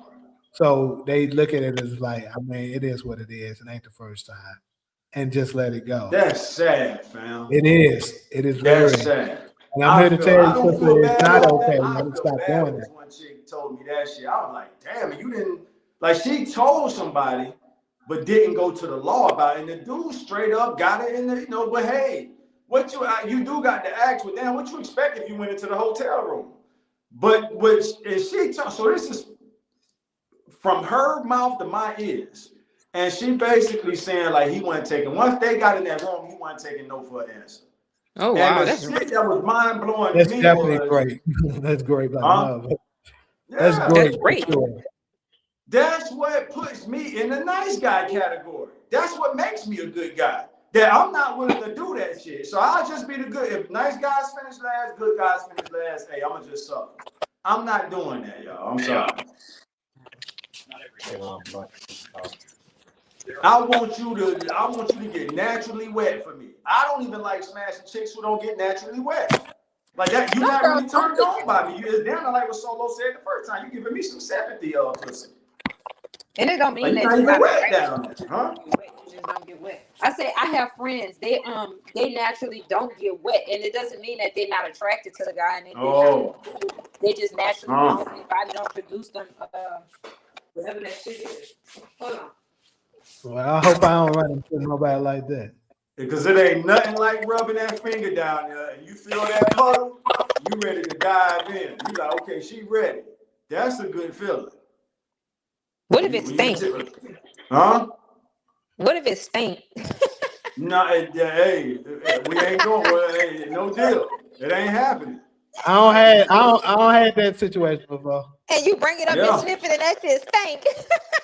Like, look, because this is the thing with it. I had one as soon as you pulled the panties down, you smelled it. I was like, Lord. Yeah. No. So for me, it wasn't like that as soon as you pull. Well, I did have one that pulls the panties down. Yeah, he was like, yeah, we ain't doing that. But it was one of them, it didn't start to smell till you was in it. So yeah. And it's too late by I was then. scrapped though. I was definitely it's too scrapped. late. Damn, you pretty much holding your nose at that point. Damn. But you know, you just and get up out of there. That should be stanky. Yeah. Smell like dead. I got one memory of that. That only happened once, and I had to pay for the room and everything. That was a loss that night. Shit. That's the only memory I have of that. Yeah. And from the moment them panties came down, y'all like, what the fuck is gone? Yeah. And if your nature don't rise, you can't do nothing. So the body language spoke for itself. I didn't have to say nothing to hurt her feelings. The body like, hey, I'll take this one. You can just say I didn't. If you wanted, and she didn't dog me out in the streets, nothing like that, because I think she knew, like, hey, if I ain't rising, if we came here to do this, and now you're not making my nature rise, and I was standing behind you at one point, and you felt my nature rising, huh? And now we in this room. I didn't pay for it, and my shit done went limp biscuit. What we talking about now, y'all? But some people probably don't know. The girl probably don't know she has an odor because she's so immune to it. Nah, she smelled that shit. I'm telling you, some people can't. My friend smelled like 1,000 dead fishes, dude. And I had to tell her, girl, you need to go take a shower. I asked the person. That bitch knew. She lying. She knew. I'm she telling you, Jamie, some people. But you might be right because when I be musty, I can smell me. Bro, I'm telling you, she could. She just was embarrassed. Yeah. You right. You probably could smell that shit. Because when I be musty, I sure do be smelling it. And then y'all can be like, oh, you musty. I'm like, I know. Damn, y'all. Yeah, he always be talking to that Target. That nigga say, you musty. I say, I knew. I didn't smell it, though. You know what the cold part about it is? This time, I ain't even smell it. Yeah, I don't. Do y'all think we can smell our own musk? Sometimes I could. Almost definitely. I can smell when I be musty, but I don't give a fuck. I get real bad. Yeah. But today, I swear, honestly, I didn't smell it. Usually I do. But today I didn't. And he told me, he said, "Ooh, Cairo, you little musty, I can smell you." I said, "Damn, and I don't even smell it today." The day I All didn't of us smell don't it, wear deodorant too, so that's a trend where I don't know. Solo might do, but I don't wear deodorant. I don't either. And I Taza, he don't don't. either. So that's why, yeah, I mean. But if I know I'm gonna be around some people real close, then I consider that. But if I know it's just a day where I'm kind of spaced out, yeah. I usually carry a towel. Then I wet that bitch if I get too musty and wash underneath of my arm, put the towel back. But I usually don't get that much. It'd be like a little stink. You know what I mean? Not bad. Right. Yeah. But I want to ask you guys a question. Mhm. Because I know men have to be persistent, and that shows that in the movie. What's that movie, Poetic Justice, with Tupac? Remember, Janet didn't want to give him any play at the beginning. He had to be persistent, and she ended up falling in love with him. There's a difference. That's a little different. Yeah, I was about That's to say a little so different. the same thing. That's So different. Yeah. Tupac shot his shot at her, and she rejected him, and he accepted him. Was like, "Bitch, I know who I am. You ain't finna, lowball me like I'm just a nothing ass nigga. You got me fucked up." And she saw from that he was like, "Damn, this nigga ain't bullshitting," and she fell for him after that. It wasn't him constantly pursuing her, and he ended up doing it. He stood his ground, and she just fell for him. That's different. And a different angle of it being different. It's you can tell the difference from a cold rejection and you got a shot.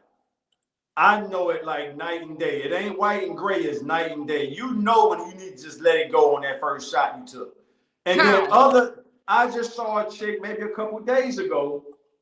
She was having a phone conversation and she was talking about parasites on the phone. And I said, you know what? I'm gonna just say what I'm about to say. I said, yeah, pumpkin seeds too.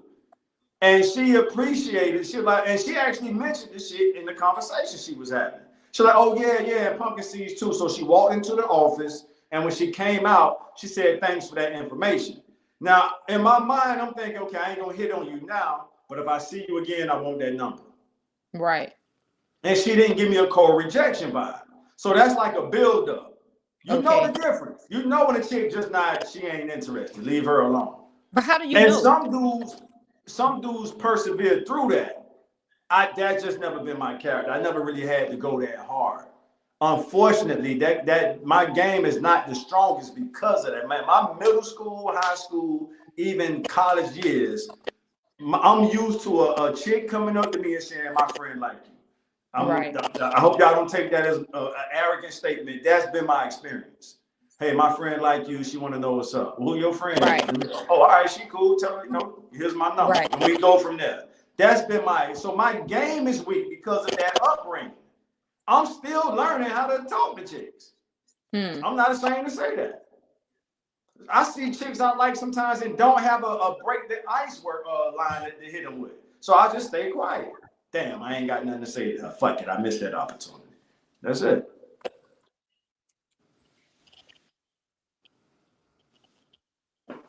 But that since everybody quiet, that other day, I'm like, well, I am offering some help. And I straight up interrupted her conversation. I was like, yeah, pumpkin seeds too, good for parasites. And it's like, oh, yeah. And so when she took that bait, I said, okay, oh shit, I might have a shot. She walked in the office, came back out, and I hit her with that line, and that's that. I have a question to ask you guys because you are men. Now, remember how you say, Taj, that you used to when you was in school, somebody come up to you and be like, oh, my homegirl like you. You know what I mean? And it's usually the cute guys that the girls do that because that's how we get down. We'll be like, oh, my God, go tell him that and see what he say. You know what I mean? But what I realized from that experience, the guys that's really, really attractive, I've never seen them try to hit on a girl. It's always the girls that's going towards them. So my question is to them because they'll be like, and then when you talk to them, like they'll give you a shot because I had that experience to where he was so cute and I'm like, oh, fuck that. I'm about to see what's up. But then even though he was attracted to me too, he still was so shy and didn't know how to communicate and he didn't think that he was attractive.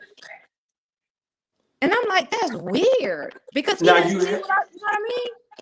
You had me up until the last part, so I can relate to everything up until the last part. When you said the shy part, I think the shyness is part of him. That's been that guy type of guy's experience where he don't have to use that much game. He don't have to Okay. say much, like you said. And I appreciate you giving me the ladies' perspective of the girls. I've never heard that perspective of the girls saying, "Hey, go," telling their homegirl, "Go tell him."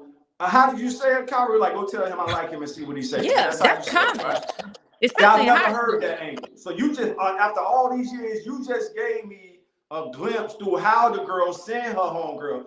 I've experienced that throughout my whole life. The girl comes to me, "Hey, my homegirl like you." That's her over there sitting at the table. "What's up?" I'll look at it. Well, this ain't about me right now. So back to the guy you talking about. I think he does. I'm not speaking for all these dudes, but they just don't have the game. So when you Okay. hook up with them, I've lost chicks like this because when y'all hook up with us, y'all like, "This nigga don't even really talk that much. He ain't got that Right. much to say." Right. And then you kind of lose interest like that. Right. Right. Like you thinking he this lit type of guy, Right. and when you hook up with him, he ain't really Yes. all as exciting as you thought. Right.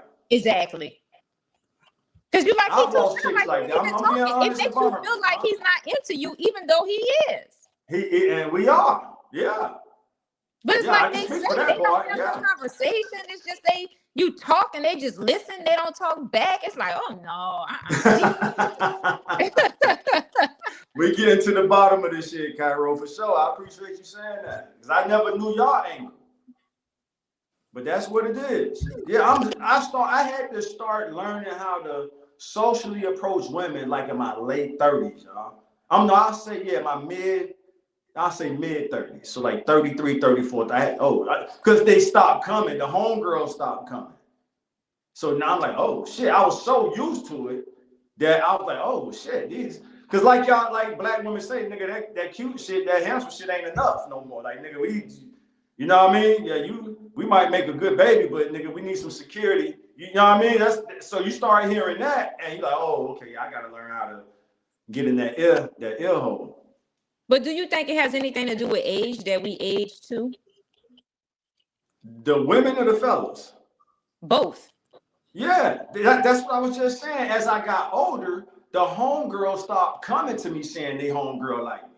So Because I by think it has to do with age too. But us getting older, because that I happens think to it me got now. to do with stability. I think women mature to a point to where looks no longer matter. And I know my hairline don't help either, but No, but I'm not talking about you. I'm talking about in general for me, right? I hit 40. When I used to be younger, oh my God, niggas used to damn me about the wreck. And I'm like, look at his stupid ass about the wreck looking hard. You know what I mean? But then when I get older, I'm on auntie status now. You know what I mean? from Motherfuckers what like, I'm that's hearing them, auntie. yeah, from what I'm hearing, the chicks in their 40s, if y'all holding it together like you, Cairo, y'all still getting hit on from what I'm hearing. No, baby, I'm on auntie status now. I'm telling you. Damn, like that? All right, so your nut And and I done said, oh dropped my to God, it. this You is ain't how getting we them looks how feel. you, huh?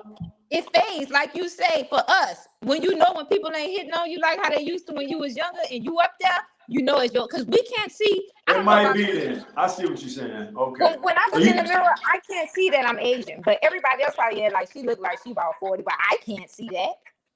right, that's a good point.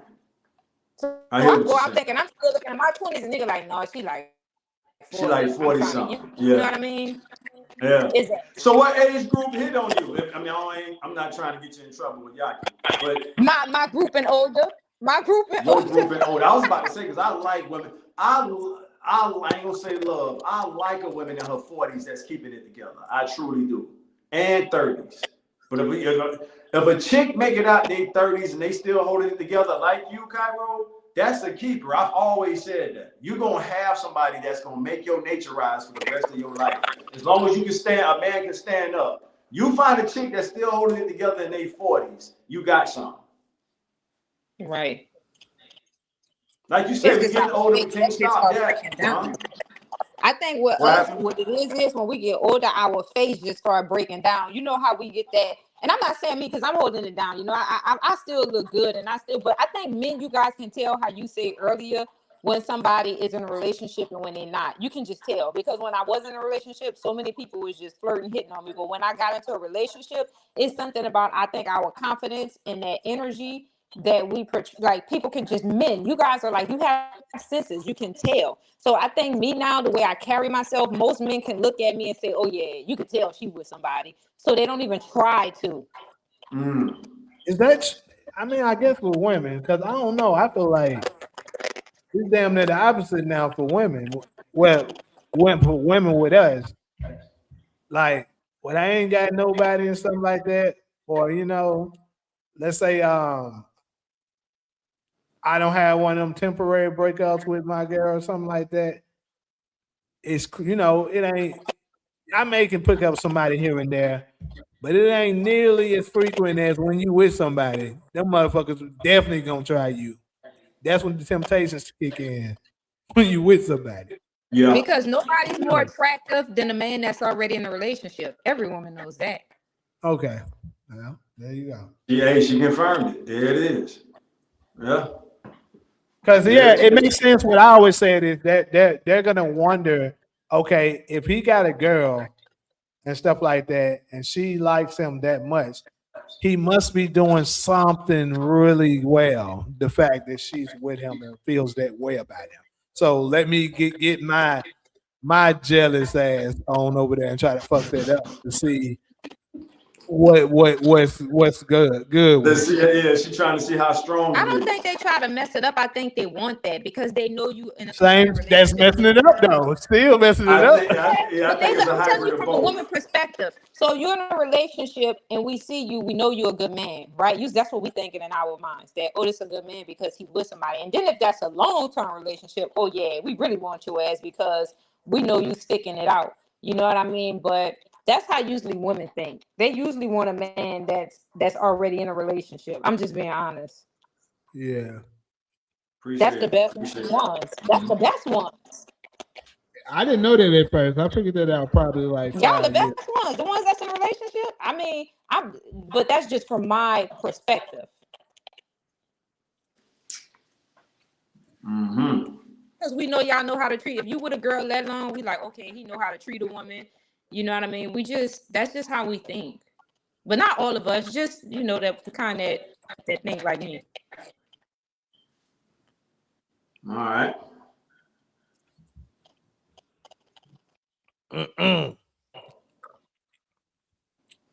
All right, so let's go ahead and go to this other topic. So Todd, this one, this going to the one that you sent me on X. I need to go back and find the exact one. Let me go look at it, pull it up. All right. When you was talking about here we go. I'm gonna put it up right there with the post.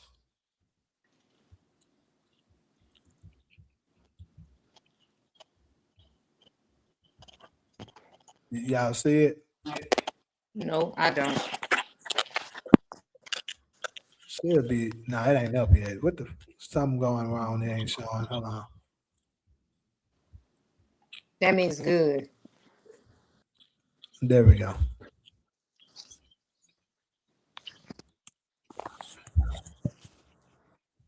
So it says President Trump won over 20% of black men voters from VP Harris in 2024, challengingly high, suffering for Republican candidate.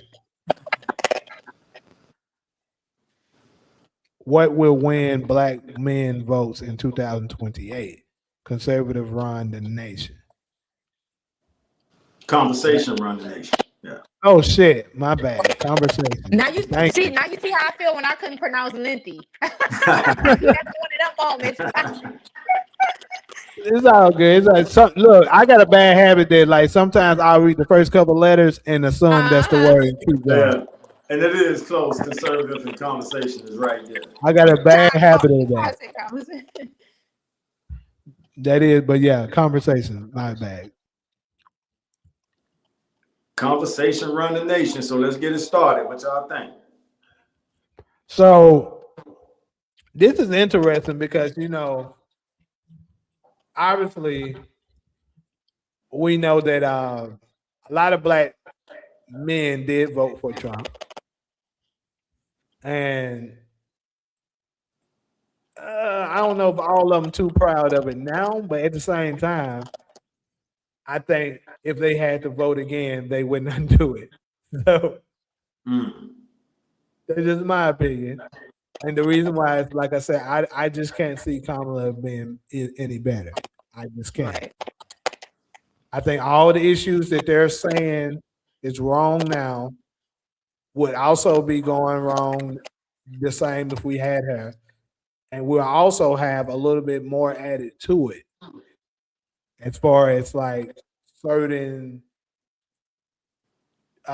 certain things being pushed upon us that we're not fond of, if you know what I'm going with that.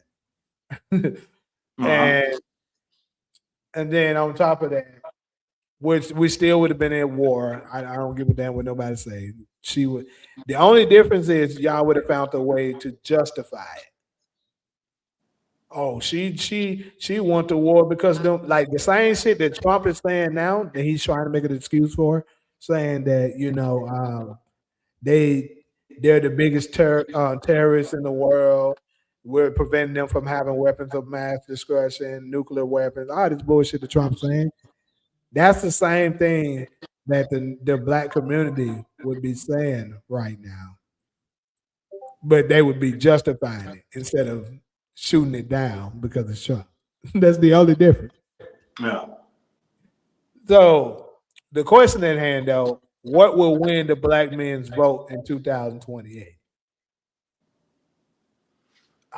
Bro, for me, I think that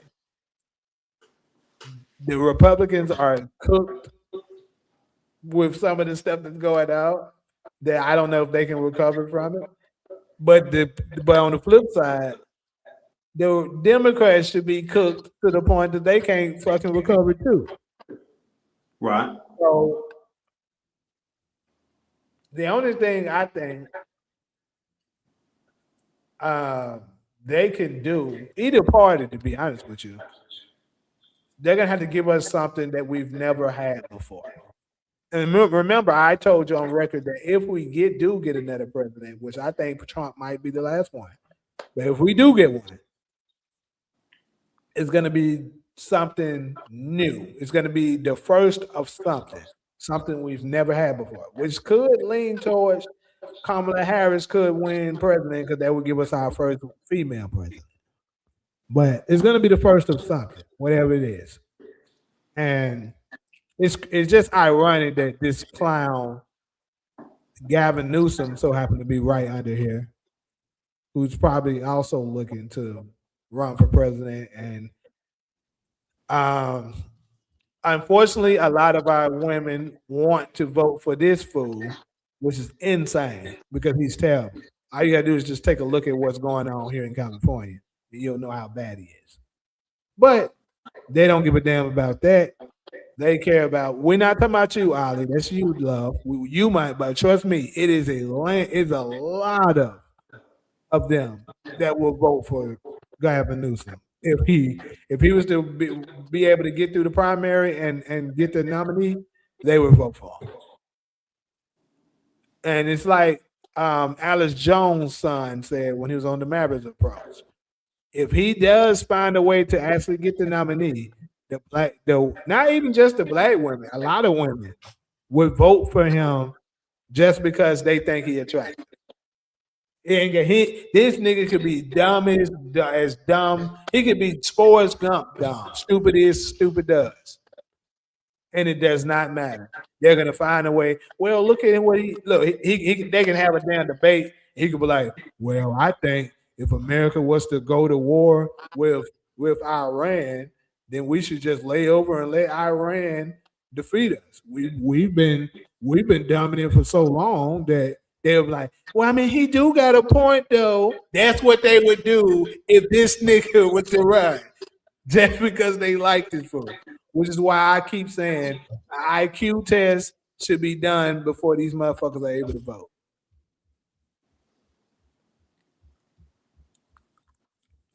Ah, okay, my bad. I thought you was responding to be said the women, a lot of the women would vote for him. But yeah, I don't know. I honestly don't know what they can do to to get our vote. But Todd, maybe you can help me out. What's something outside of the reparations? Economic opportunities. And as of now, the guy you was just talking about, Governor Newsom and J.D. Vance, are the front runners. And that puts, in my opinion, that puts our demographic as Black American men in a very awkward, peculiar situation, bro. Because we really can't expect nothing from either one of them. So I would just love. I'll tell you this. My bad to interrupt you real quick. I'll tell you this. I don't give a fuck what Gavin Newsom talking about. He ain't getting shit. But go ahead. I mean, so there you go. You're a Black man and you spoken. So you're saying no matter what Galvin do, a lot of us probably feel the same way about J.D. Vance. So the question becomes, and I'm not fond of him either, but hey. So that's the most interesting part of it. What do we do as 9 million voters out of 14 million registered voters? So there's 14 million Black American men that's registered to vote. You know what, Jamie? I might have that wrong. I might have to fact check that. The population, because we're only 6% of the national population, according to the census. Mm-hmm. So I think our population number is 14 million, and 8 or 9 million of that 14 is registered to vote. And that don't even mean, and I just saw these numbers, but so it's something like that. So the question is, what do the 9 million Black men do? If you say there's nothing Galvin can do to get your vote, people gonna feel the same way about J.D. Vance. What do we do? And I don't have an answer to that as of this conversation. So I'm looking forward to hearing Black Americans, men's perspective on what we can do as 2028 approaches. So, like, we do know that, let's talk about Gavin a little bit. Mm-hmm.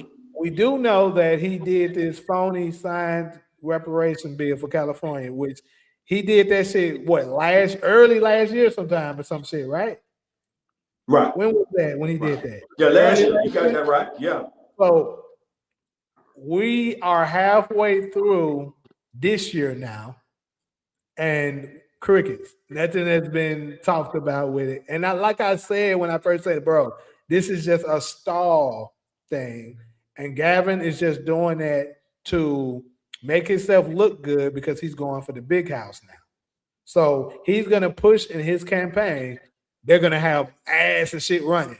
Gavin will fight for you. He signed the reparations for Black people in California. He is for you. You know how they be doing with them bullshit ass they be doing. And I guarantee you they're going to put that as part of his campaign. And some people are going to eat it up. Black, unfortunately, I hate to say it, but Black women is absolutely going to eat it up. And remember, we had this discussion on it. I told you only time can reveal the truth. But I'm telling you, if he wins that primary, we're going to get the answer to it. And I'm telling you, Black women is going to vote for that man at a very high rate. He's going to win the primary, Jamie. So what do we do as Black men, bro? So I just pulled it up on Drop. Approximately 9.6 million Black American men, Black alone, were reported as registered to vote based on the latest U.S. Census Bureau data from the November 2024 current population survey, voting and registration numbers. So 9.6 of us are registered to vote, which means less than that actually do. A lot of us don't vote. Back to your point. He's the favorite, bro. He's going to be the guy.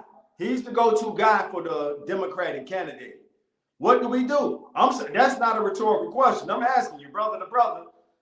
What do we do? I fully agree with everything you just said. He used that as a what did you call it? He used the reparation thing as a stall tactic. You're spot on with that. To buy time, to use that as a campaign strategy. So what do we do? Do we sit this out? Do we do a protest vote? I think the Do the best thing that black men and black women can do to really make them feel less is to not vote at all. The same thing Dr. Umar has been telling us for the longest. Don't vote at all.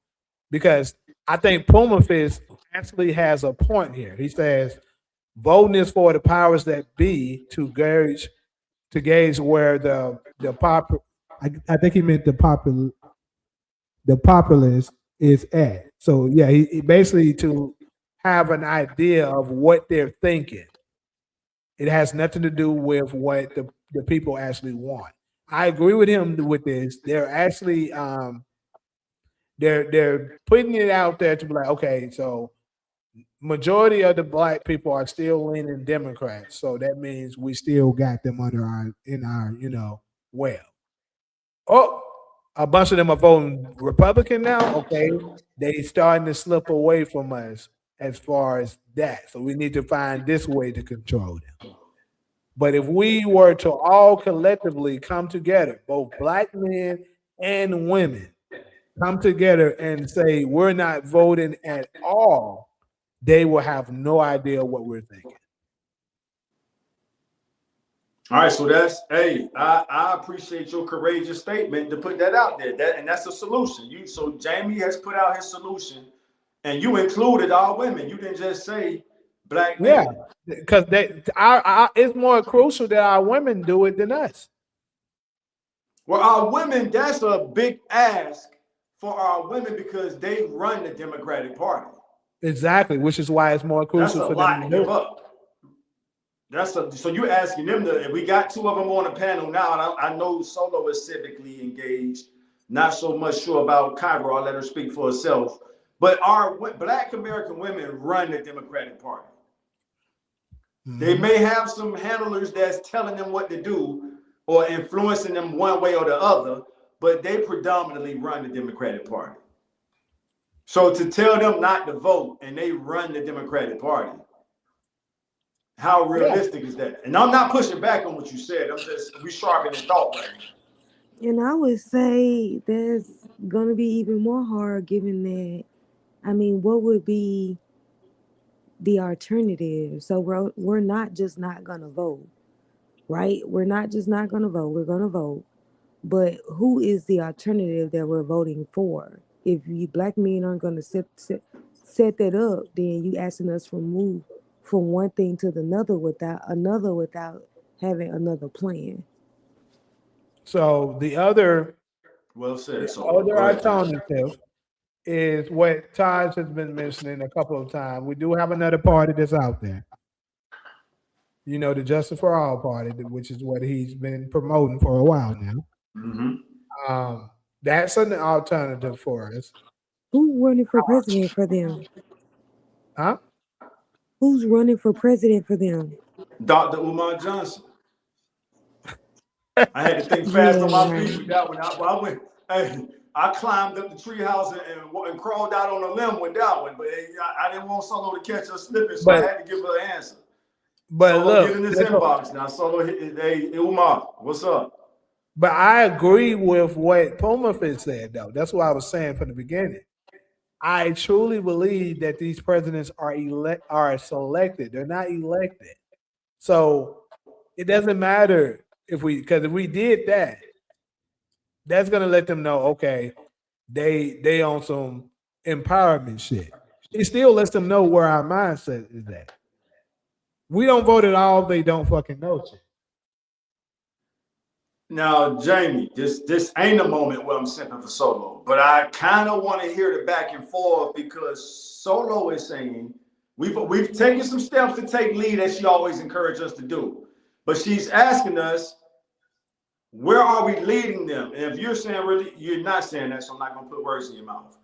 It sounds like Solo is asking us, where are we leading them? Are we just leading them out of the Democratic Party into the middle of a field and we just chilling, a tabernacle?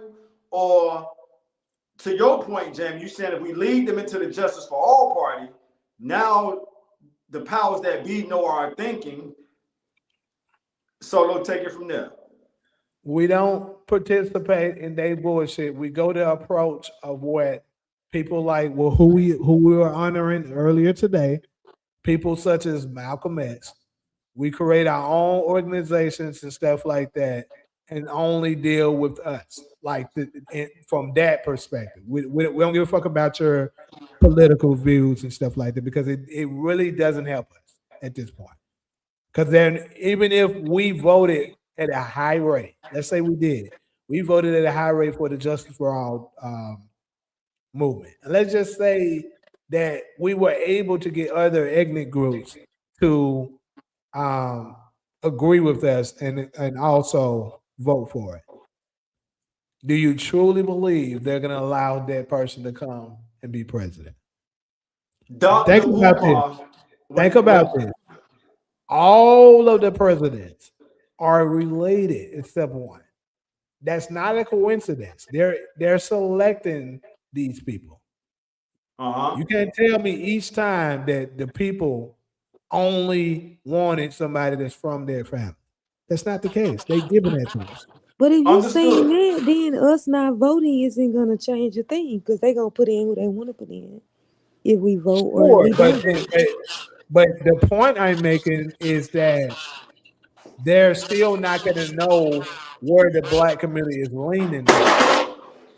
Uh-huh. That's the purpose of that. Frederick Douglass, Solo, we coming right to you. Let me squeeze this in real quick.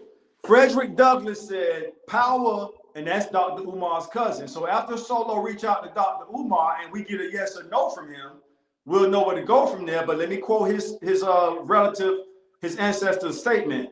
Power concedes nothing. Who know the rest? Without a demand. Power concedes nothing without a demand. Think about a remote control.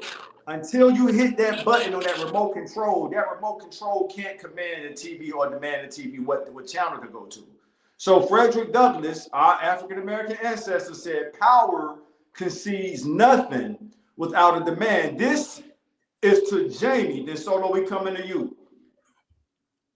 If we just use our imaginations right now, Dr. Umar Johnson, presidential candidate, Justice for All party, he, in honor of his ancestor, Frederick Douglass, makes our demand.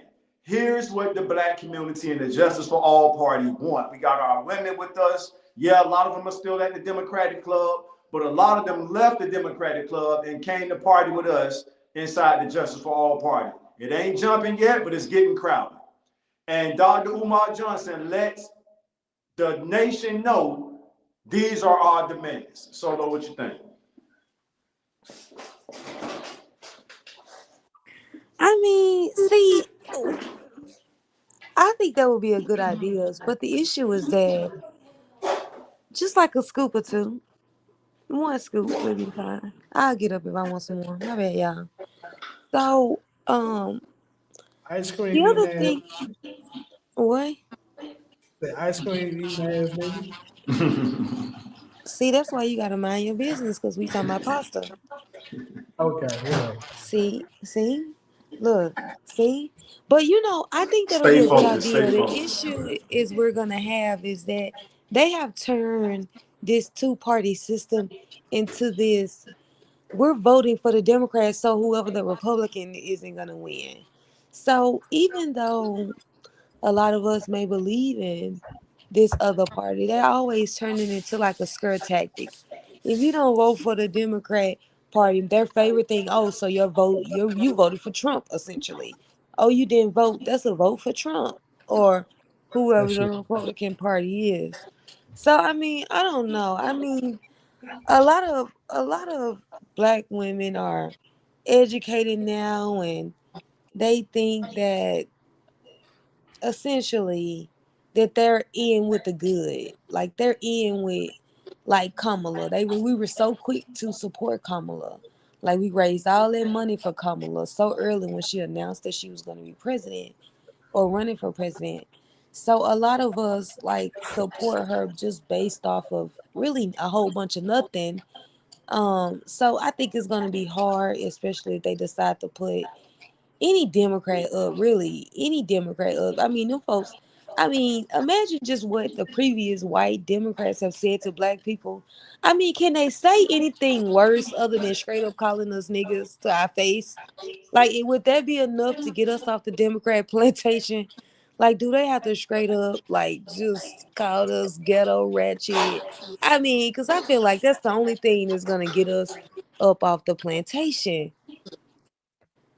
Influencers are going to get us up off the plantation, Solo. So young influencers and people who's fed up with that system. Remember what we said earlier. Really, the Democratic Party, as we speak, represent or reflects Dr. King's legacy. That's a solid statement. So for those of us who are tired of that part, like the club is not playing our music no more.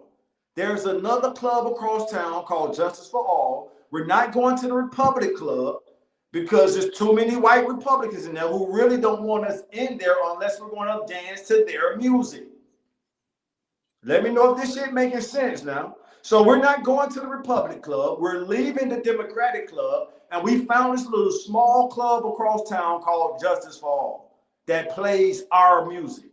Solo and her girls coming. The AKAs and the Delta, some of the Deltas coming. Jump in whenever y'all ready. I'm running out of thoughts. And if we get somebody like Umar, since y'all quiet, Umar say, hey, well, if y'all get to this, if y'all can get this, that, and the third, I'll accept the nomination. All right, bet, bro. We got that done. All right, Dr. Cornel West set up the party. We always talking about we tired of this two-party system, right?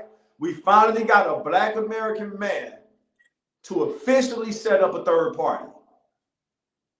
Now, this is imagination based right now, but I believe I have faith in what's called the ripple effect, where you just get the ripple effect going in the universe and the shit grow legs on its own. Take it from there, Solo.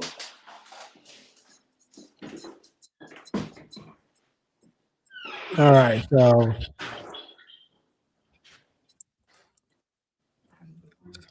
he said, I think local level voting is all that matters. Yeah. What do you think Black people want from your government? I'm not asking you to speak for all Black people, but what do you think Blacks in America want? I think Blacks, for the ones that's not just people that's looking for a handout, we truly want equal opportunity to basically to the same financial benefits that we see other ethnic groups are getting, and they try to act like, oh, we're not preventing y'all from getting it, but you are. Like, because systematic racism does exist. Like, a lot of them may not be like, that's why I keep trying to tell folks these democratic states do a lot of systematic racism. They may not do the F you nigger, we don't like you. They're not gonna do that. It's just like the video Cairo just shared with us. Their method of it is to fool you and like they're your friend. It's like what Malcolm X talked about. The fox is friendly, and he try to act like he's your friend. See, the Democrats are the fox. They act friendly because they know later they can, catch you slipping, and they have lamb chops on their plate. That's what Malcolm said. See, the wolf, he's not friendly. When he comes in, he's gonna just let you know exactly what he's here there for. So the Republicans represent the wolf. They're both racist. It's just different ways of doing it. So the systematic racism, they're gonna do stuff by put certain center blocks in front of you that they know specifically is gonna affect the Black community. It may affect whites, Asians, Hispanics as well, but it's gonna affect them the most. They're playing the numbers. So we want you to move them damn blocks and give us an equal opportunity for the race, just like everybody else is getting. That's the damn clip. Just finishing the clip. That was well said.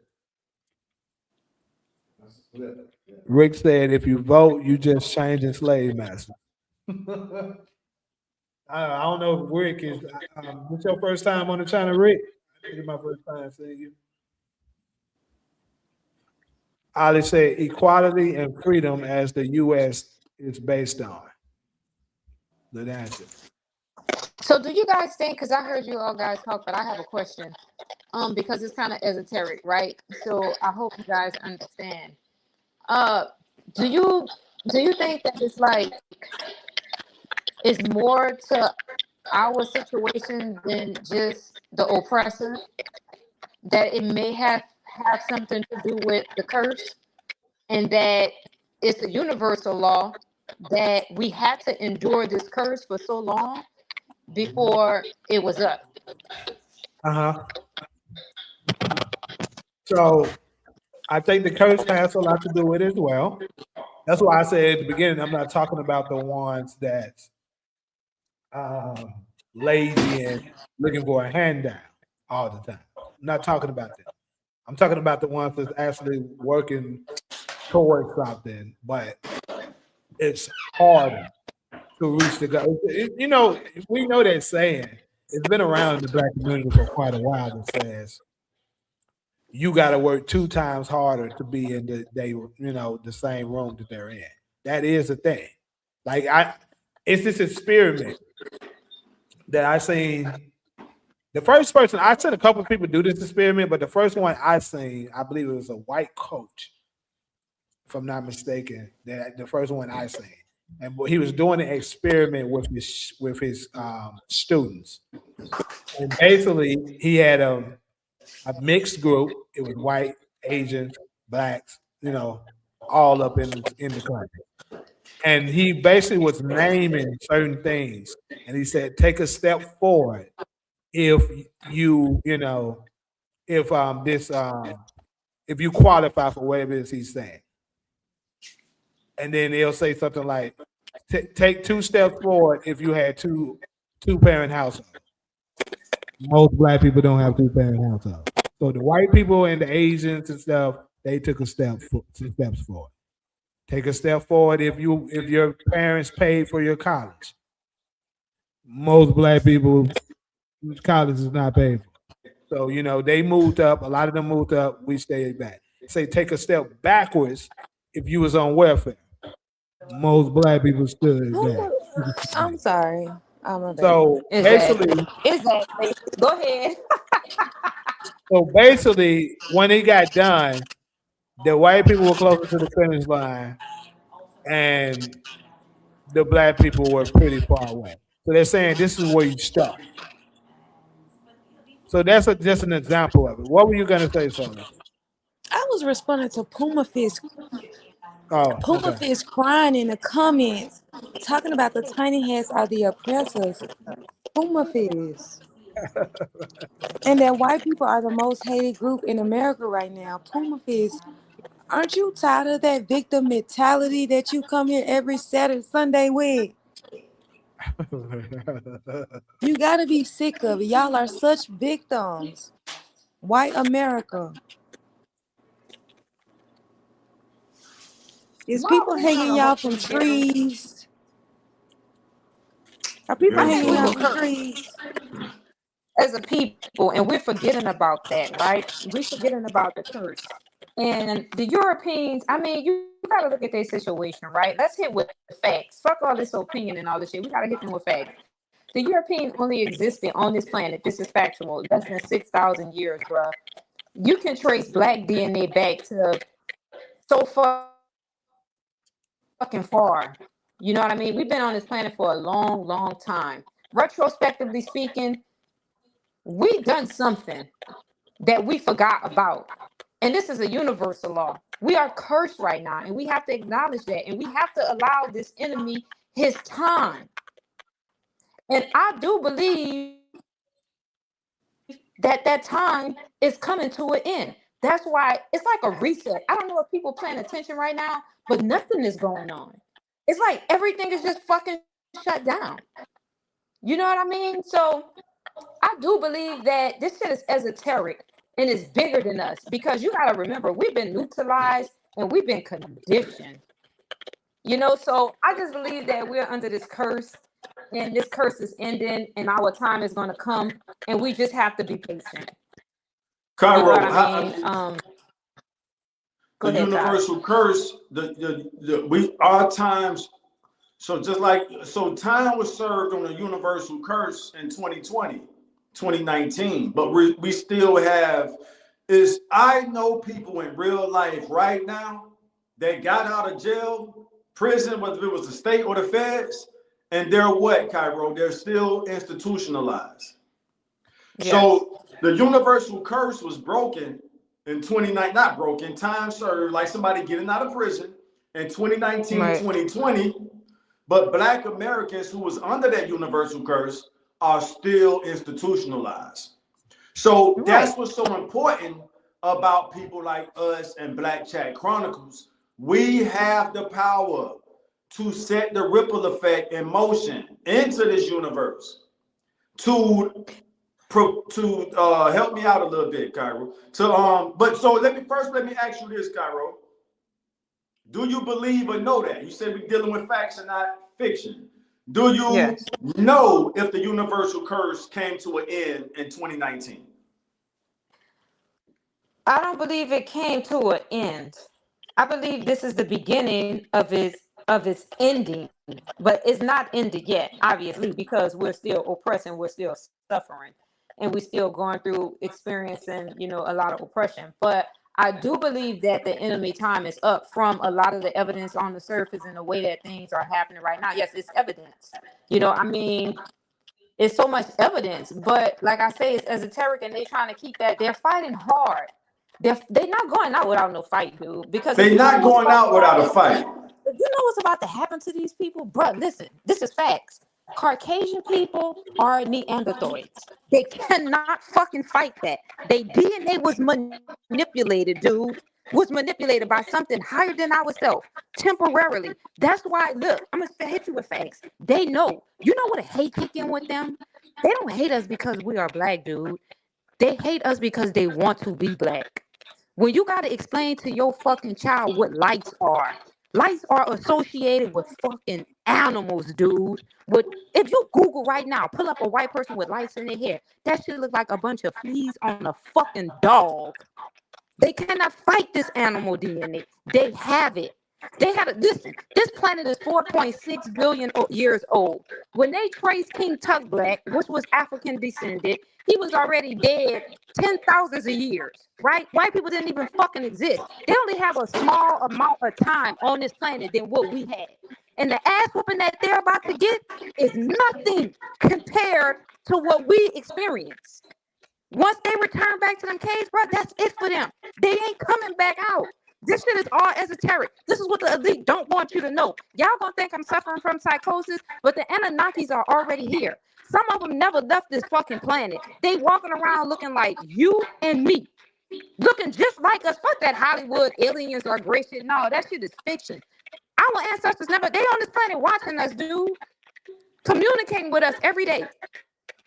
All of these presidents, they know this shit.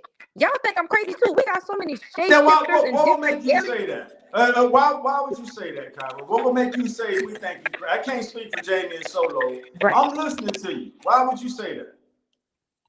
Because most people can't rationalize it because they so caught up in Christianity and Jesus returning. Cairo. So right now, you and me, I won't speak for Jamie or Solo. We're on the same thing, and the only disagreement, I won't call it a disagreement, but you said something I wanted to respond to. I'm saying they're gonna start Anunnakis. You said the Anunnakis are amongst us, right? They're right here on this planet with us. I'm with you on that. All right. So how do you know that the curse hasn't been time served on the curse? And because so that's the that difference in our approach. I want to yet. hear you all the way out. Let me say this and you got it. Right. So my thing is time is served on the curse, but we're still in. That's 400 years is a long fucking time to be programmed. So when you come, if I'm saying the curse time served on the curse in 2019, we're only 7 years. I know niggas right now in real life that's still institutionalized from doing 20 years in prison. Right. Yeah, I agree. You familiar with that culture? So how do you know time is not served on the curse? Because listen, you know that mothership that they talking about that they can I know the mothership. Right now. Listen, when that motherfucker land, that's when that curse is up. That's when they're about to scatter, dude. They're gonna be running high and crying and trying to pray to somebody. Because when them African descended, melon carbonated deities get off that mothership, oh, they're gonna be terrified. They're gonna be scared to death. They're gonna try to die of fear, and they're not even gonna be able to. Cairo, the mothership. I'm telling you, you think I'm crazy? It's gonna start happening. Cairo, the mothership. Yes. We talking facts, right? The mothership knows we have what it takes to do what we need to do on this earth. The mothership gets involved. The mothership gets involved when there's a nuclear threat. So in other words, the translation or the interpretation is, we're not gonna let you motherfuckers blow up a world that you didn't create with nuclear superpower, weapons of mass destruction. When it comes to us, our people on the mothership is looking at us like, y'all niggas can handle that shit. Y'all just still institutionalized of being against each other. So the biggest disagreement, and to be in agreement is very powerful, Cairo. So the disagreement we're having is, you're saying we're still under the universal curse. I'm saying time was served on the universal curse. And we're still institutionalized. Huh? No, we under that bitch. It's just like this, right? See, it's a universal law and it's a local government law. So the universal law is this: the Anunnakis on this planet, they under a different law than us do. Universal. They can't tell us, hey, we're not from this planet, we're Anunnakis. Because it's just something about that universal bond that they cannot break. That's like this life that me and you are living are right now. This bitch was already pre-chosen. You might not remember. You know what I mean? Like, we already saw this life that we was entering in, and we chose this motherfucker. And we knew what we were about to experience when we came back here. Some of us just forgot. Now, you're right about we have the abilities, but those abilities right now are lying dormant because we have been cursed. That's our fault, Cairo, that they're lying dormant. Yes, 100%. Fucking right. Because we went against what we wasn't supposed to do. My thing is, we can repent and pray that the mothership intervene all we want to, but our ancestors, the Anunnakis you talking about, they're like, y'all niggas can handle that. It's like, no, it's like they don't somebody put us bullied. under this curse. It's like somebody getting bullied, Cairo, and we both know you can actually put up a good fight. You might beat that motherfucker if you tap into that shit that's lying dormant. You're letting this person bully you because you're lying dormant, instead of tapping into your superpower that's in your electromagnetic field. So you know in the Bible, right? And I hate to quote the Bible, but you know how when they say, I'm gonna quote, like, because Anunnaki and God, they're interchangeable, because really they're talking about the Anunnakis. That's what the Bible is about, right? They're really talking about them, but they're not gonna come out and say, hey, this is what we're talking about. So you know how when they say, when God say, let it be, and it was, that's how the Anunnakis are with their word. When they say, like, if they say you curse for 10,000 years, you fucking curse for them 10,000 years. You're just not like a prison sentence. Keep going. Yes. Now, when the judge said you got 10 years, you might get out in 7, but you're gonna do them 10 years. Like, you might not understand it now, but a lot of stuff gonna start unfolding. You're gonna be like, okay, this is what she was talking about. So it's the already Europeans unfolding, Cairo. We can't come together in agreement. When I say we, I don't just mean you and me. I'm saying with 2 or 3 are gathered. We don't understand how much power is in 2 and 3 people getting together on the same frequency of agreement. And that's why we're still living like we're under the curse. But the universal curse, time served. We're still under that bitch. It's not up yet. When it's up yet, this how you gonna know when it's up, because you're gonna see the Anunnakis. When you see, you gonna see them. It ain't gonna be no more hiding or they trying to hide their identity. That veil is gonna be lifted from up off of you. You're gonna be able to physical. Okay, you know how when Enoch, right? When they talk about Enoch, Huh? Breaking up, Cairo. on that spaceship. When they say, yeah, they breaking me up. See how they doing it? Because they don't want me to Yeah. start telling the truth. But can you hear me now? Yeah. See? But anyway, Enoch got on that mother plane. He got on that spaceship and he left with the Anunnaki. Listen, we used to communicate with the Anunnakis. We are our ancestors. This is what people don't realize. When they be talking about the Egyptians and the Cushites, bruh, that's us. We just reincarnated into this realm, into this reality. Some of us remember our past lives and some of us just don't. But we knew that we were about to be, we had already fucking known. It's soul Go ahead. transfer. It's not reincarnation. I mean, we can sharpen thought on this. Well, But soul a transfer soul and reincarnation transfer, is interchangeable. It's interchangeable. You can use one or the other, right? But if you prefer saying soul transfer, we can do with that. soul transfer is where you have access to information from a past life. I thought We're that was the talking Akashic science, record. right? We can prove that. Right. That can be proven. That so here's the thing. That's what's so crazy about people who experience traumatic deaths, killed. There's an emotional charge from their soul transfer that goes into the electromagnetic, they call it the electromagnetic phenomenon or the electromagnetic waves. So it's like a personality is it, you ever heard, let me use a more modern term. A personality is in the cloud, not the white clouds that rain come from. It's in the ether. And that can be transferred where you can extract. So when you say reincarnation But I'm saying that is because when it's interchangeable. You can say reincarnation or soul transfer is whatever you prefer. That's like saying she's pretty or saying soul she's transfer beautiful. is more like channeling. Reincarnation is when a soul comes and inhabits another body and it's that same personality from the That's past us life. That's right now. reincarnation. Huh? Yes, that's us. I'm telling you, like, yeah, I'm just the one thing about me is I'm gonna put out facts, and I know because I have esoteric knowledge. I was born with it. You know what I mean? So But I just whether gave you facts, Cairo. What I'm I know, saying but is this we is what I'm can. telling you, Taj. You're gonna see it. Just listen to everything that I'm telling you, baby. What I'm telling you is gonna start to happen, and you're gonna be like the first person. You know how your mom tell you, she be like, "Don't touch that fucking stove," and you gotta touch it for yourself, and then you was like, "Damn, she was right." Or you know how like somebody will try to tell you something and you don't really hear them, and then when that shit happens, you go back and be like, "Damn, I remember she said that shit." So I'm just Cairo is putting it like, out there. hey, she's like me, bro. Like a lot of times I be telling folks stuff, but I don't necessarily have the proof all the time to tell you, but I'm telling you, I know it's to be the truth.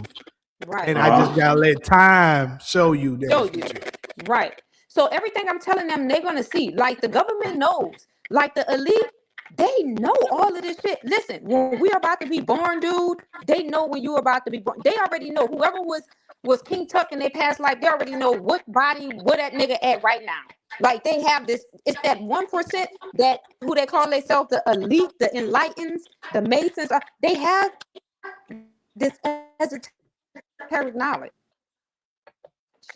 They have it, but they know what's going to happen to them. They so fucking naive, dude. They already know. They get prepared. I'm telling y'all what's going I on. believe they are. That mothership is coming back, and they think they're gonna do that. But when that motherfucking spaceship come, that's when that curse is lifted up off of us.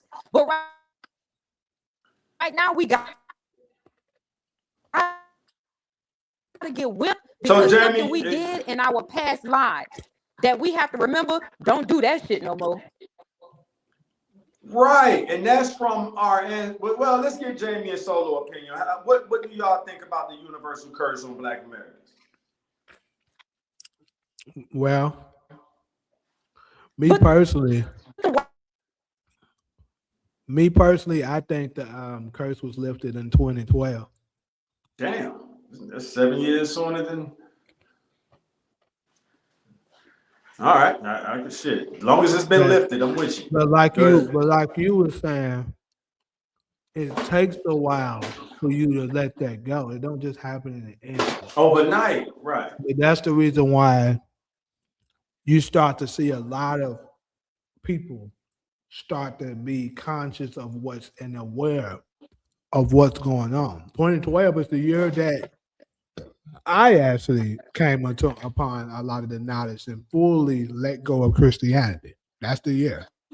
And me speaking with other people, like matter of fact, Captain Tazaria, right? Uh huh. He said that's when he started around that time. So I believe when they was talking about the Mayans calendar, when they were saying the world was ending, they was talking about that curse being lifted. Their world is ending, and the new world Ah, is I like beginning. that. I like that. Cairo, you like how that sound, Cairo? That made sense. That I'm that don't pretty sound confident conspiracy that curse theory. is not lifted because we wouldn't still be oppressed. If the curse was lifted, why are we still oppressed? Why are we still having a Because white man Jamie slavery? just When it's lifted, said that's when you're gonna realize. we're still institutionalized, Cairo. Like Jamie just said, it don't Y'all Like messy. happen. Cairo, you where I'm just putting it's out been there. said. You know what lifted, one of but see, the look, things Malcolm X said?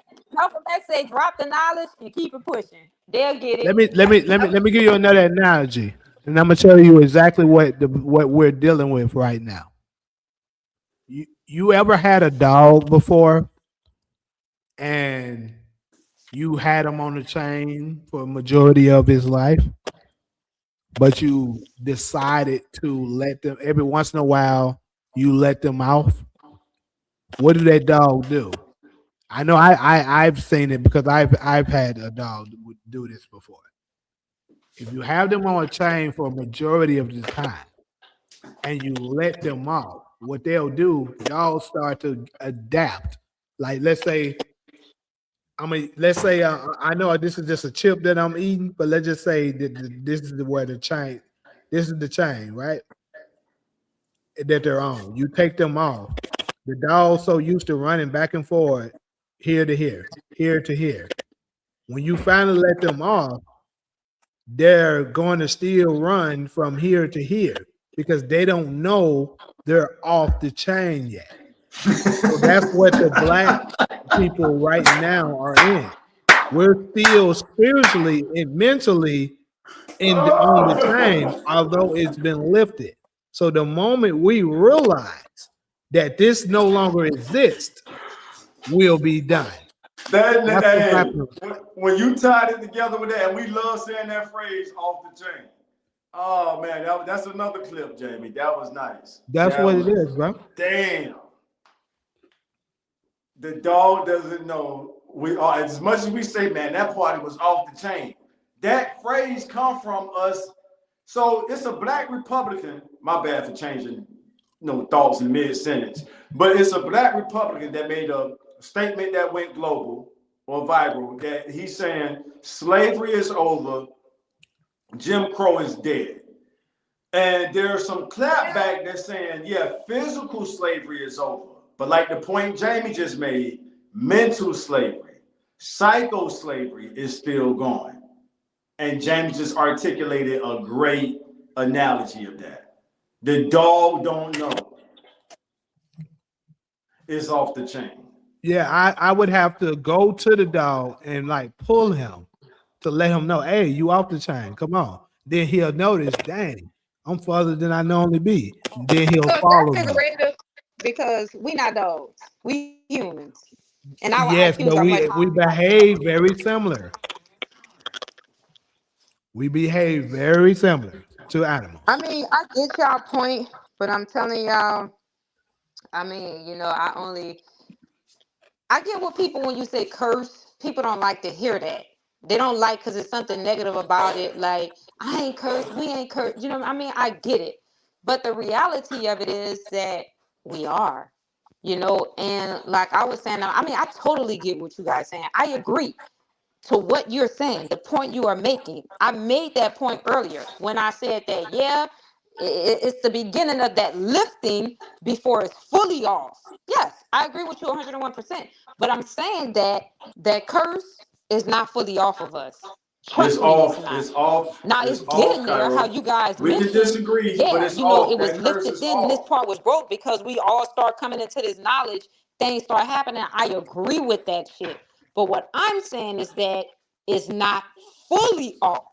So to ping like go back and forth like a tennis ball with what you guys saying, yeah, that's facts. Black people start coming into knowledge. We, you know, everything you guys are conveying.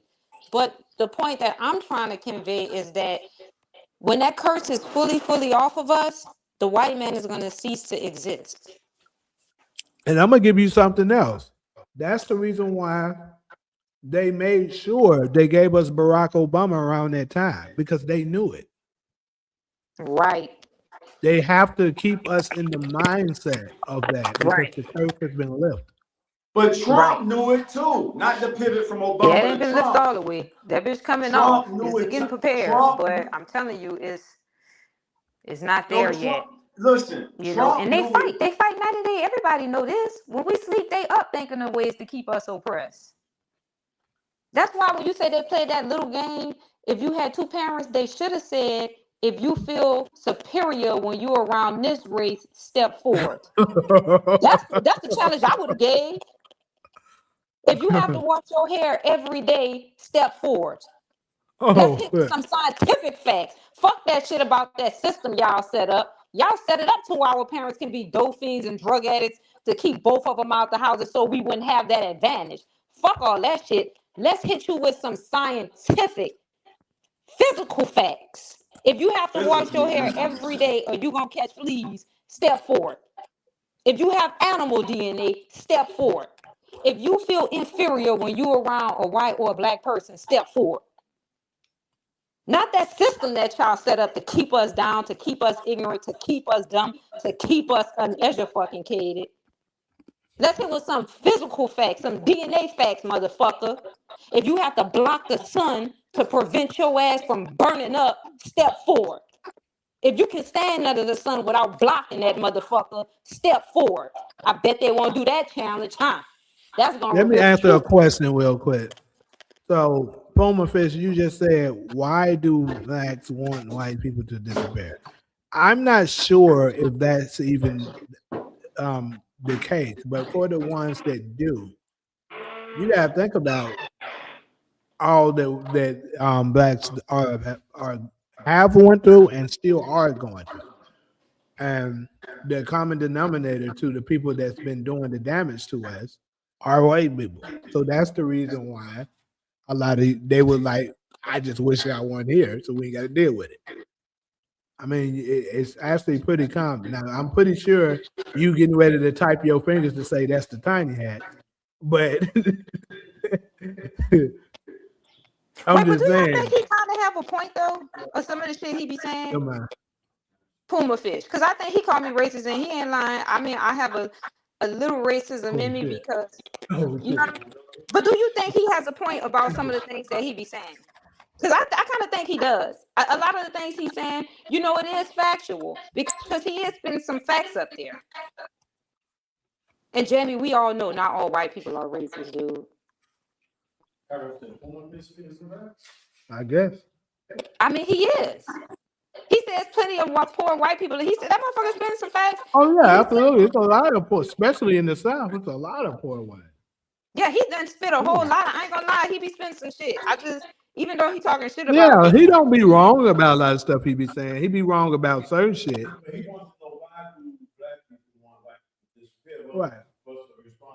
Well, what I said is look at all that we've been through and the common denominator to the cause of it, a lot of it, the most notorious and egregious and shit that we've been through, it's been people that look like them. So that would be your reasoning.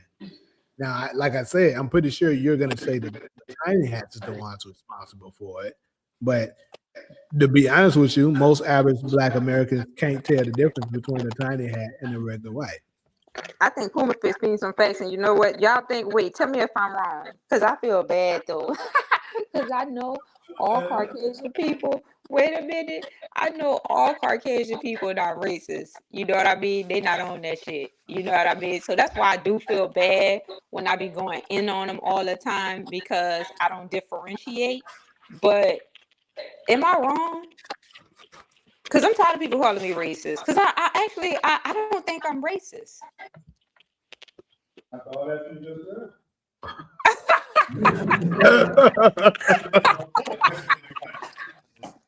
Taj, you know that. He gonna talk about after all that you just said. Taj, you know you wrong. He gonna say after all that you just said. Now he's talking about I'm trying to backpedal. But hey, Taj, I do feel bad, dude. Because but that's why I'm asking though. Because I know some white people, bro. Them people ain't racist. It's some Jews. They not on with Jewish people. They not on that shit. Them people genuine. So speak about specific energy that needs to cease to exist. Man. Wait, what'd he say? What'd he say? Taj, I can't hear you. You're trying to see that you know Puma Fist was in the comments or not. Because I do feel bad. I think, hey, do you guys think I'm wrong for this? I'm gonna stop saying that all white people are racist and that. Because you got some real, like genuine Caucasian people out here. We told to the whole world. Yeah, but then I'm wrong too, because I think this shit bigger than us. Because what about Caucasian people that marry somebody black or have like black children?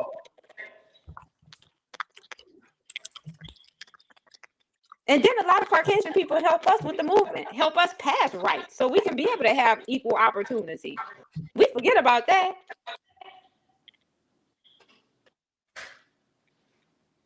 Well, I don't think that a lot of folks forget it, but this is the thing. It goes back to the Muhammad Ali analogy. If it's 900 snakes out there, and 200 of them aren't bad, but they all look alike, would you rather sort through all of them and find the 200 that's not bad to protect you, or would you rather just shut the door on all of them? I don't know. That shit kind of hard, man, because you got to think about it. What about the Caucasian people out there? And I'm pretty confident you experienced this. You done had Caucasian people that was genuine, didn't judge you based upon your skin Absolutely, color. good people. You know what I I mean? definitely Good have. people. Yeah. So that's why I'm going to start changing the way I speak when I say all white people, because that's wrong of me. You know what I mean? To categorize. Because that's like they saying all niggas are fucked up. How will we Right. feel? It is the same thing. You know what I mean? So I think that I need to make a better judgment, because we've been deceived. We've been tricked to think that all white people are fucked up and all white people are racist. And that's how a lot of us miss out on opportunity, because we have that negative stigma. And when we see them, that's what we think. You know what I mean? And that might not even be the case. And then you could see some people that's mixed and you assuming that they white or they Spanish or they Arab, but you don't know this dude dad is black and his mom is black. You know what I mean? Like, we really don't know. So I think I need to reassess and reevaluate the way that I think too, because it is wrong. You know what I mean? Like, it's wrong on so many levels. It is. Because I had a lot of Jewish people and Caucasian people that never judged me based upon my skin, that really gave me so much opportunity, dude. And if they hear me speak like this, they probably like, damn. That's ultimate betrayal. You know what I mean? Well,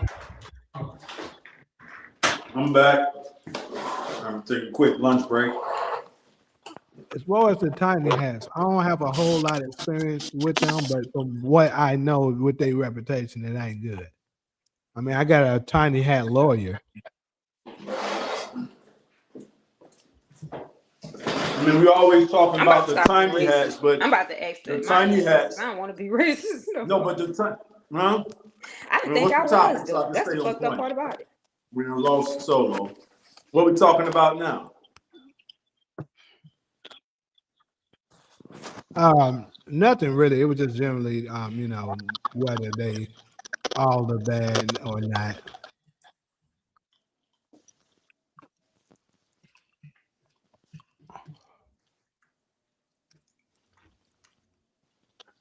Now that I don't know if I can agree with. Come on now. Blacks have more opportunities in America right now than whites. What would be your proof that leaning toward for you to say that? Just because you might see a bunch of successful black people and doing better than you doesn't mean that we have better opportunities than you. I think that's kind of crazy. He might be Hey, who right. knows? I said that curse off of us. I think we have certain advantages, but to say that more opportunities, I think that's a super reach.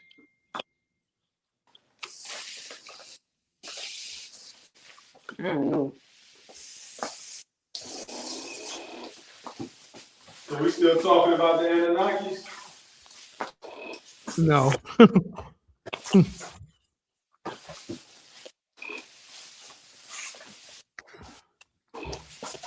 That's wrong. I think we wrong, y'all. We racist too. Puma face is right. Black people racist too. No, Puma Fist said Cairo is racist. And we don't even see it. Don't put us in that, What you Cairo. laughing Hold on now. Cairo, I know how to read. This man said Cairo. You is know what's so racist. fucked Didn't up? Because say he Tom. right. We racist and we don't see it. I don't think he can hear you. Speaking, I don't think she can hear you, Taj. Can she hear you? Let me why log she out and log speaking back in French? because I Now can't. she's Hold speaking on. French talking about we race. No, this man said Cairo is racist. Cairo, you can't hear me? She's leaving and coming back, she said. Yeah, Puma Fist said Cairo is racist. So I don't get that. Why would she backpedal after it made me believe she didn't know Puma Fist was in the comment section. Like, say what you gonna say and stand on it. I'm pro my people. That don't mean I hate any other people outside my people. So I don't talk like how she was just talking. But if you're gonna talk like that, stand on it. Yeah. So There's nothing wrong he with put being Cairo pro as your racist. people. He didn't say Jamie is racist, Taj is racist. And I'm with you when you're right, but don't backpedal. I didn't say, and when she was saying all that stuff, I didn't know what to add to that. This, that, and the third. I'm like, hey, I'm just listening. Now it's almost like she feeling bad because it was a white guy in the comment section. I'm like, just stand on it.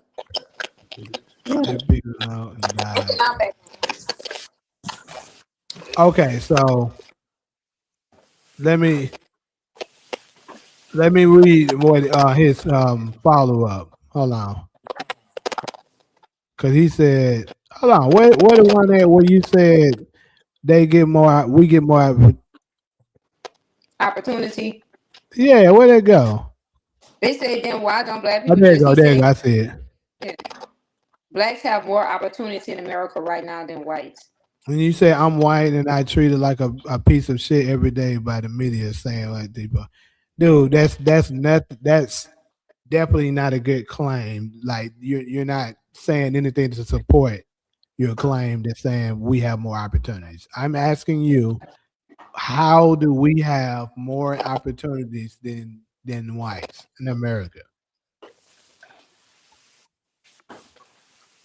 Now, if you want to say, because I will say this is one thing. Like Tosh, you remember when Trump first said that he wanted to give them reparations for basically how they've been. What's the exact word? You remember the exact word he Trump said? wanted to give white men reparations for DEI, anti-DEI. So basically, I'll say this: there is certain things that we have that is an advantage. It's like, I guess you can you say privilege, because let's be real. It's a lot of things that whites can do that white people are just look for something to say, oh, he's racist, oh, she's racist. That is something that we do have. That is a thing. I'm just being honest. Not saying it's right, but hey, we do leverage that. That's an So, advantage Jamie, that are white you people saying do. that? Well, you saying that's not right. So Trump is bold enough to say white men deserve reparations for anti-DEI. Will he say, and black men or black people deserve reparations for 400 years of slavery from? Huh? Does he? Or he only want white men to get reparations for anti. I mean, he know we know he's full of shit for that. That's why I didn't even waste no energy with that. I'm just saying the fact that he said it. I just have a question for Puma Face. You on Black Chat Chronicle? Why? Yeah. I don't get that. What's that? Okay, for example, right? Like us, how we expressing, our beliefs about this system that been set us up against us by the Europeans. And you Puma Face is on Black Chat Chronicles, right? Debating with us, giving us his opinions, just going back and forth. Now, black people, we wouldn't do this. We wouldn't go to a KKK rally. You know what I mean? And sit up there. She's right. She's right. We're That's not the gonna part do where that. I don't get. Like, what the fuck are you doing here? I didn't understand. Go ahead. Now she getting her swag back. Go ahead. I just don't get it. You know what I mean? Like, what do you come here to accomplish? Like, what do you want? And not in a bad way. But Well, let me the help Because you you difference see get how we it. is, hear me talk. but this is the Well, let me difference. help you get it. Huh? We're not a hate group though. They're a hate group. Right. Well, he said Cairo is racist. Well, Exactly. And I'm about to look up on Grok. Why did Trump want to give either white men or white people DEI? I'm about to ask Grok that right now. Why did Trump want to give should I put white men or white people? White people. All right. Why did Trump want to give white people reparations? For what? And his own, but so Cairo. Right. I'm listening to you. No, you made a great point. Like, we wouldn't go to White Chat Chronicles and try to persuade. You got it. Go ahead. No, I'm listening to you. I'm saying right because I'm in agreement. Yeah. No, you see earlier. I kind of wanted to ask you this in private, but I think you can handle it in public. Why did you start backpedaling after you said everything you said? Because a lot of that stuff was factual. When you was talking about the lice, is that not factual? Those are facts. So But then to that's me, why I told you. want some. It's ambiguous because remember when you talk about like reincarnation, you have a lot of people that have given accounts that in their past life, and I'm talking about it's actual TV shows like this. You got to remember the league have to push shit in movies to allow you to know what's going on, right? So you have all different type of people from different backgrounds, different nationalities, different origins that have given statements and testimonies that in their past life they may have been black, but in this life that they were white. You know what I mean? And then I had to think about it. Every job that we predominantly work for was owned by a Euro fucking peen. And half of the interviews that we went to specifically in California, 9 out of 10, it was either a Spanish person or a white person that was conducting the interview and still gave us that opportunity. And from experience, each one of us up here on this platform could agree that we may have been in a situation that a Caucasian person didn't judge us based on the color of our skin, but have given us opportunity. So we know for sure that not all Caucasian people are racist. So is it fair to put them in that same category as the racist ones? Because we don't like when they do it to us. Because Jamie always said, you and Jamie, there's black folks and then there's niggas. Right. You know what I mean? Yeah. So the same would apply to them. So we have to be fair because even Malcolm X, he did the same thing too when he went to Mega. Remember, he was like, whoa, he had one of them experiences that I experienced. He was like, when I went over here, it was completely different. It was Europeans and African Americans and African descent eating off the same plate with no type of hate. Everything was genuine. So that's all I'm saying. I'm saying it wouldn't be fair to me if I put all Caucasian people in that same racist hate category. Now, it is a small percentage of them that's not. But because I had so many a negative experience with a lot of them, when I speak, it's like, but I have to change the way I speak because I know for certain that not all. All right, cool. So that's That's maturity for you to say you have to change the way you speak. I'm proud of you for saying that, Oh, Cairo. thank you. No, for real. Because you've been speaking like that on a platform for a while. And I'm like, yo, if you're going to speak like that, own it. So when I heard you backpedaling earlier because you found out a white guy was in the comment section, I'm like, well, what do you want us to do with the information you shared with us? Do you want us to just throw it No, away? not because Now of you him saying, being oh, in well, the I didn't mean comment. it like that, huh? Not because of him being in the comment, because it's very interesting to me that he's here, you know, on Black Tech Chronicle, and he's very persistent. You know, he's here every time I come here. He Puma Chat, you know, him and Solo always going back and forth. So he's been coming for a while, faithfully waiting. Right. You know, so Yeah. I'm just interested. Like, what are you trying to get? And not in a bad way, like, because I it doesn't get seem that, like Cairo. right. Cairo, so relieve my nerves with this answer, if you don't mind, right here to this question. You know, I'm not sensitive. When you was, remember that was the Anunnaki segment when you kind of went and you kind of did a pivot into talk. You got on white people. Did you know he was in the comment section when you said all that? Yes. So why did you backpedal? And I'm asking you out of love, because when you speak, you're a powerful speaker. And if you want your brothers to try to understand what you're saying, right? When you find, oh, a damn Puma fish, my bad, I didn't mean that about all white. No, that's if Jamie rewind the tape. No, I get what you're saying, went off, but I don't. Because what I'm saying is that it is a group of Caucasian people out there that's racist as fuck. But the way that I speak, because man, I got friends. Like one of my close friends is Caucasian, and she don't mess with anything. If you're not black, she ain't fucking with you. She's only attracted to black men. I have a Mexican friend that's only attracted to black men. She ain't messing with nothing Mexican, nothing white. I know white boys that only mess with black women. So my thing is like I was saying with Jamie and your point when you said this is how I was thinking that Muhammad Ali quote that you guys make all the time about how many snakes are coming. That was my belief. But then, like you say, with maturity, you know, even Malcolm X at one point, we have to remember, and I'm not concerned about Puma fish. You know, like I speak this way to white people. Like, well, if they go in, I start breaking down my DNA, bitch. Why are you inferior? You know what I mean? Because I have a little bit of esoteric knowledge. So I'm not trying to protect no Caucasian person feelings. But far as like maturity level, I have to be honest with myself and say that it is fair that I can't say that all people that European descent are racist because I know 100% facts that they are not. All right. But I have so much hate from being oppressed and discriminated by the majority that I was like, man, fuck all y'all at this point. Y'all just need to go. Clarity. I appreciate that clarity. All right, so let's pivot. Jamie, let me read this real quick. What Trump actually said in 2023/2024 video statement widely circulated after his 2024 election win.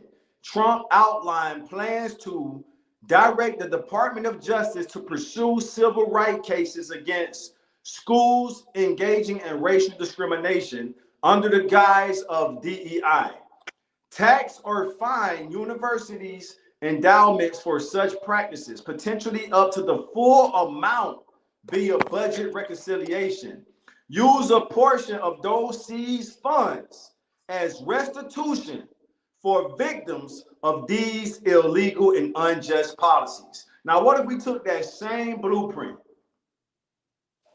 Any one of y'all can grab the mic from here, because I've read what, so that's him basically saying, for a combination of affirmative action and DEI, give white Americans reparations.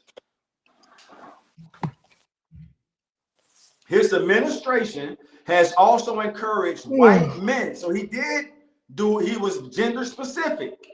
His administration has also encouraged white men to file discrimination claims with the EEOC and pushed executive actions against disparate impact, liability, and race-based preferences to promote colorblind, merit-based systems. Let me know if y'all want me to keep going or y'all hop in from there.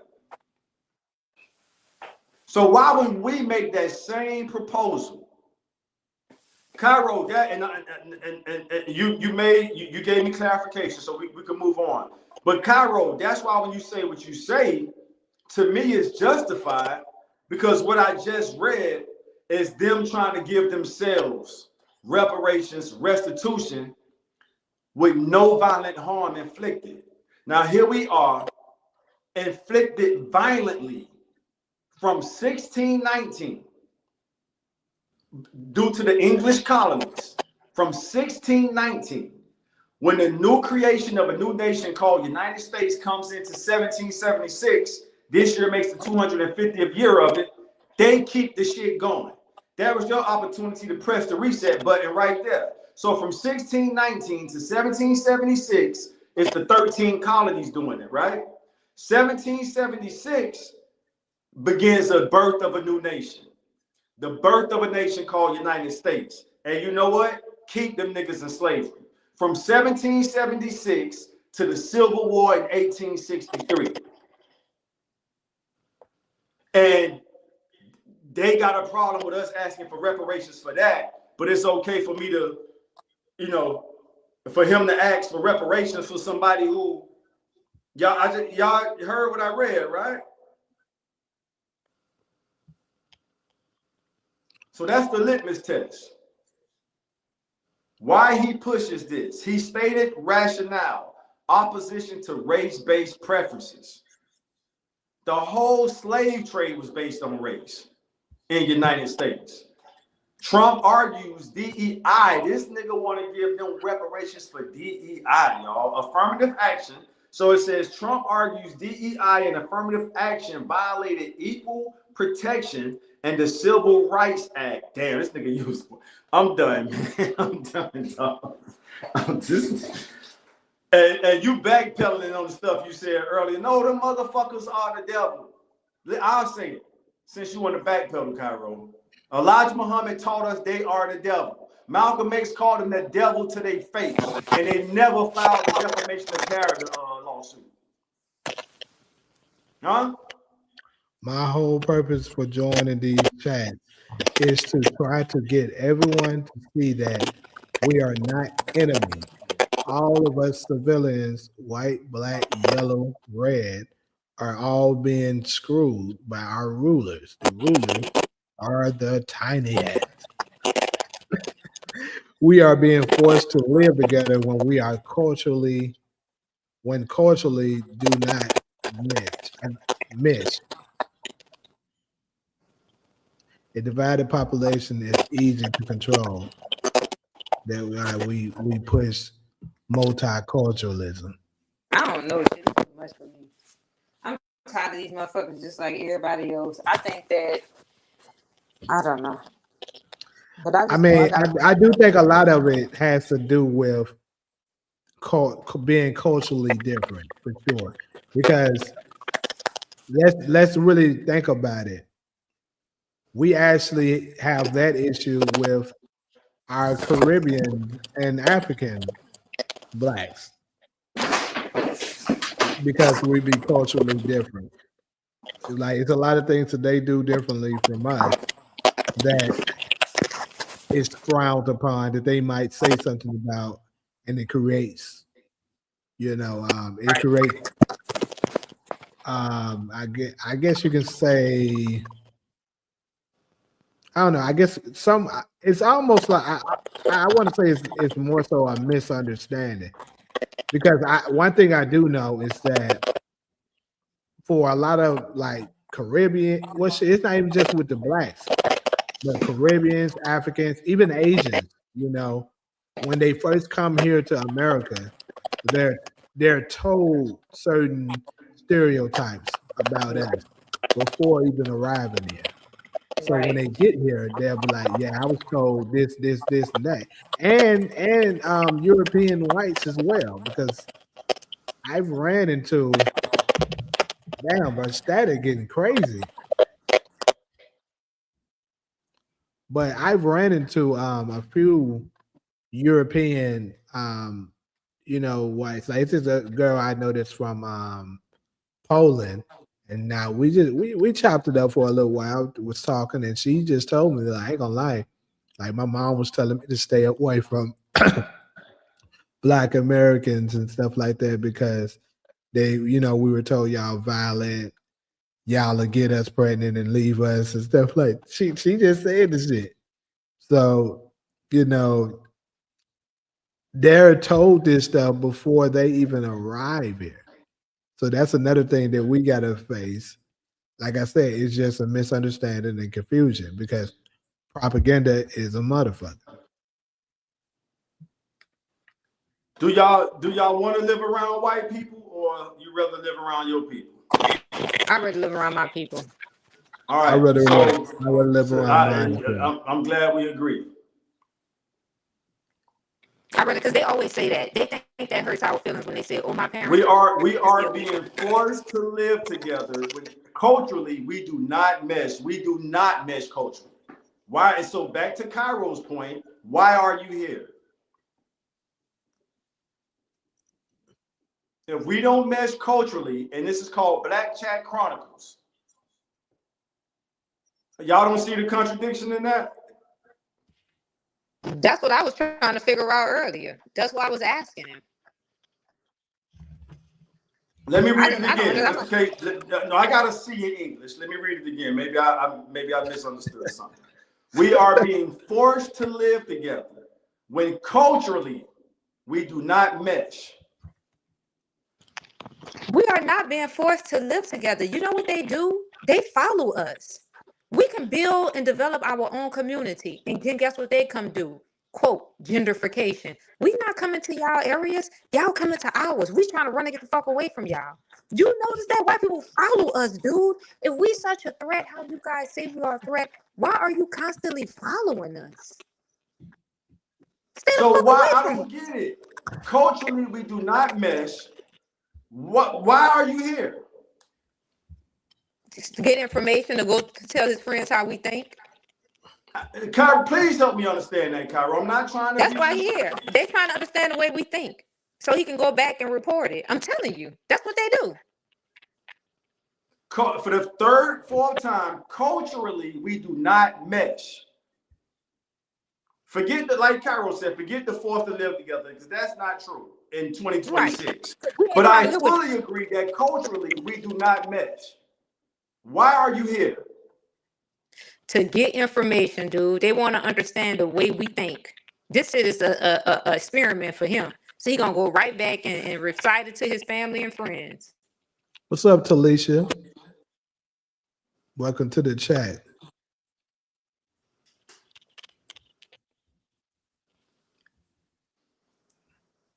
I just needed some clarity, Kyra. Y'all gonna run Puma Fist off.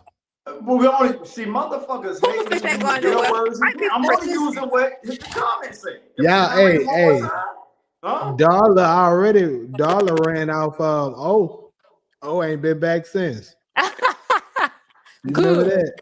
Good, Dollar. darling. Was a lot better than motherfuckers who saying we don't culturally miss, but they in our mental space. I don't get that. Taj, Maybe I'm slow. Help me out. Another thing too. We're expressing our social culture right now, aren't we?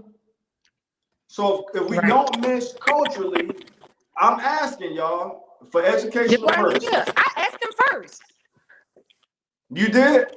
Yeah, remember I said, why are you here? I don't get it. I do remember hearing. I took a lunch break, Kyra. I do remember hearing you. I think I was walking back in hearing you say, "I don't get it." I remember But you saying when that. I said why make a good point to run their ass off, you ever paid attention when black people, when we got our organization and we're going strong, and then we like, oh, this white person cool, and we let them in, guess what happened? Our shit end up collapsing. You ever pay attention to that? Hell yeah. So Puma Fish, let me ask you something. Because you just said no, Cairo, Detroit was the best city in America. Then blacks moved in and the white people ran away. Then Detroit fell into ruin. Why didn't Detroit thrive without white? They removed So the hold jobs.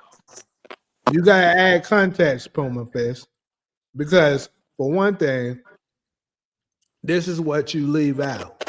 Right. You guys we might move to a certain area, but this is what you guys to do. You drop crack on us. You put guns and drugs and alcohol in the communities Yep. because, and then what happens when the area is infested with drugs and alcohol, and then you give them guns and stuff? You kill off a They're gonna community. start fighting for the drugs. They got guns, so they're gonna kill each other, Yeah. and then the community is gonna get ruined. That's what happens. You got to add that in there, because if you guys was put in a situation where you're given limited resources, Right. and then we drop drugs in your Right. community, you Right. guys start using the drugs, the same thing would happen to you guys. I promise you. Exactly.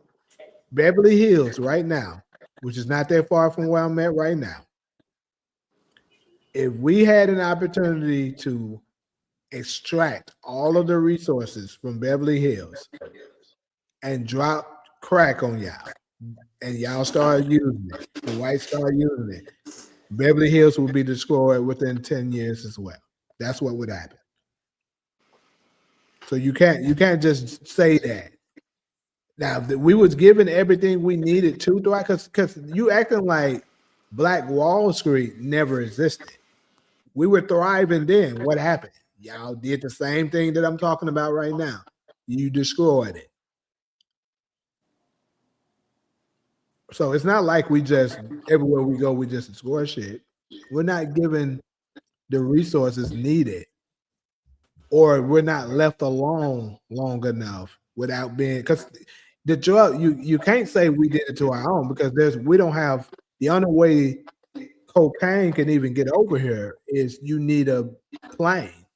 We don't have access to that stuff, so we know somebody brought it in. So it's not like Boat. we were the ones who did it. We didn't do it. Exactly. Exactly. Now I'm pretty sure you're gonna say the tiny hats did it. You ask everything, but at the end of the day, Who is Talisha? Yeah, I'm not sure. This is my first time seeing her. I spoke to her. She didn't say nothing back, but yeah.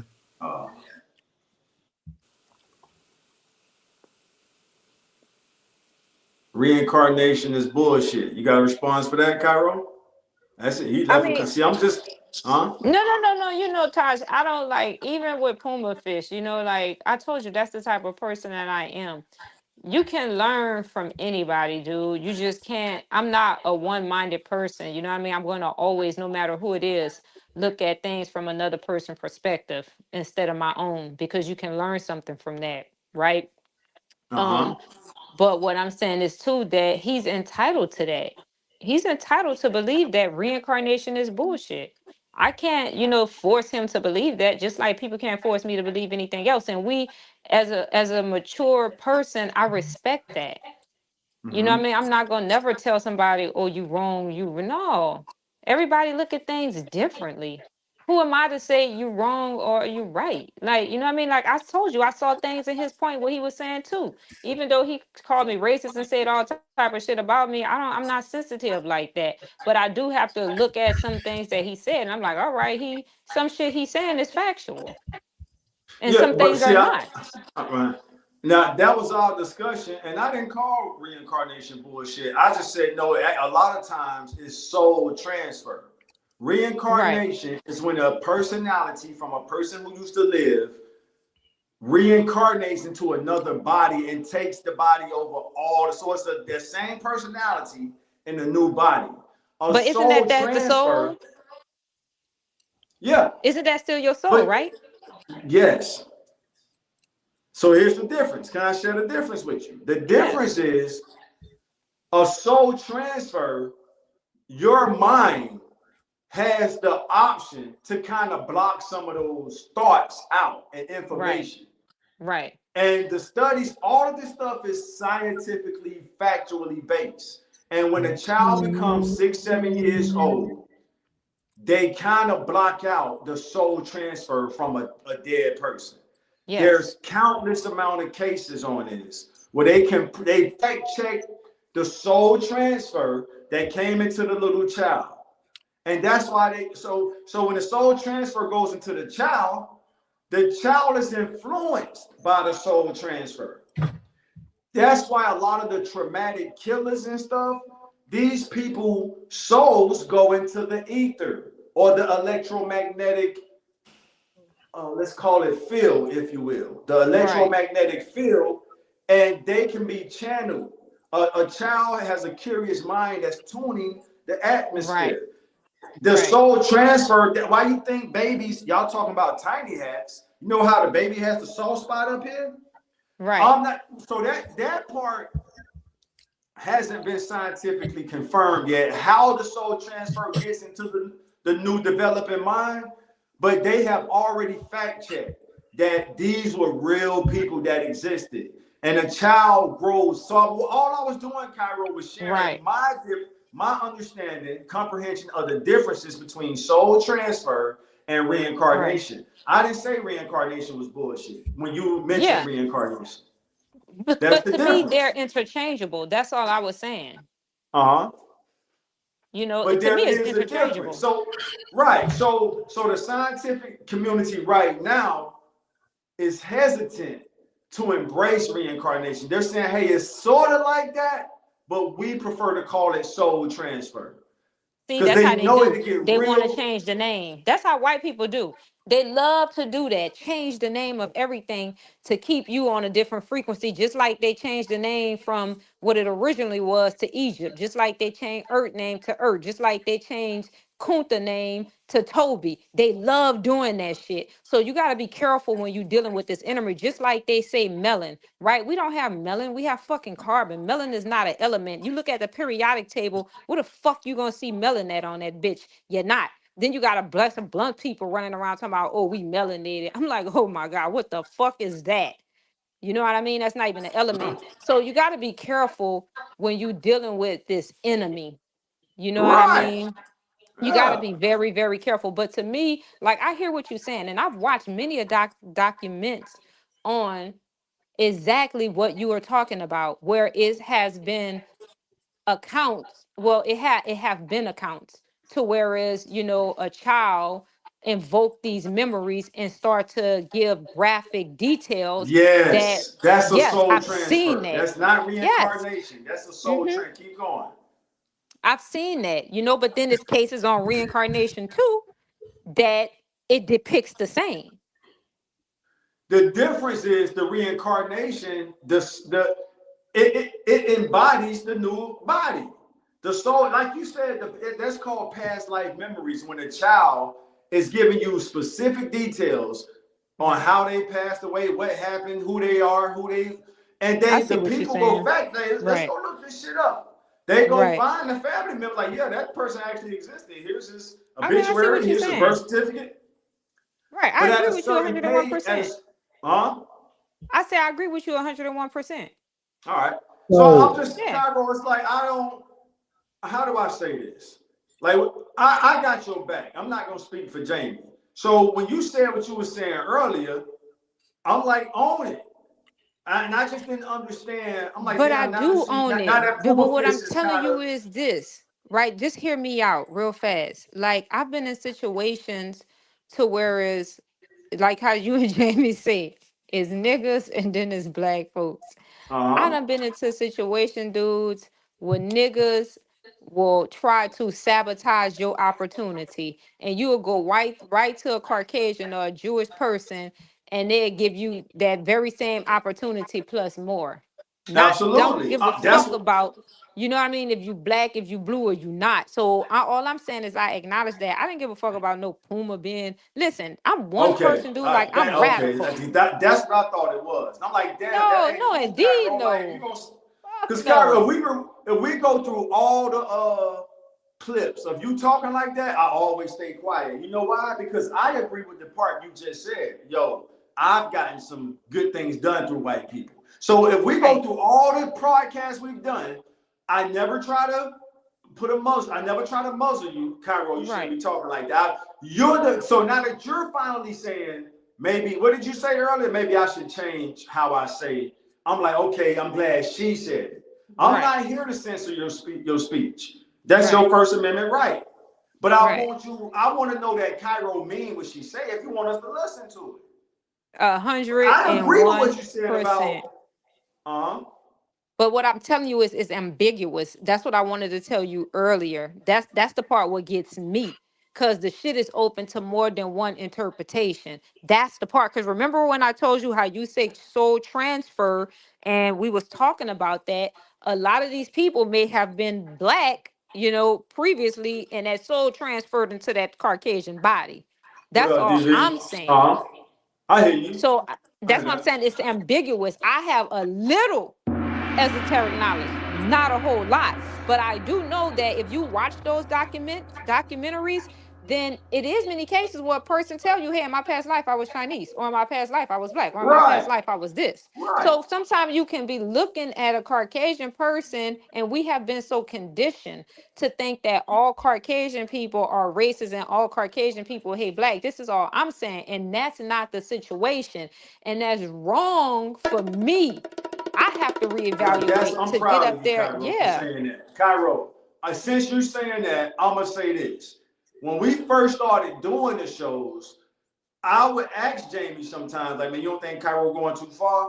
I would never try to cut you off or try to muzzle you, but you, Cairo, you done spoke like that on multiple shows. And I'm like, damn, Cairo, there she goes, she on one. And I let you do your thing. But I appreciate the maturity you speaking now, because I've experienced what you said towards the end about, well, shit, niggas have treated me worse than white people. And if I can speak for my lifetime, I hate to say that. I hate to say it too, but I agree. So there it is. So you got three. Now we in agreement.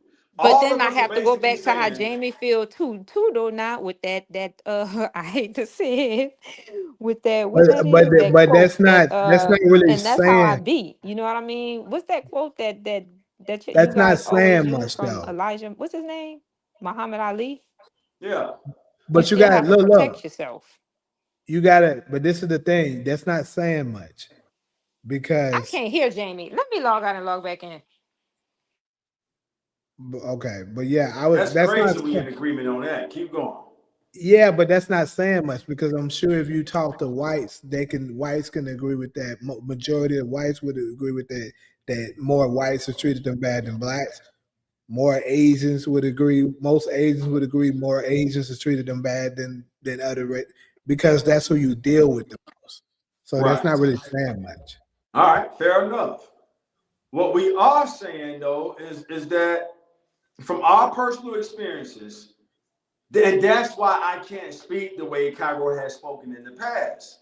I'm not going that far, but I never try to muzzle her. I never say, Cairo, they might flag our channel when you talk like that.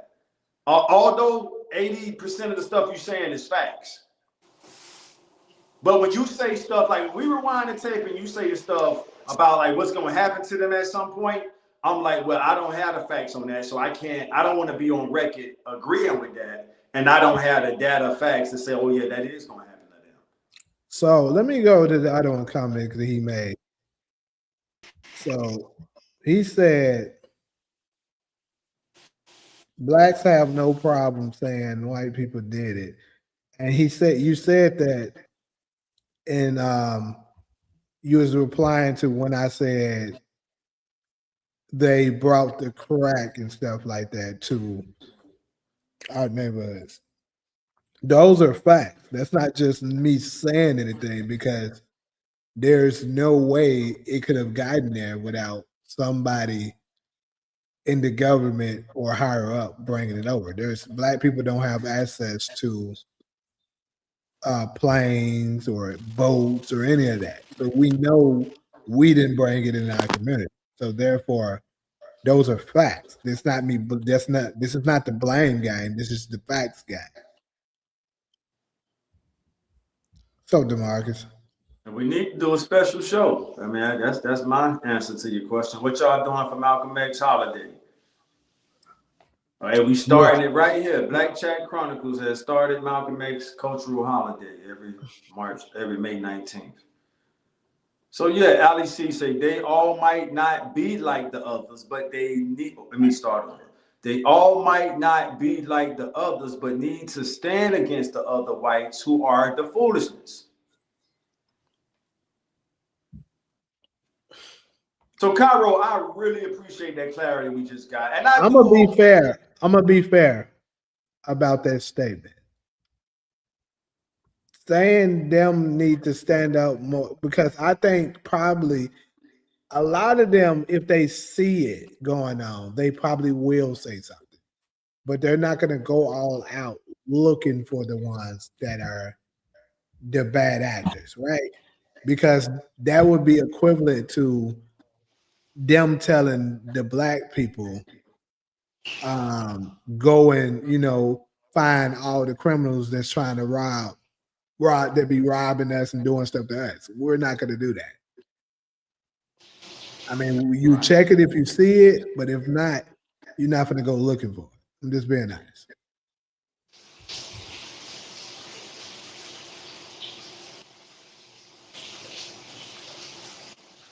no, we got a lot out on this. So Ali C say, "What up, DV? DV in the house. What's good, Cairo? Taj, that's DV saying what's up. Hey. Yeah.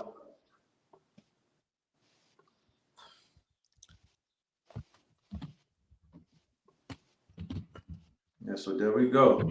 Solo didn't say bye to us again today. I ain't get no text, no nothing, just dip. Yeah. When it comes to politics and the government, they can stop. That's what I was, Allie, when I say you my girl, I use that term as a term of endearment. But I was actually thinking that, and you typed it. When it comes to politics and the government, they can stop it. Stop it. Civil rights leaders said this year, that's a fact. I got it. Jamie, I would love to hear your clap back for that. I would love to hear your rebuttal, but I was thinking that. Like, it don't What have to happened? be the example you What gave, Jamie. comment? Uh-huh. Which comment you talking about? It's one of the recent comments, right Who? above. Let me see. It says, Ali yes, the or second. Timothy? All right. Whose comment are you talking about? I kind of missed it. Ali C right Okay. above Pumafitt says, when it comes to politics and the government, they can stop it. Civil rights leaders said this years ago. So she's not referring to But what you those are said, the how like ones. go stop the criminals. We're not asking the white people to go fight the Klan. We're saying like Dr. Now I will give Dr. King credit for this. Dr. King said we want an America that's as good as it is on paper. That's a powerful quote he left us with. We're fighting for an America that is as good as it was written on paper to be. And there's a group of people blocking that from happening. Sure, but those are the ones that we're speaking of. They're the ones that's causing the trouble. The ones that's causing the troubles aren't going to check the ones that's doing it. They're not going to check themselves. They definitely not going to check they're the themselves. ringleaders of the ones that's causing it. Uh-huh. So I don't want to speak for Ali C, but if I can interpret what she's saying, to me, it says they're both out to get us. Let me use what you said earlier from Malcolm X. The wolf and the fox is out to get us. That's my interpretation of Ali C comment. If you don't mind, one more time. When it comes to politics, you got conservatives and liberals in politics. And the government, you got conservatives and liberals in government. They can stop it. They encompasses both of them. Civil rights leaders said this years ago. To me, that means they don't want, they're in, like, you know what, hey, conservatives, y'all do it. We're not going to do it now. We're not going to be the wolf like conservatives. We're going to be the foxes. We're going to make these niggas believe we're helping them, but we're getting a lion's share cut. But here's the thing. Before they get their social programs, we've already divvied up the lion's share and broke off the different nonprofit, the NGOs and the NPOs. So they're going to get crumbs. When the social program finally reach Miami, Memphis, New Orleans, LA, New York, Harlem, it's crumbs. Dallas, I ain't gonna leave Dallas out, but that's LEC comment. South Dallas, Oak Cliff, it's crumbs. Because they done already took the lion's share and broke off their nonprofit people. So that's the wolf and the fox you described earlier. So she's not saying we want the good white people to go fight the bad white people. We saying do it intellectually. Make sure everything's fair. But that's what I'm saying. They're the head of it. They're not gonna do that. Right. But what I'm saying is if you gave the opportunity, let's say the ones that certain if they had the power to change it, let's just say you give it to them and they had the opportunity to change it. I think it's probably not a great percentage of them, but I do think a percentage, if they had the opportunity, Right. it's up to you. If you could, if you want to make everything equal for everybody. If you say yes, it's going to be even across the board for everybody. It's solely up to how well you do. It's not going to be nothing blocking you. Certain whites would okay that. I would say most of them wouldn't. I think certain ones would. Right. Is that you, Cairo? I agree with what Jamie said. That's how I feel. Exactly what he just conveyed. I feel like that. You know what I mean? Now, don't get me wrong. I'm still like, you know, my strong beliefs, but I do feel I agree with what he just said. It's just like Muhammad Ali with the snakes analogy, the 200 snakes and the 800 snakes.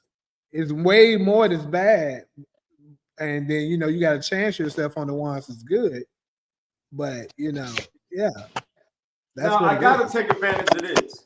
Here we have Ali C and Puma Fist basically saying the same thing back to back in comments. Ali C say they don't stop it because they still benefit for whiteness and privilege. Now, of course, Puma Fist is white, so he's not gonna word it that way, but he's basically saying the same thing. There is only a uni party, conservative and liberal, which are white, is all the same. It's about controlling the population. What y'all got for that? I agree. But I don't think we should ask them for anything. And you've always said I think that, that's our right? mistake. I don't think we should. I think as a culture, as a nationality, I don't think we should ask them for anything. You said something earlier. I forget what that quote you said about something that's a demand. How did you phrase that? Yeah, power concedes nothing without a demand. Which means power, the way until power make, I want to try to make it plain before you respond. And you can, so power could be like right here in my hand. Remember I used the remote control example? So the power is in my hand to hit any button on that remote to demand the TV. So the statement is power concedes nothing without a demand. I'm gonna look it up to make sure I'm quoting it right. And it basically saying power is nothing until the power demands something. Exactly. And that's how I think we should be. We're not gonna ask you. You're gonna play fair, or these are demands. If you don't, then this is what's gonna happen. But I think we're not unified.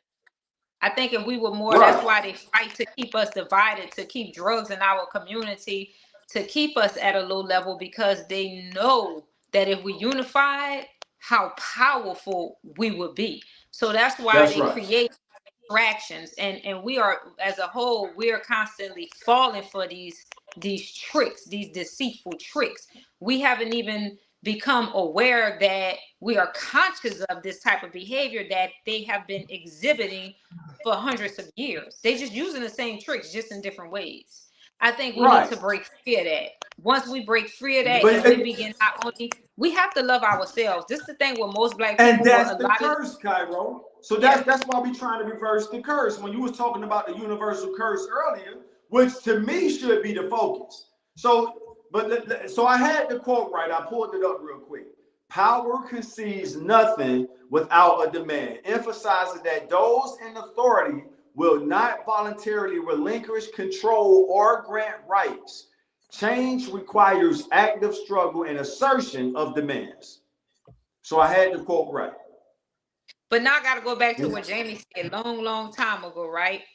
In a segment that was so long ago, but it was factual. How do you try to get through to these YNs and they out here in the street? They need money to be able to provide for their family. You know, they're not trying to hear shit you say, because they need, money in order to survive. That's the challenge that's keep preventing us from being able to get ahead. Because yeah, we trying to spit this knowledge to these YNs and to our people that, you know, we need to unify, we need to love each other. But they can't think like that because motherfuckers out here hungry. They need money, they need opportunity, they need to survive. So how do you break through with somebody like that without having some type of resources for them? And I think that as a That's the answer. The answer is the resources. I don't blame the YNs for not the why would we listen to some niggas who brought us into a world and didn't build shit for us? So I'm speaking like I'm a YN right now. Why would I listen to an old head like Taj Hollywood who just want to quote unquote share his wisdom? This nigga ain't got shit for, he ain't got a job for me. He ain't got no way for me to get no money. He just want me to sit here and listen to him talk for 20 minutes. Right. Nigga, get the fuck out my face. I'm Right. I'm on the YN side when it comes to that. Right. We brought these young niggas in this world and didn't have. I'm telling y'all what changed me one day. I was with some OGs out here, and a young nigga said this and it fucked me up. I said this on the platform. Y'all talk about all said, this y'all shit y'all got, but y'all ain't leave shit for us. Thank you. Cause so you be listening, Cairo. Thank you. Man, come on now. You niggas want us to sit here and hear about all these OG stories from the 90s. Show us all these pictures of your fancy cars and wasn't thinking about us. Them YNs are spot on. Right. If all the OG is trying to do is talk you to death, and that nigga ain't showing you how to get some money or break some bread, hey, check it out, little homie. You interested in this? This, that, and the third. Hey, I got this hookup for you. You know what I mean? It's legit shit too. I ain't trying to send you to prison. If an OG ain't coming at a YN like that, I'm asking you, Cairo or Jamie, why would they listen? But then the reason why I think the Black Panther Party, if you notice, like the Black Panther Party and the Nation of Islam and Marcus Garvey and all of our retrograde abolitionists were very successful because they provided resources for the people. Right. So people gonna listen when you got some resources. The nation, food and shelter is the main one. You know what was more important in the nation more than religion? They had a message that said, do for self. So the it didn't mean be selfish. The message was exactly what you said, Cairo. Don't depend on them for shit. Whatever you want, if anything, go get a job to invest in your business. If you need to get a job. If you got enough hustle in you, don't even go get a job. Just handle your business and do for self. Don't depend on them for shit. And they have some motherfuckers might not like him. That man built one of the largest empires in Black American history. Facts. You don't have to like him. That part is a fact. And I might fact check it to make sure I'm spot on. But in his from 1930 to 1975, he built an $80 million empire. On the mindset of exactly what you said, Cairo, we gonna do for self. We're not asking them crackers for shit. But I gotta tell you, we'll do business with them. You know what else we got fish for sale. Them motherfuckers was importing fish from a foreign country and selling the fish to McDonald's. Nigga, every time you bit into a fish sandwich, that was the fish our brothers and sisters in the nation was importing from a foreign country and got a contract to sell the shit to McDonald's. Do for self. We need, Taj? We need our own hospitals and our own doctors. I'm going to tell you why. They are even strategizing against us and trying to eradicate us even in them hospital facilities. I'm telling you, you can't trust them. Let me tell you what this white lady told me. And she thought that I was naive, right? Thank God I'm conscious. I go to the hospital because I had fibroids, and this when I say, oh no, now you really got to go raw vegan, because what they don't tell us, they mess us up with these birth control and all of this other shit. That shit start to create fibroids and cancer on our uterus, right?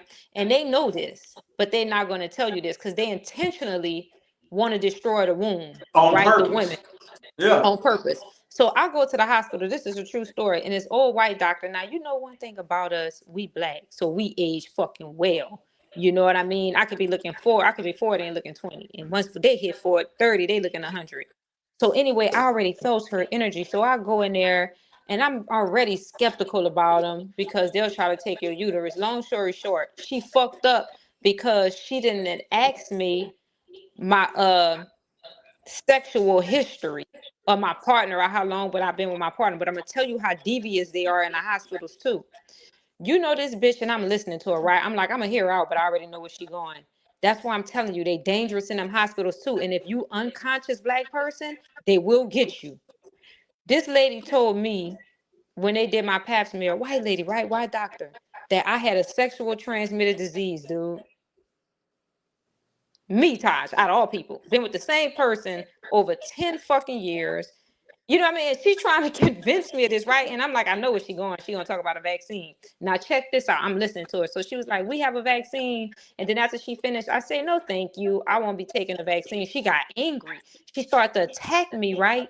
And then she said, well, it's a sexually transmitted disease that go overweight anytime, so you don't need it. But that was the whole lie. So, like, I was an exception. Now, you know how many black women that they done Fell got for with that? that. Yeah, they Done fell fell for for it. that shit? Yeah.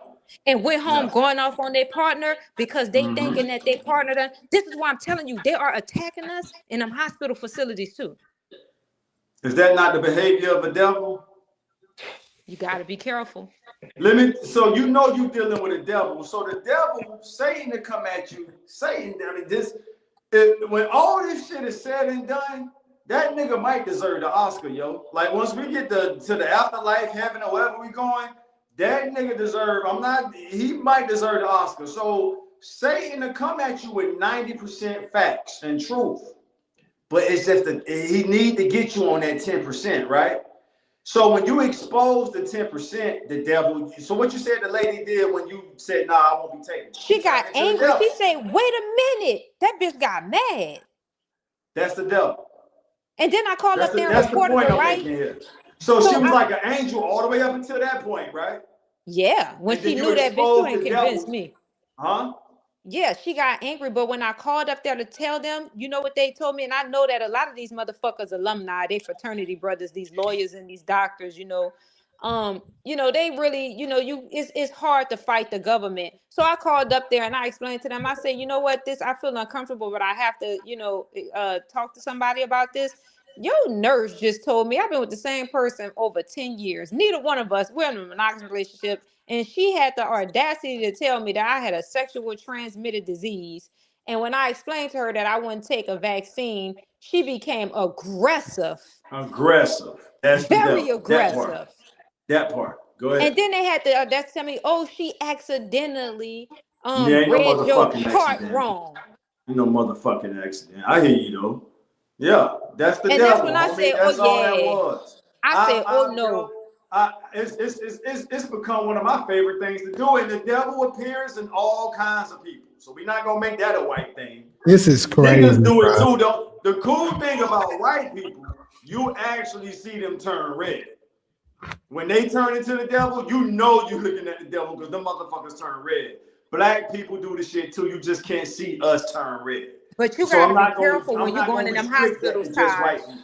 Huh? Be careful when you're going in them hospitals and them motherfuckers lying. I do my best. I only go to hospitals for emergencies. They lie, but you're right about what you said though about black devils. Keep going, because you're right. What? They got some black ones. No, the black devils are the ones that's closest to us. What do we all just agree? And we rarely agree. What do we all just agree on? That shit, niggas treat us worse. Our own people treat us worse than white people in our personal experiences. So, Cairo, that's why when you went to speaking about that universal curse, it meant so much to me because I believe that I've been struggling with it. I'm like, yo, we definitely know what's under that curse, because why is it so fucking difficult to deal with our people? Right. That has and to, some of them ain't so our people. I've narrowed it down to the curse. I'm like, that it has to be a spiritual curse. Hey, Puma Fish, to answer your question, no, we don't care. I think I can speak for majority of Black What America. is he saying? We don't. Do black people care about the white sleeve? Right, and I'm telling him, no, we don't. Look, I say nope. That's fucked up. Yeah. I answered that quick for. I say nope. Nigga just read it and said nope. Yeah, that shit is crazy. Like, even when Solo mentioned the victim, like, I'm used to them telling us we got a victim mentality. Like, we not here for that shit, man. I mean, if you got an idea of how we can work together, I mean, I pretty much let y'all deal with him. You know what I'm saying? Until it's beneficial for me to, connect the dots. But I saw that shows ago. Like Cairo said, like we wouldn't go to a show called White Chat Chronicles, meddling in they like I this shit know I is wouldn't. yeah, it's named that for a reason. Jamie, Yeah. I've known Jamie 10 plus years. He's a real thoughtful person. He think things out very well. So it's intentional. Not saying you're not welcome here, but to be here with the mentality he's here, I pretty much, I let y'all deal with that. You were saying something earlier about black people. You right. You know what happened to me? We was renting from this lady in the Bronx, right? And black people are haters, dude. I'm telling you, like, I don't really work like that. I might work 2-3 days out of a week, right? And I order a lot of shit, you know what I mean? So I guess the bitch was like, oh, they got money, you know what I mean, watching everything we do on the camera. And she tried to go up on a rent, and we hadn't even been there a year. So I'm like, where the fuck you do that at? But we still agreed. But she was just so angry and hateful to see other black people doing good, and it's nothing that you can say about them. She ended up asking us to move. So I was like, it's good because, we can always find an apartment anywhere in Brooklyn. And we end up getting a better fucking apartment in a prominent area in Flatbush. You know what I mean? So, and that's when I tell y'all, like, some black motherfuckers are wicked too, dude. Like, they hate to see you do good. They want Yeah. something bad to Yeah. say. They want to see you struggling. Yeah. And when you're not that, like, jealousy is something, a person will literally kill you. They don't have to get money or nothing. They'll just kill you because they jealous. Yes. So you You got black speak. people, Hey, like T.I. say, evil don't have it a don't. It race. don't. It don't. It don't. It don't. A Uh, race. And I yeah. say, damn, this bitch mixing emotional feelings with business. Like, how you do that? Yeah. They can't contain it. So We've I was been, like, yeah, ooh, and we've Brooklyn, been programmed and possessed. So you do have to. Yesterday. I went to a screening for The Reckoning, and you said something, Cairo, that pulled up this memory. I went to a screening in the Grove yesterday to watch The Reckoning, which is the 50 Cent produced project about Diddy. And to make a long story short, towards the end of part 1, the guy Kirk confirms the jealous envy Diddy had for Pac. We don't have to go into details of whether I he was. believe it. And what I didn't know, I knew maybe 70% of part 1. As a hip hop head, I was familiar with a lot of the stuff. But he was saying Pop and Big was getting close. Like, not getting close, they was cool, they was close, and Puff was jealous of that. I believe it. So when you said that part about a jealous motherfucker would make arrangements to get your What ass up out of here. what made him so jealous was that obviously Tupac seen the talent in Big and he wanted to help him make it. And that was Puff's biggest artist and stuff like that. And another thing is Tupac was already a superstar. Yeah. So he was acknowledging Biggie, but didn't really fuck with him. And he was jealous of Right. that. Right. That's what it was. Right. And Jamie, did you see the whole series, Jamie? Part 1 through Yeah, I 1, 2, seen the 3? whole thing. All right, so this stood out. Everybody's different. All of our souls are different. So different statements resonate in our souls. Right. Different. This is the part that resonated in my soul the strongest. I just saw this yesterday. That dude Kirk said, Puff was great at marketing. I'm paraphrasing what he said. Mm-hmm. He said, but to be great at marketing requires a level of manipulation. Right. And he was jealous of Pac's natural. People were just naturally drawn to Pac. Pac didn't have to manipulate people to like him. Yeah. Right. You caught that part, Jamie? Yeah, I remember it. Yep. That I was. So it made me say, be careful of the people you're around. Yeah. So, Carol, all this come back to what you said. You triggered the memory when you said That bitch asked us to move because she was jealous, dude. She couldn't handle it. Every time I get a package, she calling, oh, you got a package? And I'm like, I know I have packages. You know what I mean? So she was just so angry. She raised the rent. We like, all right, fuck it. We'll pay the rent even though we haven't been here for a year. Then she was just so jealous. She was like, fuck that. Like, you gotta go. And I'm like, I ain't tripping. But what made me mad is because this New York. you gonna spend money. You know what I mean? I'm like, oh, I know I'm about to have to spend over $10,000 to move, and that's why I was angry. But then I'm like, you know what? Fuck it, cause you can always make that shit back. And then I end up getting something. I'm in Flatbush, like, dude, like in a Flatbush is prevalent nice. area. Yeah, nice Flatbush as was fuck. nice before I left. I left New York in the early 2000s. So Flatbush you was can nice imagine. then. It got So its nice. hood area. I used to date a girl. I like that girl. So you got me going down memory lane. Mhm. But that's I didn't really. I would hear the Brooklyn reputation, so I didn't really care to go to Brooklyn. My comfort zone Right. was Manhattan and Harlem, because Brooklyn had the robbery reputation. But when Right. it's amazing what a chick can get you to do. But when I met this chick, I used to go to Hunter College in New York City, and she was one of my classmates. We started messing around, and I would go with her to Flatbush. That's how I know the 2 train goes to Flatbush. And Flatbush has some nice areas. Of course, they got Flatbush their is real little hood nice. sections. Well, the area where I am, the whole area is so. I'm over here. I don't know if you know about Brooklyn College. Yeah, I know. Yeah. Well, I'm right there, so you know what type of area I'm in. Like my building Yeah. just was built in 2023. You know Yep, what I I mean? remember So Brooklyn College. I think that's the CUNY system, City of New York College. It might be. I can't remember clearly, but yeah, I remember right. Brooklyn College. Yep. So it's so fucking nice. That's why I'm like, all right. Yeah, See, when Flatbush people is hate nice. on you, and you know you're a good person, they set you up to get in a better situation. That's right. That's But real. I'm just going to show you how evil don't have a color, bro. And like, you know what I mean? It be your own people, motherfucker, that looks just like you, that hate on you so hard. Stronger than yeah, for sure. So that's what's so important about when you can get a small crew or camp or clique like what we got. That's all we really need. If you get a few real ones, a few good ones, we good to go. We don't necessarily need everybody in the community getting along. But you're right, Cairo. I deal with it all the time, Cairo. That's why I be by myself a lot, so I could be myself. When you go around motherfuckers, you gotta dim your light.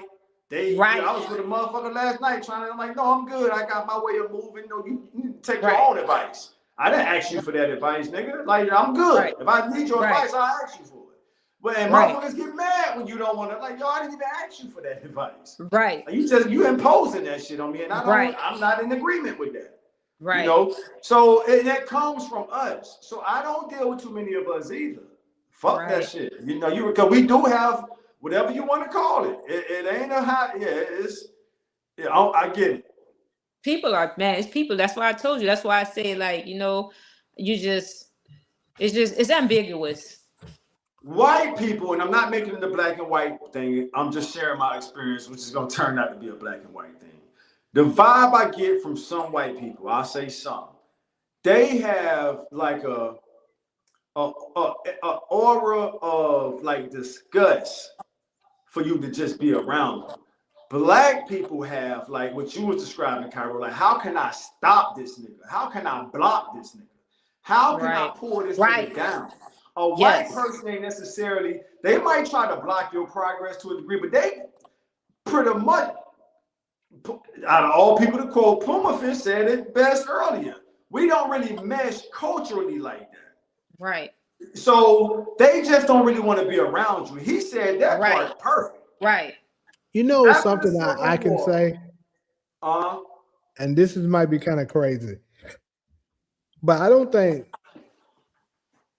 I can remember, and this I'm sitting here trying to do some thinking. I don't think I know anyone that I ran into, like I physically knew them, like I see them quite often, and they just deliberately just came in trying to hate on me for no reason. And I think that's that protective mechanism that's built in for me. Like I'm naturally drawn in to people that are alike, that's like me. Right. And if you're not like me, I probably won't even interact with you.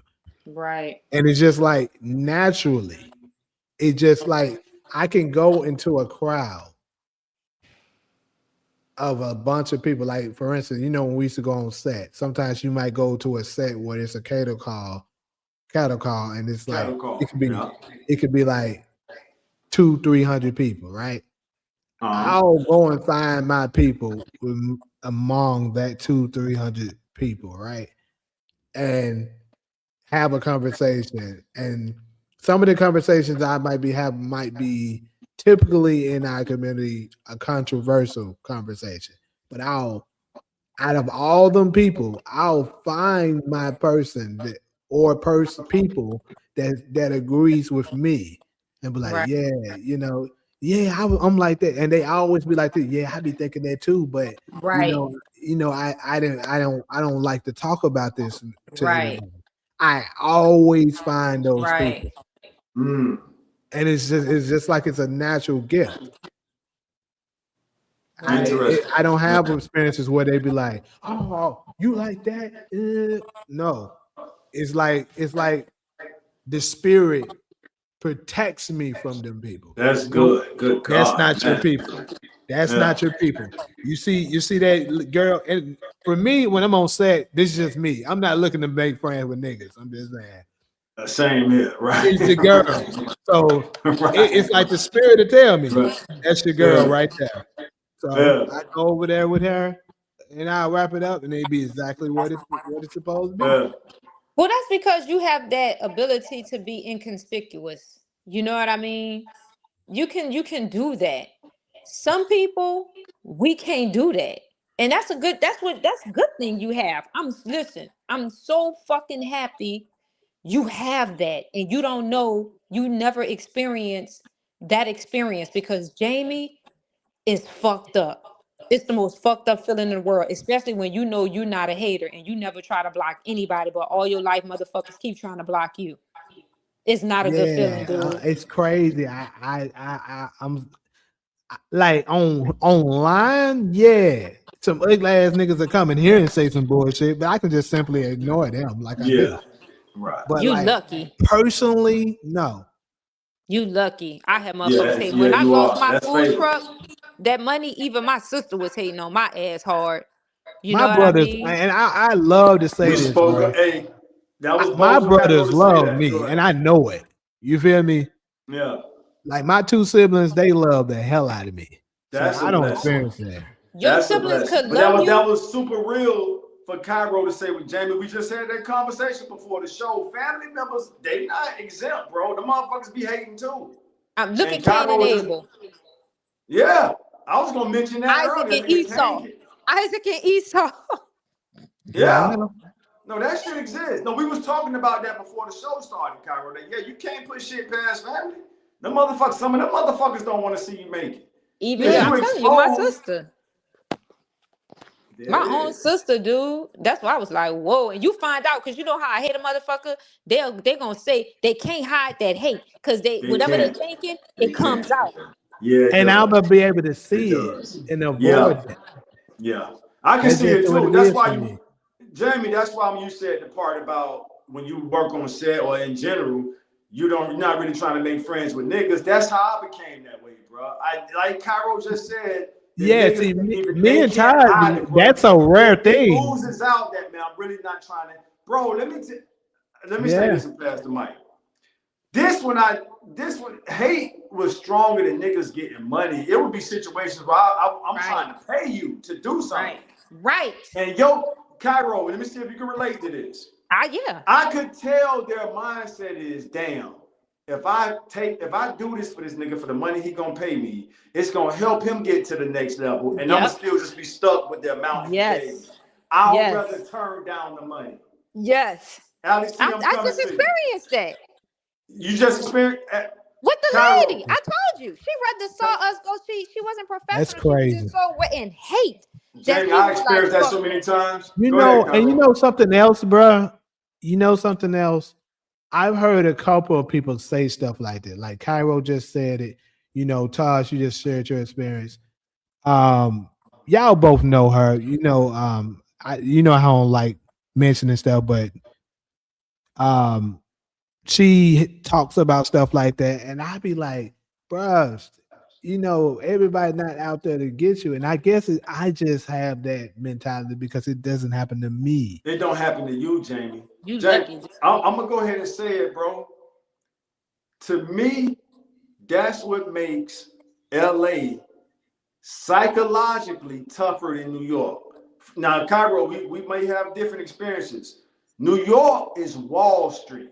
What does Wall Street represent? Money. Them Money. niggas about their business. If you offer to pay them to do a job, they're going Yep. to do the job. I'm just sharing my experience, y'all. In That's LA, true. That's if fact. a nigga can see, remember LA? Okay, New York is Wall Street. That's the city of money, right? LA is the city of fame. And if a nigga can see that his job, the gig you're trying to pay him to do, is going to help you get to the next level, from my experience, they're going to try to do two things. One, they'll try to get the money and sabotage, you from, or they'll just try to, they'll pretty much talk themselves out of it. I'm like, bro, fuck it. I'm trying to do business with you. Fuck it. Like, you understand? I'll just They don't find want to do somebody it. else. They don't Like, want to you see you tell me, I'm elevate. trying to pay you, and you trying to tell me what to do. You know what I mean? So that's been my experience. And to Because me, they don't that's want what to makes do it. LA. Huh? So they trying to sabotage it because they hating already. Let me address these super chats real quick, though. Cairo, what blew my mind about it was the business. I'm like, damn, I'm offering to pay you to do what you told me you can do. You said you can do this, that, and the third. I'm saying, well, bro, let's do business. What's your rate? What's your hourly rate? Or my hourly rate is whatever. All right, let's do business. Them niggas are talk they sales out of the damn. I'm like, what? It took me a while to understand what the fuck. These niggas feel like, huh? It's just, I remember I told you hate so strong a person doesn't have to get anything from you. They'll just kill you because of that jealousy. They can't contain that shit inside. They'll kill you just because they're jealous. Damn. They don't want nothing. They just want you gone. They just want you gone. But yeah, let me address these super chats real quick. So he said, UANTV, I definitely thought about you pitching an idea to 50 Cent in Houston by May 20th for scripts and budget ideas for the youth. So yeah, I saw that when you sent it to me earlier. I appreciate that too. And yeah, I'm definitely considering maybe getting together one of my scripts or something to pitch to him. So I appreciate you, looking out with that. The next one, he said, Tar, so SG was trying to block UAN TV Blessing by blocking people who disagree with him, right? SG is all about control. Who is SG? I'm cool with both of y'all, man. I hear you, DV. And I want to respond to your Is God Is. I actually went to that movie premiere out here last week. Interesting movie. I want to read your thoughts on it too. That movie blended damn near 3 or 4 different genres. I don't want to spoil the movie. I know it just came out Friday. But to me, it blended. It was like a horror film. It was funny parts. It was drama. So it's like that's at least 3 genres in one movie. So it's an interesting movie. I haven't really developed my full review of it yet, but I have seen it. Yeah, I'm gonna stay out of you and SG back and forth. Go ahead. Wait, can I address something? Because what's his name? The Caucasian dude that sound here, Puma. Puma said that Puma black Fist. people. Yeah, he talking about black people are notorious for being lazy, right? I'm gonna tell you who the real lazy motherfuckers in the world. Caucasian people. Do you ever see them like out here in New York, right? They so lazy, dude. When it's snowing and they got to get out there and plow that snow, you see the anger in their face because they don't want to do it. You know, every time you get a job, they don't want to do any work. They always want to be the supervisors or the managers. I said So who the that. real Yeah. lazy motherfuckers? Y'all And can't get out there in that sun and put in no work. Right. They're Y'all not can't do dropping it below the managerial level because unless they you lazy. report white trash. Because they let Just poor look white at the trash don't history want of to the do it. country. They didn't even want to, after they gave the what they call it, the smallpox blankets to the native tribe people, so they pretty much wiped them out. They didn't even want to build the country up themselves. It don't get more They lazy than lazy. that. Go get They some the real lazy niggas. people. Yeah, so we ain't going for that one, buddy. Nice try. They real I lazy. don't think we should give him that much attention, to be honest with you. But yeah, no, that's a good point, Cairo. But yeah, it don't get more lazy than that. We're gonna get somebody else to build the country we want. Like, come on, bro. They lazy. Only thing they want to do is wait on the motherfucker or boss you Only thing they around. want They to don't want do to do the is, work. like you said, Cairo, manage, supervise with. Yeah. Yeah, They no, don't we're do the work. super. That's the whole liberal thing again. That's what Malcolm was warning us about. The Fox shit. Malcolm said that the white liberals only want to be involved if they can be in charge. If they can be at the head, they'll join. See, the white liberals can tolerate us long enough. The white conservatives can't. Remember I said earlier about they don't even want to be around you. Yeah. They don't even want to be around white conservatives. So they don't have to be. White liberals, okay, niggas are kind of cool, so we can tolerate being around them, but we got to be in charge. We don't want no niggas telling us what to do. You know what I'm saying? That's why So it's dangerous to have them, to include them in certain stuff when it comes to black businesses. Right. Because if you allow them to be in, eventually they're going to try to come up with a scheme to be in charge. Right. yeah, that never fails.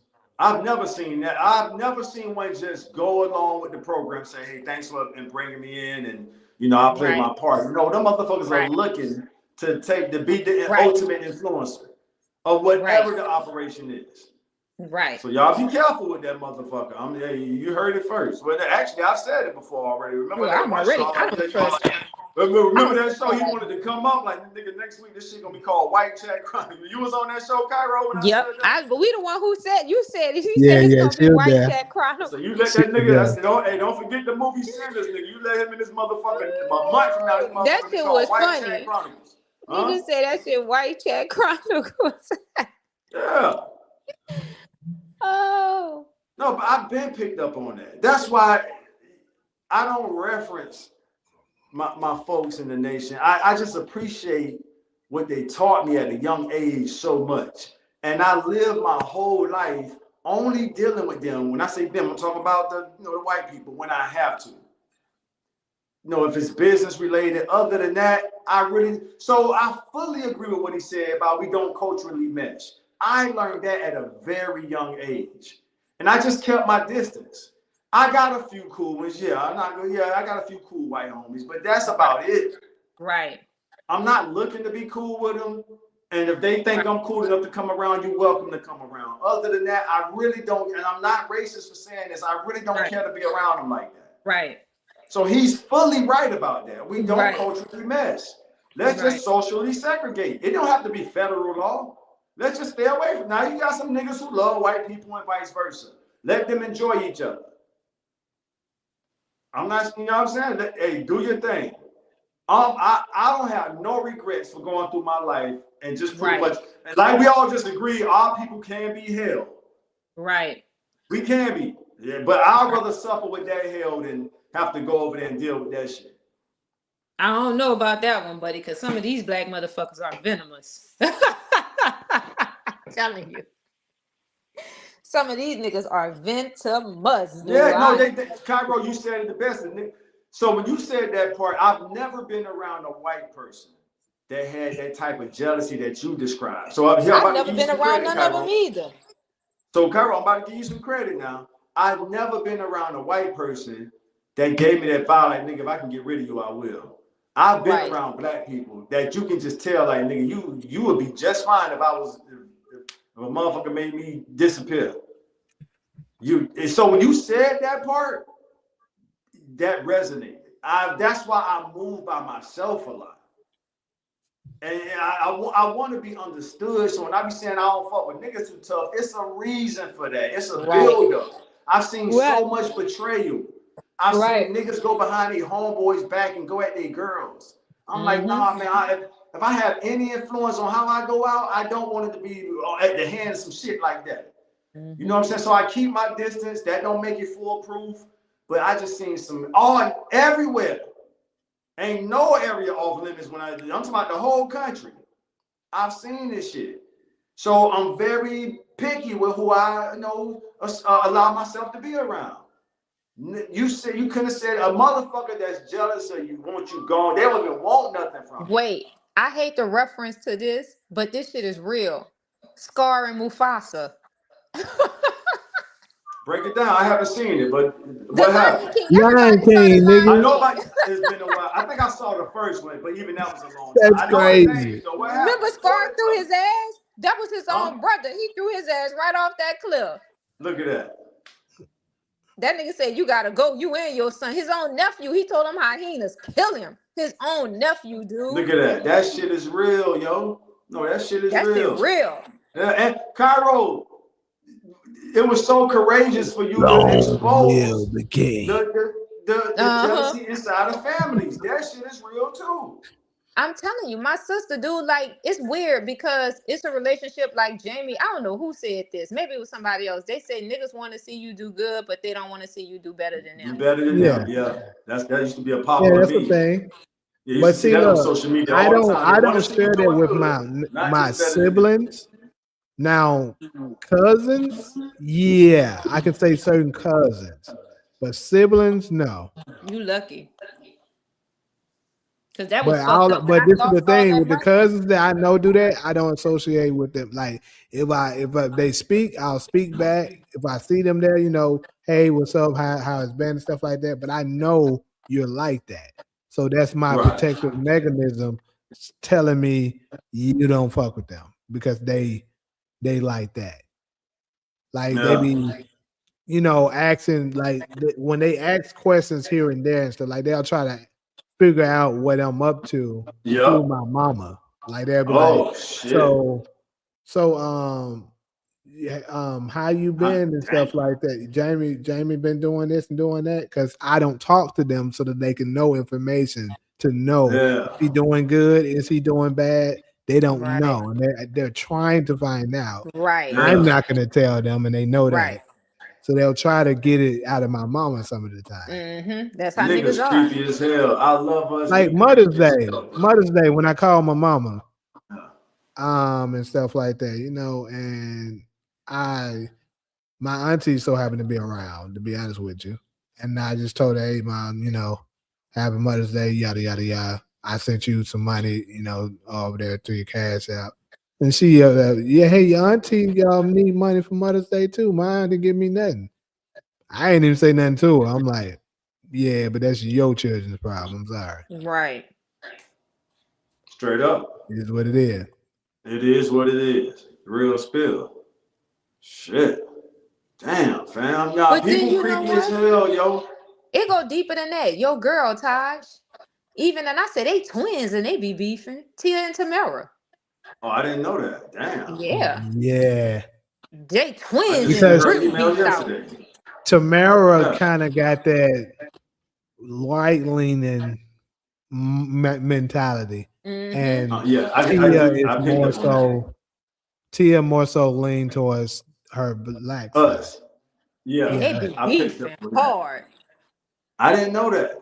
Yes. Bring me up to speed. I just sent Tia an email yesterday. She didn't respond, but I did send her one. She got a Shit, I said boyfriend now. a young fuck, one. that's why she didn't respond. A Yep. young Good one. luck. Man. Congratulations, Tia. Damn, I missed out. All right, well, what happened? So yeah, damn, shit. Twins. That's what I'm telling you. I say even twins. Even I yeah, fuck no, with that some shit real big. twins. And you know what she told me? She Listen. said, my sister, they be beefing because look, these motherfuckers look identical, right? But they be beefing behind, I want to be the pretty twin. I said, but y'all look identical. Mhm. They twins be beefing. Like, you think, I know a lot of twins. I know at least 3 sets of twins, 4 that beefed out with each other. And you like, damn, It's y'all crazy because the twins. ones I personally know, that's not the experience. They close as hell. But you lucky. Jamie, I you dated chosen, one. man. You covered. You yeah, Like man. I dated twins, and they were always around each other. They was trying to the first couple weeks I knew them. The one out they used to trick me all the time because I couldn't tell the difference. And they'll stay saying hi to me, and they so in sync. They say the same things at once. Oh, wow. That's how they were. They were like, I'll be like, "What's up?" They were like, "Hey, how you doing?" On cue, on Mm-hmm. cue, both of them saying the same thing. And I'm like, bro, y'all got to stop this shit. Which one is y'all's which? And they were like, because the one I was dating name was Kristen. And she'll be like, they'll both be like, I'm Kristen on cue. I'm like, bro, you mother. So they used to run track. This is in college. And I used to I put sticky notes on a backpack one time, but the motherfuckers just, switched the damn sticky note on me. That didn't do nothing. But eventually I figured out that one of them was a little thicker than the other.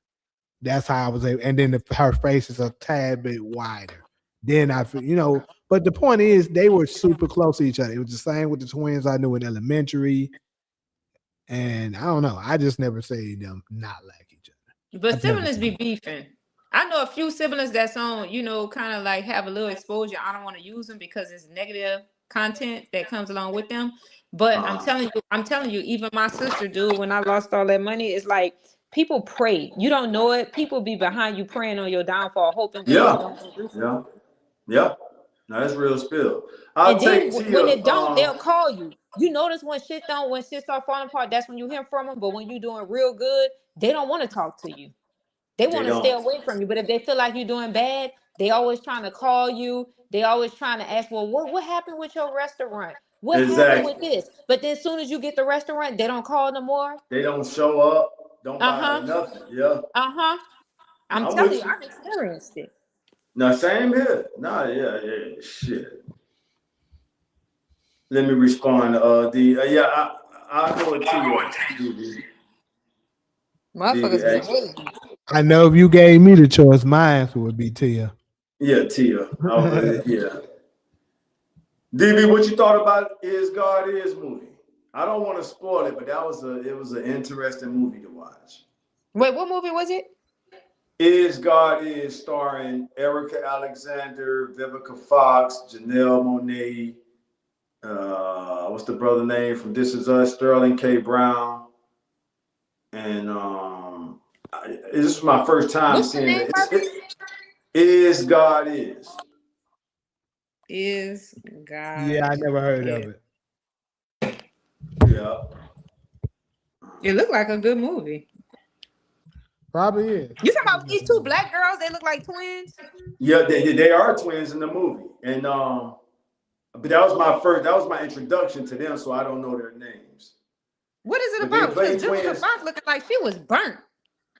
She is burnt. Since you said it already, I confirm it. She is burnt in the movie. I mean, I'll spoil some of it if y'all want me to. Just give us a summary. Don't spoil it, but give us like a summary. All right, so you already said the twins. You got the twins. They're on a mission to get something done. You already said Vivica Fox is burnt. So I'll say Vivica Fox is their mother.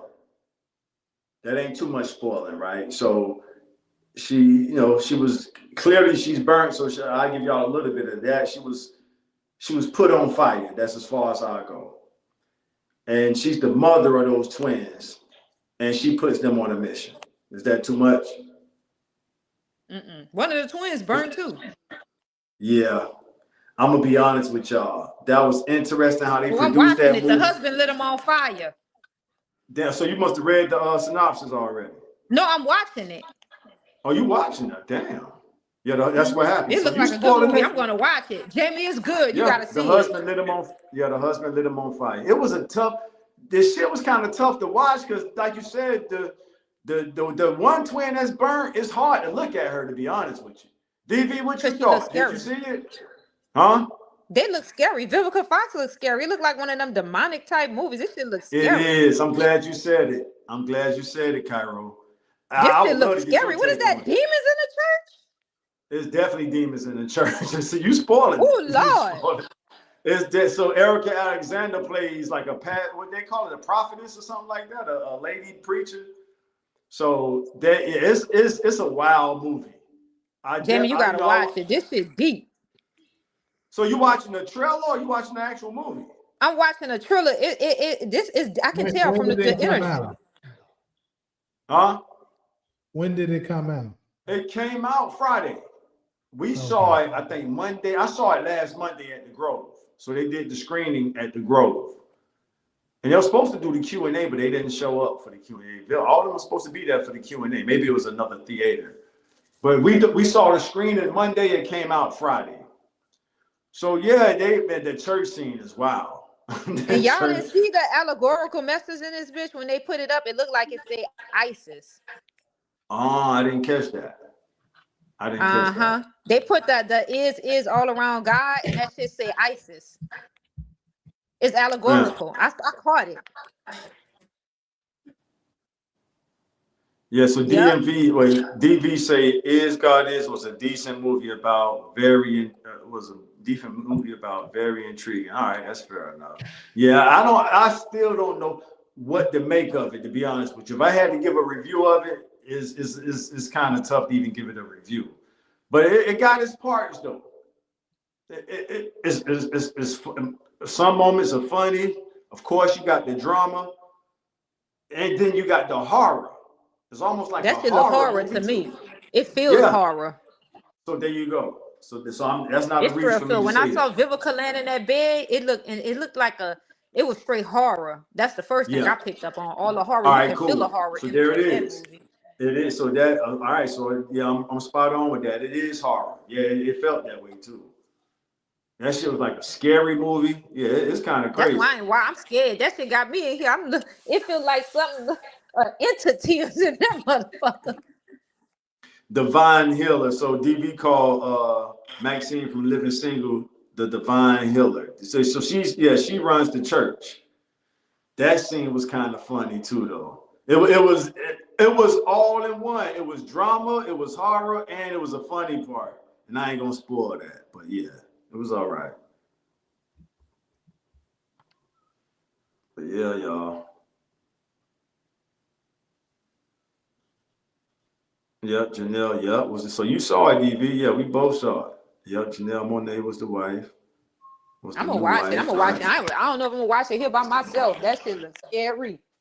Yeah, it's almost. I can't even find the words, but yeah, it's That shit scary. I don't out. think I'm gonna watch it. That shit real You know scary what? though. You know what, Cairo? Throughout the whole movie, this thought kept coming back to me. Like, who the hell produced this shit? I kept asking myself that because it's almost That like seems you. scary. Yeah, you don't expect it to come out of a black mind. And I know we're not monolithic. We say that all the time. But I'm like, damn, I wonder if somebody outside of our culture came up with the movie and then just got us to act it out. But I I kept think asking so. myself that. I don't I'm like like, it. who When the I saw hell? it, it felt like a demon in that motherfucker. Yeah, it got that vibe too. It definitely got. I mean, look at the title. That's why I was like, Yeah, Cause she looked like a demon laying in that bed, dude. yeah, Then that church scene, you saw that church scene? yeah. I saw the whole movie. That shit was scary. That shit, and I'm not usually like that with movies, but something, and I don't think I'm gonna watch it. I want to And watch I it didn't because expect you to. but Yeah, I didn't expect you to. I was like, but so for you to react to it like that let me know I wasn't too far off. Yeah, it gave me an eerie vibe, and I don't want to give it a bad review, so I'm being careful with my words. But I'll say this: I don't know if I can go see it again. I ain't saying that. That when I saw it, yes, I'm telling me leave that alone. That shit seemed, I ain't gonna lie, that church scene, that shit seemed demonic. It It seemed like some was. type of I can demon was spoil in that for that you right bitch. now. See, so DB done spoiled it already. So Vivica Fox was Ruby the God. So he done spoiled it. So yeah, she's pretty much the God of the movie. Damn. I wasn't gonna spoil it, but he did. Who is Ruby? So What that mean? she, Ruby the guy. I didn't even know that was her I name. just seen a crazy report proving what I be saying to be right out. Once again, What's that? What you I got? don't know. The lady I seen, she looked familiar, but basically she was just talking about some insane statistics. Recently, 6 men, it was one group, 6 men impregnated 50 different women and created 87 kids. 6 men did that. Yep, you've always said In other that. words, There it is. instead of 5 men created like another 82 or something. And basically what she was, the host of it, she was implying is that the problem in our community is what I've been saying. The women are still laying down with the same type of dudes that's having all the children. You've been saying it. The whole group, and I keep telling you, like Solo should be up here for this one, but I keep telling you what it is. It's them. It's y'all being attracted to that small group and laying down with these niggas. That's crazy. It's crazy. As a matter of fact, I think I downloaded it. Bro, you said 6 men Yes, bro. got how many women pregnant? Like, I know you said 80. I know 80 was one of the numbers. I think that's the children though. it was 80 something kids in total, and they impregnated 50 women by 50 different women. 6 men did that. That's insane.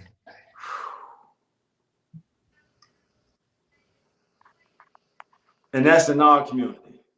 Our community, yes. Cairo, Hmm? I'm losing hope, Cairo. I'm losing hope, Shit. Cairo. I mean, don't Cairo, lose it. You if know I end up why? with somebody outside the community, I know you'll be all right with it, but that's sick. That's I sick, wouldn't Jamie. lose. Yeah. That's sick. Damn, man. That's sad. That's sick and sad. And you've been saying it, Jamie. To give you your credit, bro. You've been I got it right here. before we started the I got it right here. I'm gonna play it. Got to wait till it download real quick. Yeah, I wouldn't lose hope, but what's meant to be gonna be. You know, whatever the universe already have chose for you, that's what it's gonna give to you. This is insane. Jamie been saying that shit. Damn near before the podcast started. Way You've been before. saying that. I see a white woman with blue eyes massaging your shoulders, Taj. Really? I'm fucking with you. You fucked me up with the blue eyes. I'll take a Sandra Bullock now. I'll take a Sandra Bullock, but when you said And blue Sandra eyes, Bullock down with the cause. All her children are black. I didn't know that. She adopted all black kids. I think she have like 2 black kids. You fucked me up with the blue eyes. I mean, I thought about doing a movie one time, and it was gonna be it was gonna be an interracial couple. Let me know when you're ready to play, Jamie. I'll shut up. And they both come from radical backgrounds. So the black guys, like from the Nation of Islam, anti-white. She's kind of like, you know, she come from an anti-black family. I don't want to say the Klan, but you get what I'm saying. And they have to hide their love for each other. I thought about producing something like that before. But, that's a good movie. But Sandra Bullock, her son and her daughter is black, straight black. Yeah. All right, here you That's why go. she played that movie, remember? Oh yeah, she did good in that one too. Blindside. Yeah. Her son is really Yeah, black. that's one of my favorite white ladies, white women. Hey, she was definitely. I had a crush on her growing up too. Yeah. Well, now y'all know why. It's that energy. Yeah, it must be. I didn't think about that part, but you're right. That Blindside won me over, and that Proposal, the movie she did, the Proposal. And both of her kids are culturally try to make them white or nothing. They straight niggas. The first movie I knew of her though, she wasn't with a nigga. It was what's the name of it? Speed. You remember that? Oh yeah, Speed on the bus. Yes. Yeah, 6 little men, boy. 87 children, 50 women. That man, I'm almost sick to my stomach. Damn, but you've been saying it, but just to see it. But is that real? Yeah, look, this is a show. This is real. Hold up. 7 children with 50 different women. This stat reflects an inverse ratio, a disproportionate number of women having children with a small number of men. So what does that mean? It means a small pool of men are fathering multiple children across multiple households, and women are repeatedly choosing them. Jay is here also, and we also have 5 other men. These men collectively have 87 children with 50 different women. With 50 different women. That is 137 people who are impacted by choices and decisions that you've made. No heat, no judgment. And Black women are repeatedly choosing them. 5 other men, 87 children with 50 different women. This stat reflects an... Yeah, that's the whole video. But yeah, Each got 13 children apiece. You said what? So that's really not bad. So each of those men have 13 children apiece. Oh, you did the math real quick. A lot of motherfucking children. No, babe. How many children did your great grandmother have? Exactly. I That's bet she had like 12 or yeah, 13. it was up there. No, you're right. That's a good point. That they yeah, because my great grandmother had But they had a no, lot. see, no. That's not the case with the today's. That's back then, but now that's not happening. And then on top of that, they're having kids out of wedlock. Did you hear that it says 50 different women? That's Yeah, what 50 you're different missing. women. So what's the how do we find the balance of that? How many women would that be? That's what made me That's say. That's what made me say. I done pretty much lost hope. And Jamie been saying it. 50 different women. But to Yeah, what you see said would be that's cool, Cairo, if it was 6 different men and 6 women or 7 women. It's 50 different women. 50. It's confirming with Jamie. I can't say that enough. He been saying it. And that's if I could use a white word, that's so disheartening, y'all. So is Y'all that never 2 heard women? me say Wait a minute. Is that 2 women? So that's 2 women, right? So each one of them had 2 women, and each one of those women had 6 children apiece. No, that's more than 2 women. He says 5 men. 6 men got 50 women, so that's damn near 10 each. 9. Yeah. That's 9 for sure. Yeah, that's what that meant. Oh When you Lord. divide 50 by 6, that's what? 4. That's like 8. Because 6 times 8 is 48. So that's like 8 each. So 6 men had 8 women. 8 and If you one do of it them, equally. 1 or 2 of them got 9. Huh? I was saying, yeah, 8 and like 1 or 2 of them got 9. Had 9, right. Yeah. Damn. Oh I don't know Lord. why This it's is the way it's happening right all now. throughout Jamie our been community. saying it. But to see It's them happening numbers, all throughout our community. Because I know one thing I've noticed is that a lot of them that end up getting pregnant and getting mad saying Yeah, that's like the 8 women apiece. men ain't taking care of their kids. What I noticed that all the men, most of them, not all, but most of them have in common is that they already have kids. The one that they That's ended like up getting 7 pregnant women by apiece. complaining about already have kids. And he ain't taking care of them. That's 7 women apiece, and that's a lie. So that goes back to my point when she keep on saying we don't hold men accountable. How are we gonna hold men accountable? and 50 women is choosing the same 6 men. Yeah, we can't. It's nothing we can do about There's it. nothing you can do about that. But why do Jamie, women do you do think that's only in our community, bro? Yes. It's not. It's heavily dominated in our community. Yes. It's Yes. very small in other ones. Yes. Damn. I gotta go find me a this is the Cairo, reason. y'all. And Ain't no here's more the Cairos reason. out there. Huh? Here's the It reason why. is. It's a lot of them. They coming from different countries. Because my friend, me and her just alike, and Jamie Noah.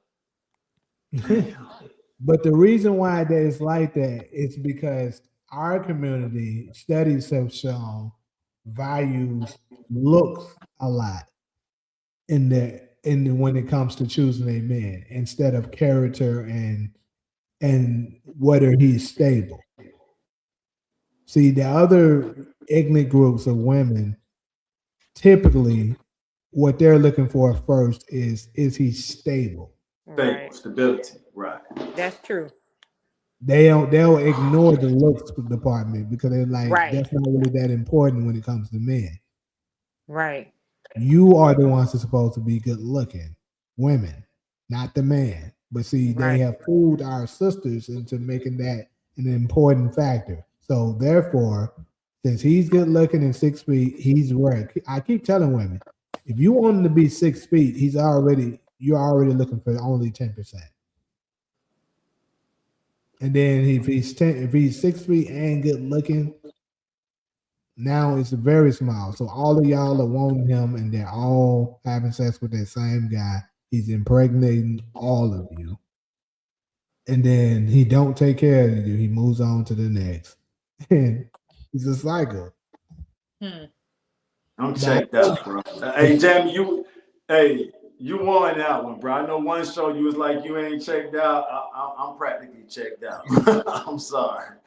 That Yeah. shit just did something to me. I'm not. You said it 1,000 times, but for some reason, this shit hit different. I'm checked out, Cairo. I mean, I get it, you know what I mean? Because they are men. I mean, I have friends like that, and I never understood it. I'm like, this dude already got like 9 kids, girl. Why the fuck you get pregnant? You know what I mean? Like, I don't get that. Like my brother, for example, my brother have 9 kids already. And his girlfriend, his new girlfriend just got pregnant. Exactly. But he got 4 different baby mamas, maybe 5. That's normal. That's normal now. Because the ones that are having children, that's why I keep saying, like I was showing the statistics. Most men that are 35 don't even have children yet in the new modern age. We statistics. Because none of us up here So have think kids. about that. If 80+% of the men at 30 haven't had any children yet, that's letting you know that the ones that the majority of the babies are being made by the same dudes. And you've been saying it. I can't say that enough. Go ahead. Damn. So it's insane, but hey. I don't know why it's hitting. So what's the solution, bro?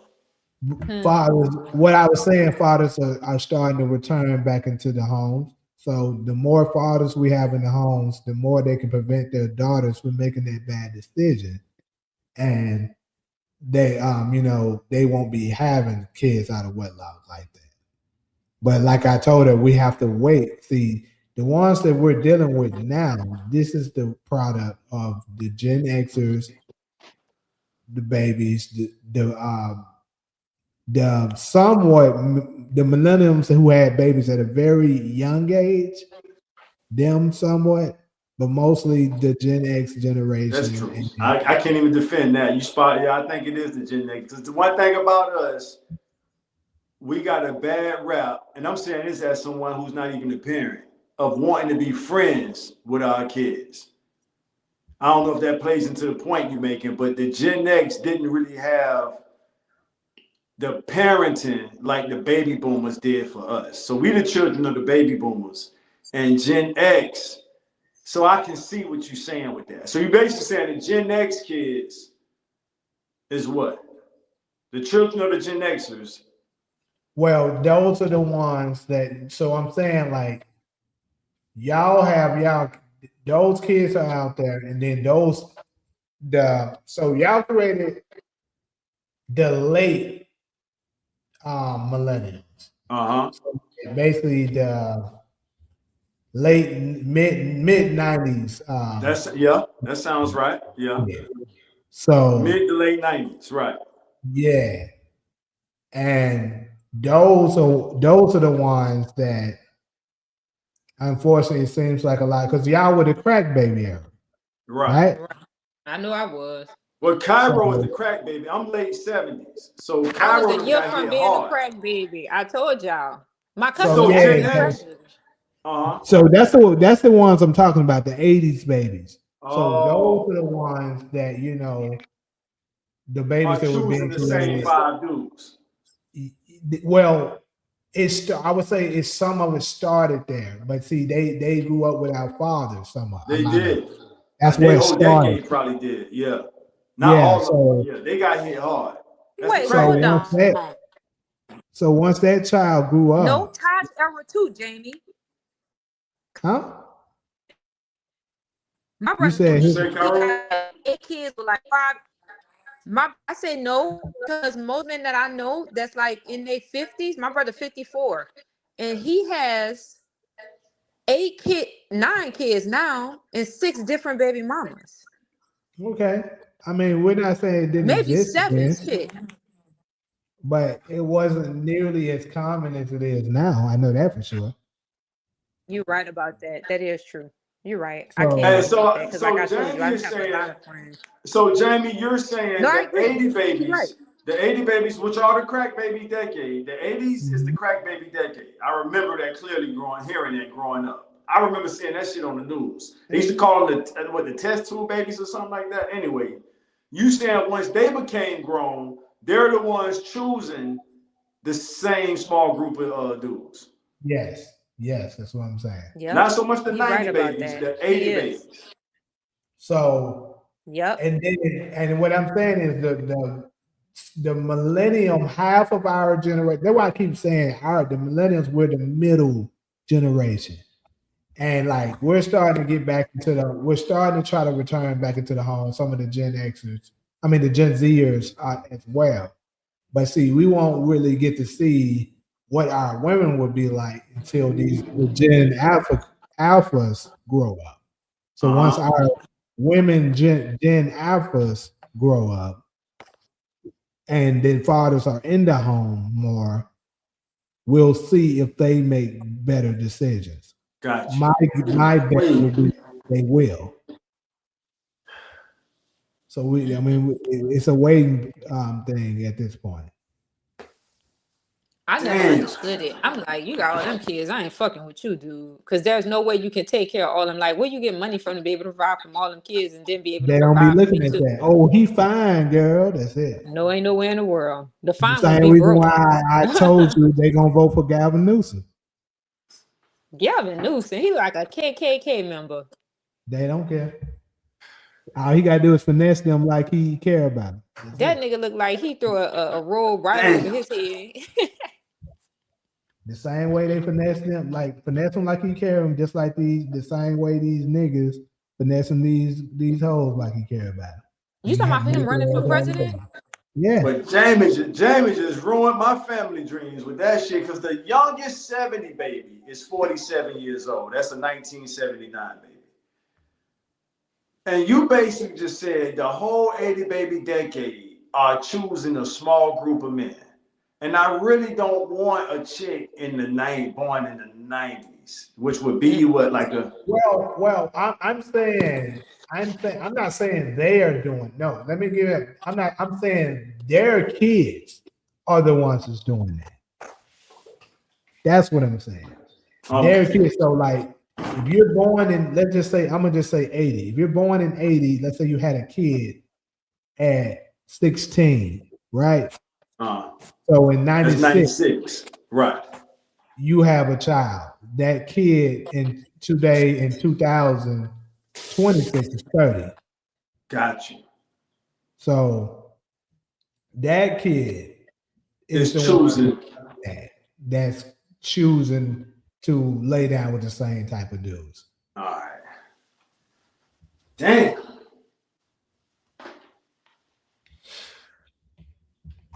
So I have a question for you guys, because you're talking about the women that's choosing to go lay down with these men that have all these kids. What about the men that come after this lady already have 4-5 kids and impregnate her and give her another one?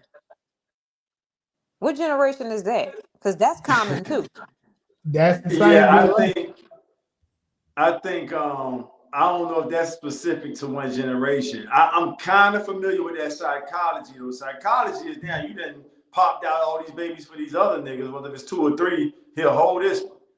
Carry this one for me. Because that's common. You got, huh? That's common. It is. Yeah, you look at her as she's fertile. Like, damn, girl, you done had 4 or 5 babies already. How old are you? Late mid-30s? Okay, you can carry another one. Hold this for me.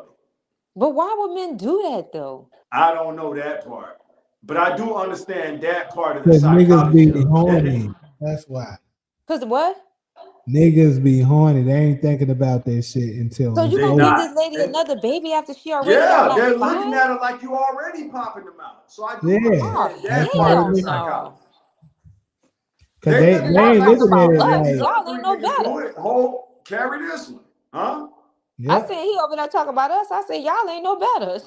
That's true. But look, no, that's true. I don't do that's true. But here's the thing. Here's the thing. That same dude that you're talking about, Cairo, is the same dudes that's have the 5, 6 baby mama. They damn near wrote. I bet you some of them overlap. Exactly. Probably got some of the same 50. That's what it is.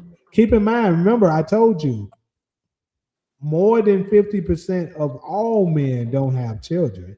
And then 80% of them, once they hit 30, haven't had a kid yet. So that means majority of us aren't doing that. So that's that small percentage of dudes is doing what you're talking about. What was that show we was talking about when y'all was talking about the semen? Remember that one segment that we had, and we was talking. It was about something about sex, and when you let off semen into a woman or something. Yeah. What are we What was talking that? about? You, I can't. When they Go ahead. trying to make their way to the eggs or something. No, it was something else much more profound. It was a segment that we had. Yaki, I'm gonna go ahead. So when Yaki was on the 85 South show, who was what's the dude name? DC Young Fly and all them. He spoke about how when a guy ejaculates into a woman through raw sex, the sperm can reach all the way to her brain. That's what I'm talking about. That's that it. segment. Yeah. That's on the that nigga DC Young Fly. He flipped out when he heard that. He was like, "What?"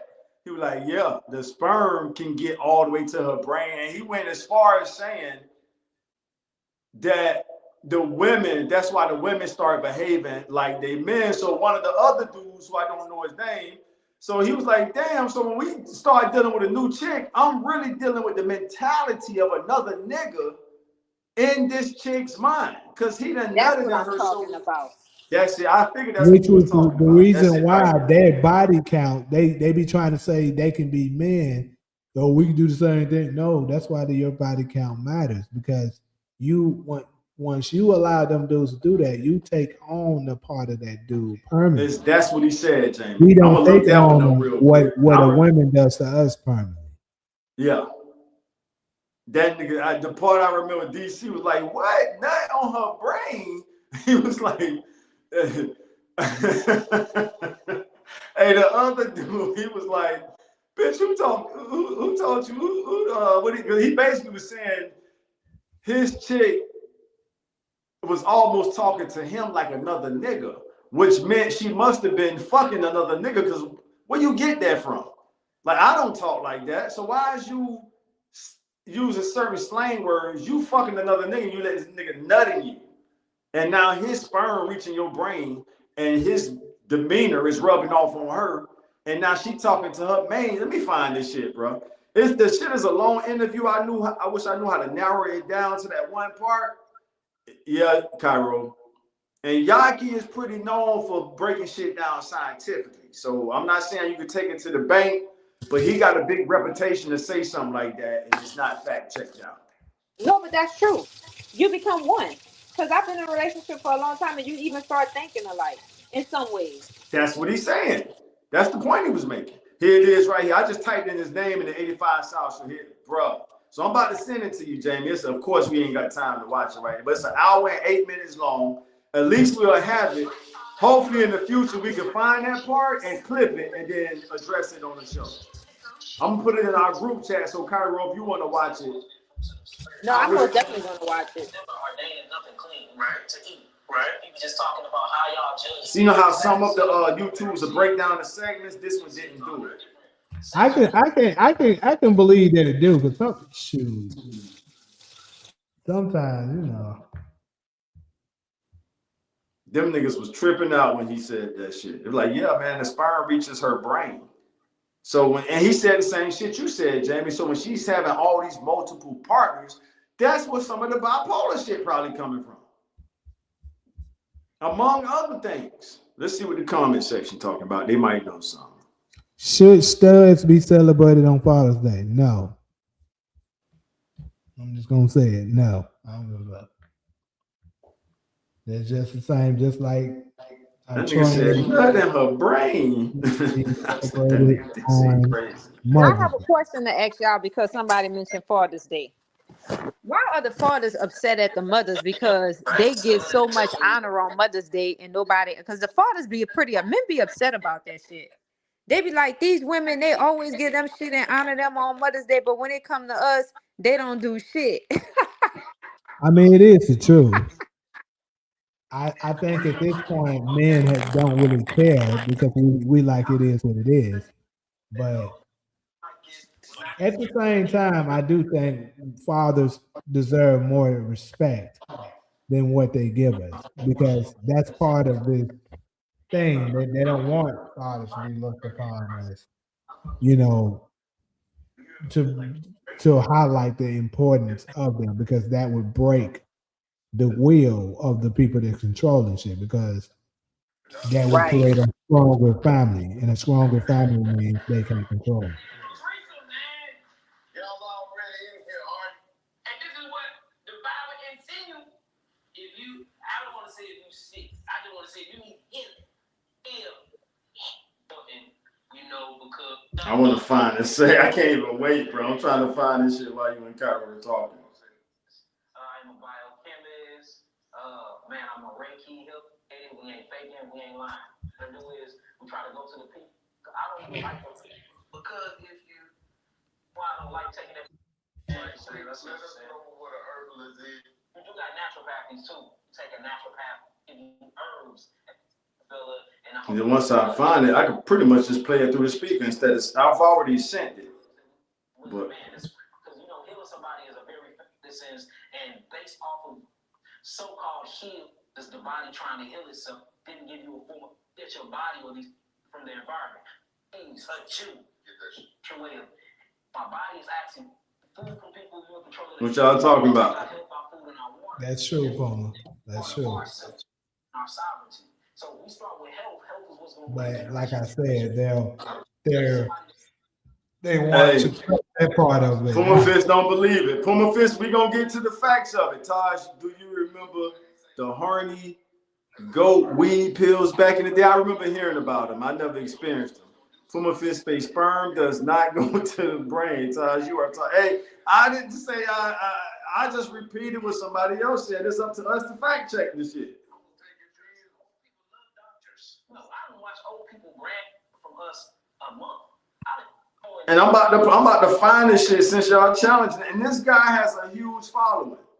Wait, but does So the thing sperm about- get into the blood cells? Is it able to get into the blood? Because if it get into your blood, then most definitely it's going to your brain. Because the fucking your respiratory system, I mean, regulates your whole body. That's what it does. So does sperm enter the bloodstream or no? I don't know. I don't remember him saying that part. I'm trying to find it right now. Because if it enter your bloodstream, most definitely it's going to your brain. I mean, you gotta think about it.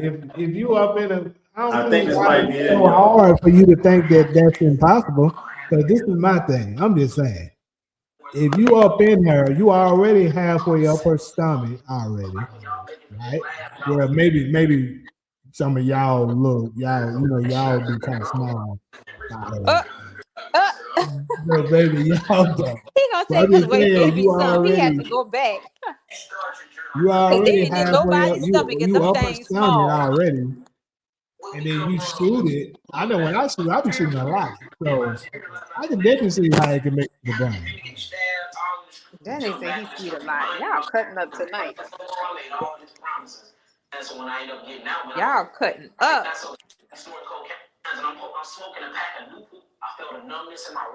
I just found out today that cancer was a parasite. It is. He teach that. This dude Yaki teach that. Yep, he does. I didn't know cancer was parasites. You know, he did. I listened to him on the science of that, right? So if you pay attention to the zodiac signs, right? The zodiac signs, what is the cancer? What is the sign for? A crab. And the crabs are known to have multiple parasites. Yeah, I didn't know that. That's where it comes from. I did not know that. This white man popped up. They're talking about I have sickle cell anemia. Yeah, so I learned that from him that cancer is a parasite, Kairos. I didn't know that. I saw it today. I was like, whoa, that makes sense. It does. I was so skinny, my mama all about changing my diet. So look, because everybody think that you have your own clinics and you have your But you know what though? Everybody talking about changing their diet. You know what's fucking us up too? Because majority of the food that they're selling in these grocery stores are grown in a warehouse under synthetic light. No photosynthesis or nothing is reaching those fucking plants or those vegetables, or even that laboratory meat. So you still not receiving the energy from those vegetables or those fruits that you consuming.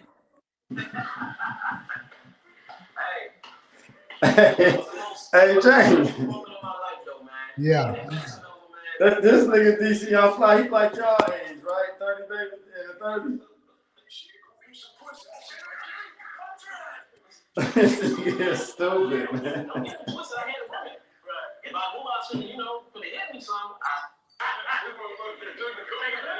I'm determined to find this shit, though.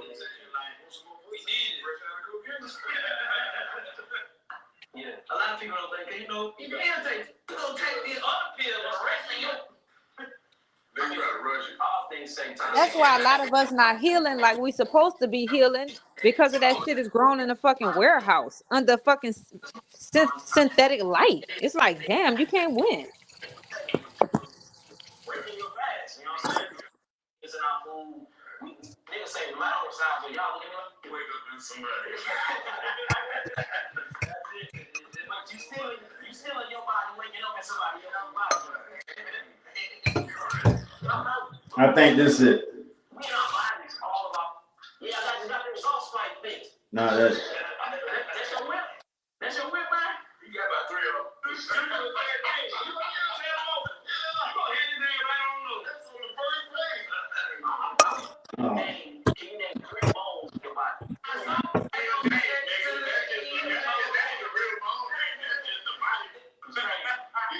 got some shit on your start. Okay. What is this? The front part of this? Y'all can't name y'all bones. Vehicles that we call out. On your car, we put your car in front and these things off. Come out. Some shit left in. You see what I'm saying? Left clamps and pieces. You see what I'm saying? Sponges, all type of shit. Yeah, these are real stories though. Like going to nature, the nature will show you go to the doctor, they treat you as people, especially as so-called side of our body and our biological structure. We have different people, man. We really inner cells, Henrietta Lack cells from them cells, bro. Taking the cells out on them, kept living, they still alive. damn 40 minutes through this shit. Converts due to biosynthesis. So plants go through something called photosynthesis. See, I just was talking about that. That's what I'm talking about. It's basically a nuclear reactor. What you said, Carol? I said I just was talking about that, how we not receiving the energy because of photosynthesis. Half of the fruits and the vegetables that they're selling in the meat, even the meat that they're selling in the grocery stores, is all grown in a laboratory under synthetic light. That's why we're not healing the way we're supposed to be healing, because the food is not going through the process of photosynthesis.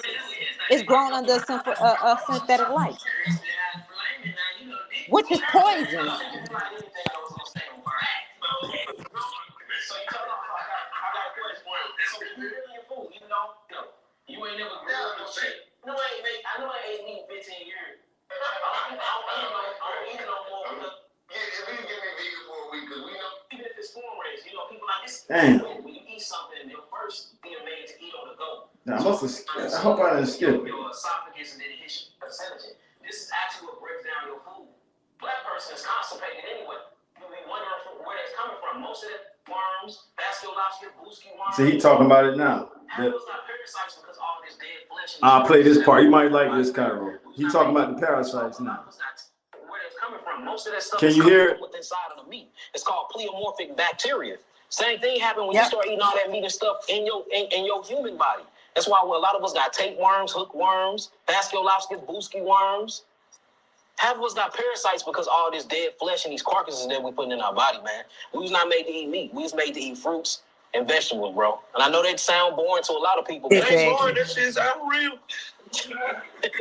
Cause I ate some shit the other day that had me, boy, I had gas. Look at him. What like bad gas? Sandwich, it didn't want me to have that. All right, so Cairo. So Puma Fish say sperm enters your fallopian tubes and fertilizes your egg. It does not enter your bloodstream.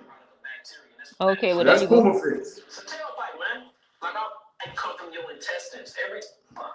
Well, you did that. So we just need to make sure we put in our body every day. Right. Man, this shit so goddamn small. That motherfucker say eat rich cornmeal. All right, I Palmer. want to find that setting. Puma Fish still here. That go to show you. He just said he out That now. nigga the CIA. He said they got CIA. I'm telling you. Hey, I actually agree with you. That's what I was That nigga thinking. I was CIA. saying. He talks about the tiny hats way too much. I'll be thinking in my head, you probably are a tiny hat.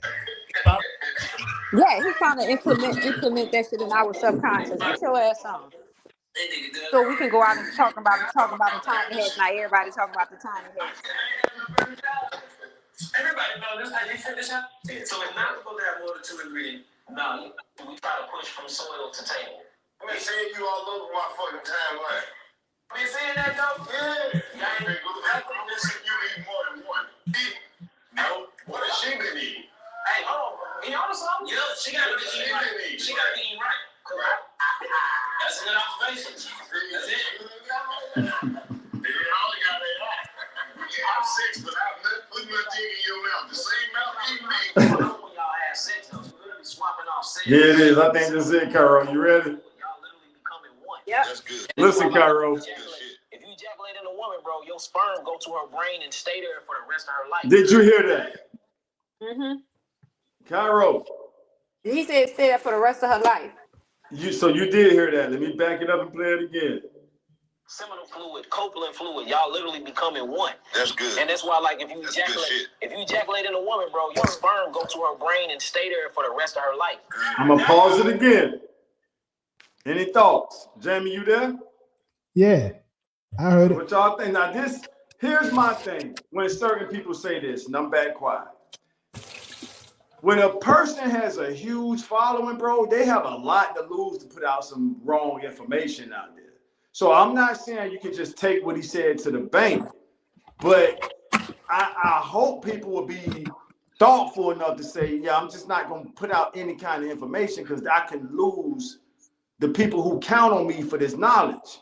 So with that being said, I'm going to play the rest, but what y'all think about what y'all just heard? I forgot about the rest of your life part.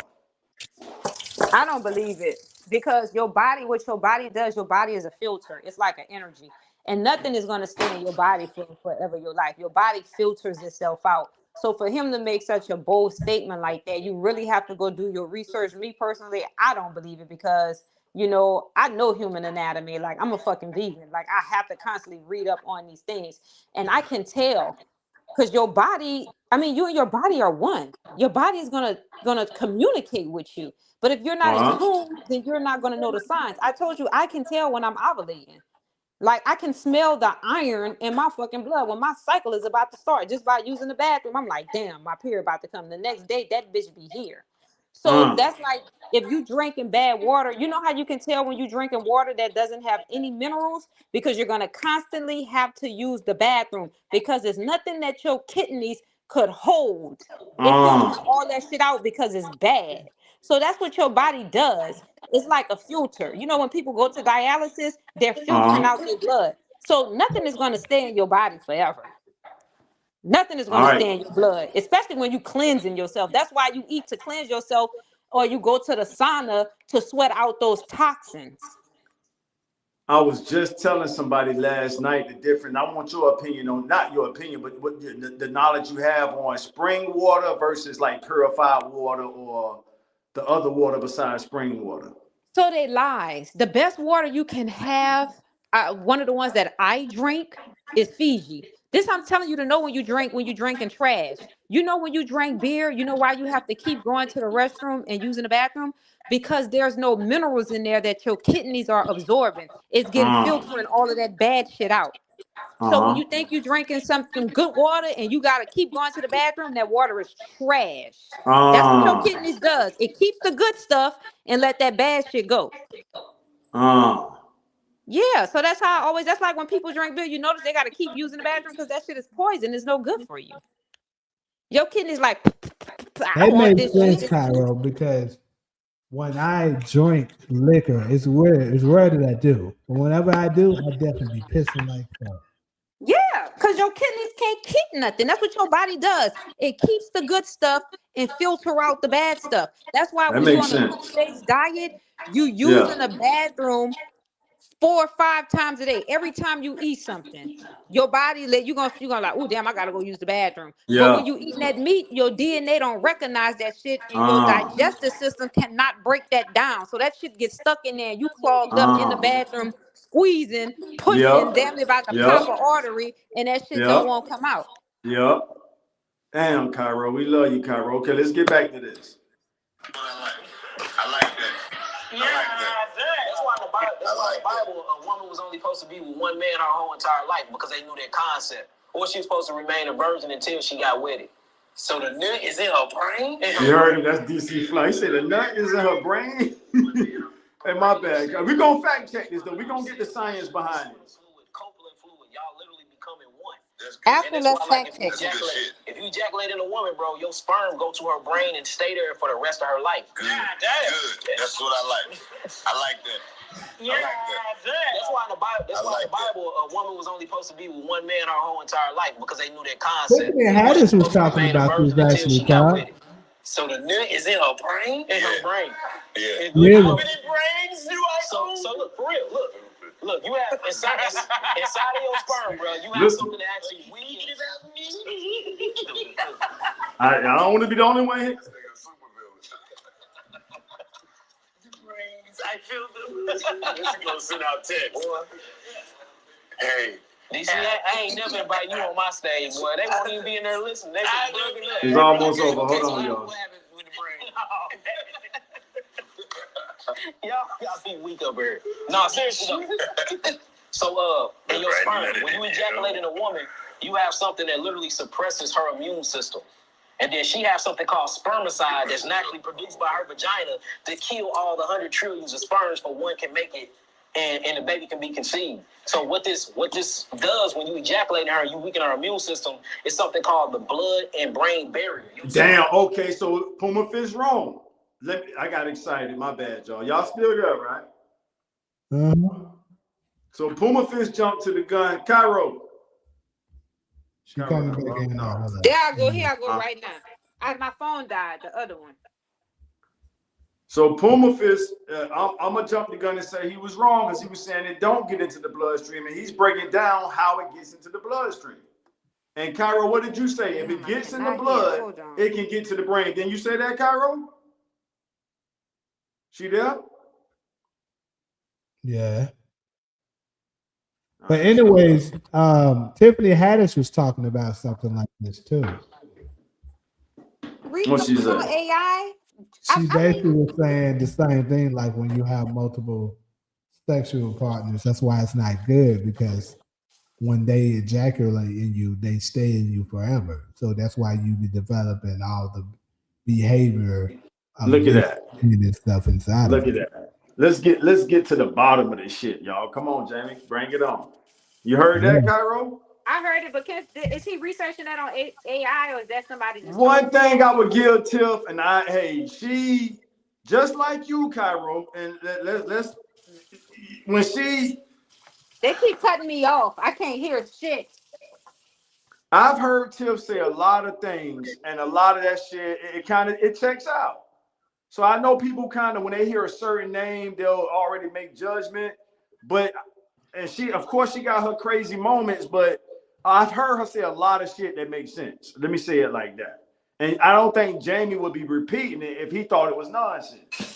So she's basically saying what he just said. Yeah, but can somebody? Yeah, that's why I brought it up. Huh? I was saying, yeah, that's why I brought it up.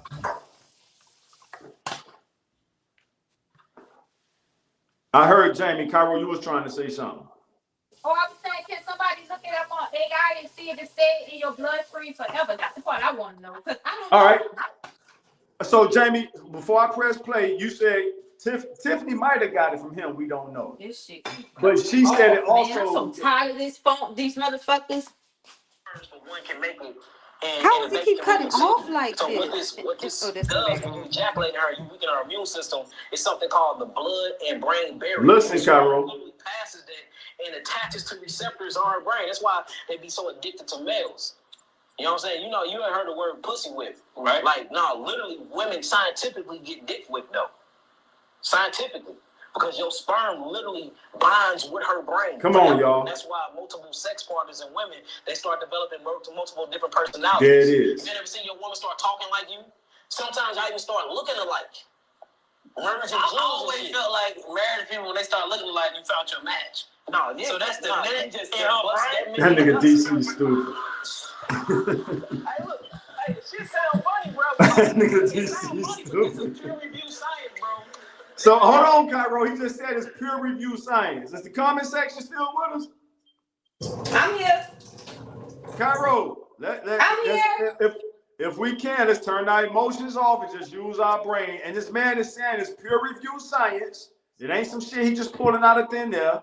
Jamie said, Tiffany said the same thing. Let me press play again. Your sperm literally binds with her brain forever. And that's why multiple sex partners and women, they start developing multiple different personalities. You ever seen your woman start talking like you? Sometimes I even start looking alike. Right. I always felt like married people, when they start looking alike, you found your match. No, yeah. So that's the minute just in her bust that many nuts in her. Hey, look. Hey, the shit sound funny, bro. But look, it sound funny, but this is peer review science, bro. You heard that? It's peer review science. I hear it, but I'm saying, it's still good to follow up and look genetic material, right? Sperm is DNA genetic material. So if you constantly busting your genetic material into a woman, okay. I just looked it up on AI. genome start to form. It said once it gets a woman pregnant, I can't wait to call her and say, but that nigga naked, yo, brain. the male, This nigga DC stupid. Wait, I can't hear. What did it say? it says that the male. He giving you the science, Cairo. But what does Jamie say he Googled on AI? I'm not saying I disagree. I'm saying that it's been a lot of people before that was public figures like that would get up and make statements, and you found out later that shit wasn't even true. So I'm not saying that he's wrong or right. I'm saying I still have to do my research. You know what I mean? Because that sounds like that's strong to say something stay in you forever. Well, it says here that the male fetal DNA from pregnancies can persist in a mother's brain tissues for decades. Wow. But it didn't say forever. No, decades is good enough for now. Come on, Cairo, don't move the goalposts. One thought at a but time. like he was saying though, forever. That's why I'm telling you. Is decades not long enough, Cairo? But he said forever. He didn't say decades. That's why I'm like, I know forever. That don't sound right. Decades mean at least 20 years. One decade. A decade is 10 years. All right. So if Jamie said decades with the S, so that means at least 20. Come on now. Yeah, but he said forever. Read it again, Jamie. I might need you to send me a copy of that. Go ahead. It didn't say stay forever. It said decades. You fixated on forever, but Jamie just gave. Okay, let's take Jamie research over y'all right now. Because you want to stay stuck on forever, but Jamie still 20 years is a long time for nothing to be on the chick brain. Come on now. Stop But playing. you have to understand what I'm saying is I understand human anatomy or your diet. Your diet, when your diet is good, your body filters shit out. It's when your diet is bad that it doesn't. So I'm not saying that. I get what he's saying. Decades, that's a long time. But I know how the human body works because I understand human anatomy. All right, so let's finish hearing Jamie out. One more time, Jamie, if you don't mind. Okay, hold on. Because you asked him to look it up, Cairo. So here we go. Because I was wondering what he say. Remember when I say forever? I don't know because that don't make sense.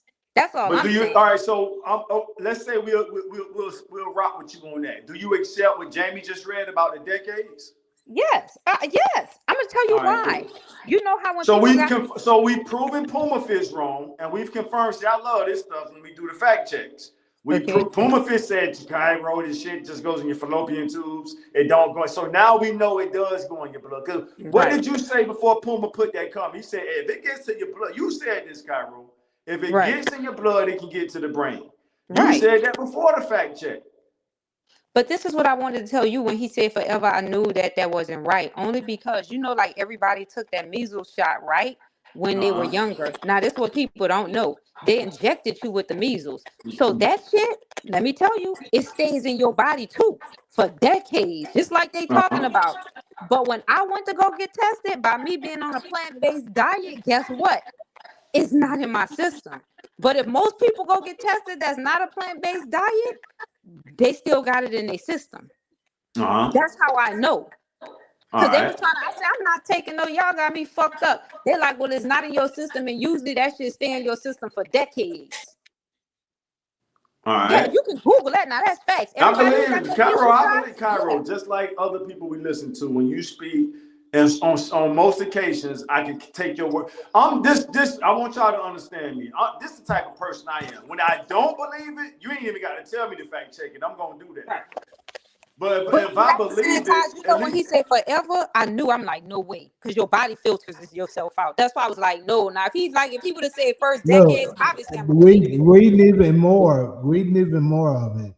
It's saying because I don't know if y'all familiar with the Fred Hutchinson cancer research. But anyway, it says in his research, analyzed brain tissues of deceased women and discovered that roughly 63% of subjects possess male DNA distributed across multiple regions of the brain. So basically, after the woman is dead, it's still there. Yeah, because you fucking nigga, nothing inside you. You think it's not gonna be in your blood? Y'all understand how the blood works? Your blood is the thing that keeps you living. Let me process what this nigga just said. Even after, so hold on, man. This shit is crazy. This nigga said even after she's dead. Yeah, because you still fucking. You fucking, right? Nigga, nothing inside you. Yeah, it's gonna still be in your DNA. That's mind blowing. Is there any more to share, Jamie? I mean, that's. Hey, yeah, that changed your whole perspective of settling down with somebody. Hey, here's the confirmation of what Yaki said. It got 4 different segments, bullet points here. So this is the same guy's research. It says lifespan, right? It says because these cells can invade the mother's immune system, they are capable of surviving within her brain, liver, and other organs throughout her entire lifetime. So that's forever there. That's forever. Damn, y'all. Wait, so read that again. It says because these cells can invade the mother's immune system, they are capable of surviving within her brain, liver, and other organisms and other organs, throughout her entire lifetime. Right. I agree with that. Based on what?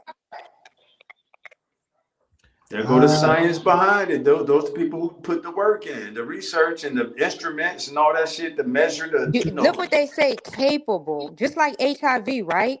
You can heal yourself from HIV, but HIV can kill you, and it's capable of living inside you to kill you unless you change your diet.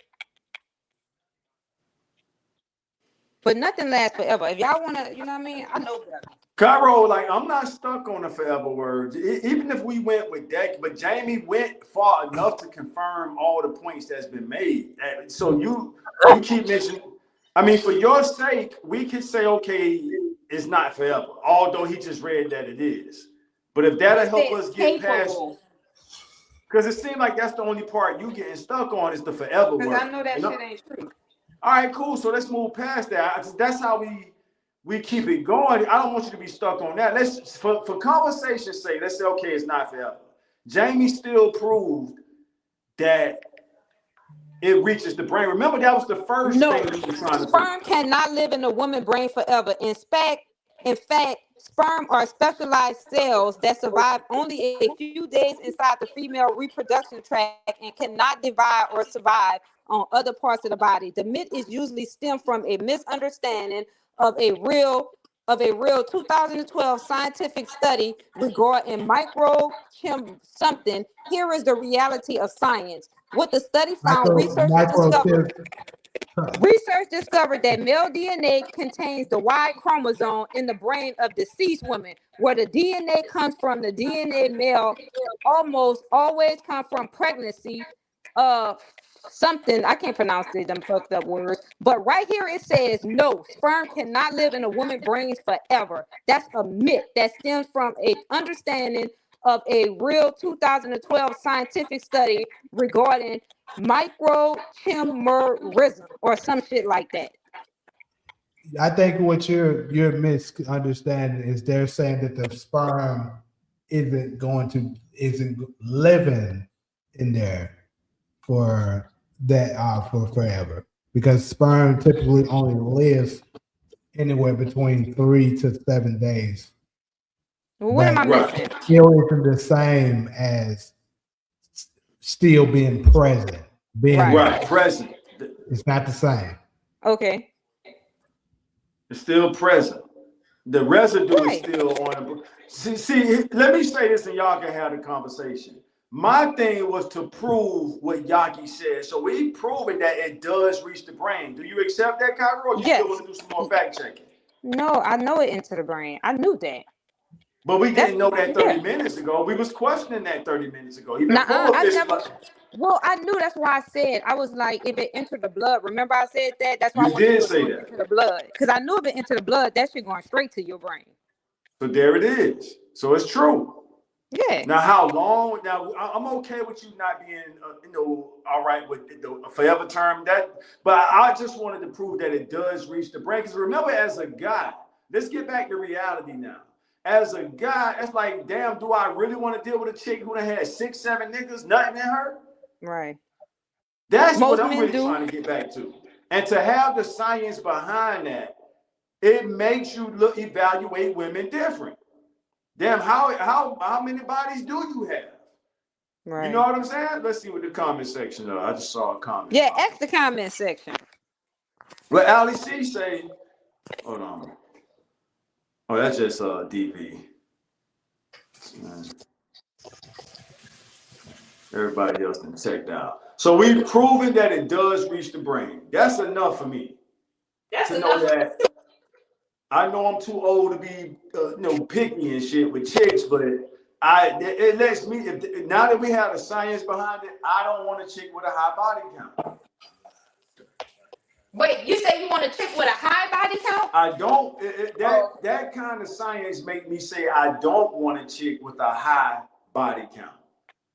Okay, well, let me ask you this question, because I know y'all all saw this. What's that dude name who was fucking with Amber Rose? Kanye. Not Kanye, the other one, the last one. And he made that song, 21 Savage.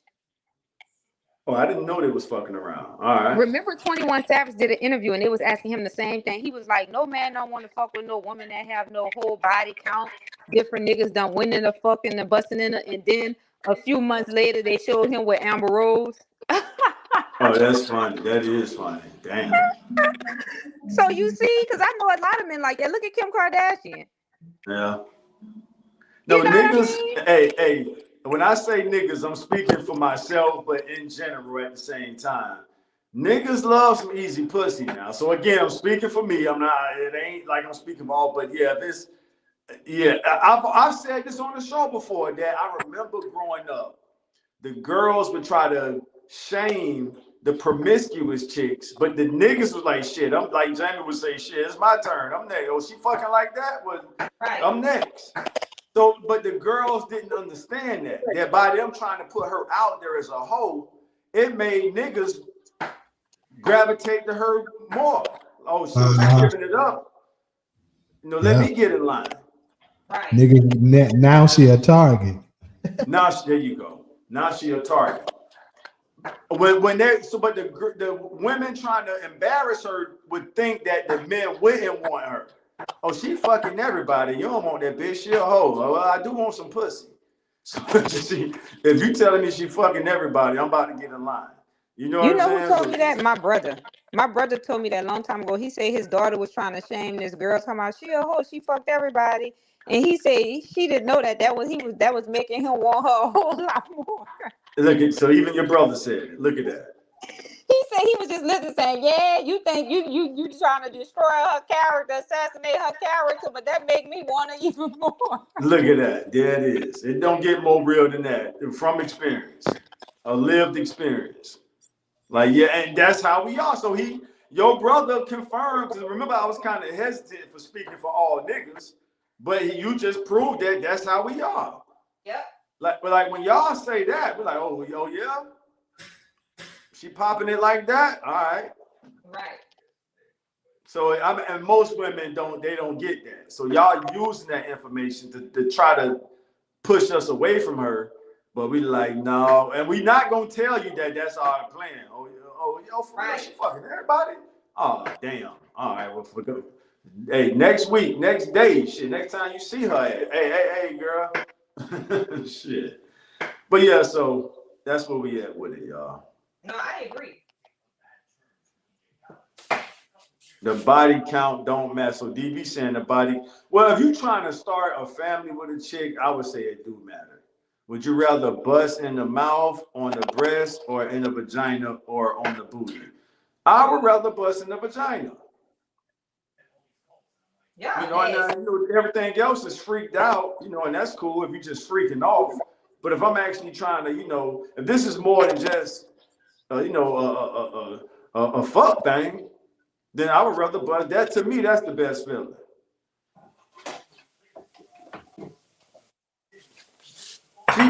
She can't grab you tight if you busting in her mouth. And I'm not saying busting in her mouth ain't a good feeling. What I am saying is, have you ever bust inside of a woman and you feel her squeezing you as you like? That's to me, that's the best feeling compared to the options you gave: the mouth, the breast, or the booty. It ain't nothing like that for real. It ain't nothing like that, fam. I'm sorry.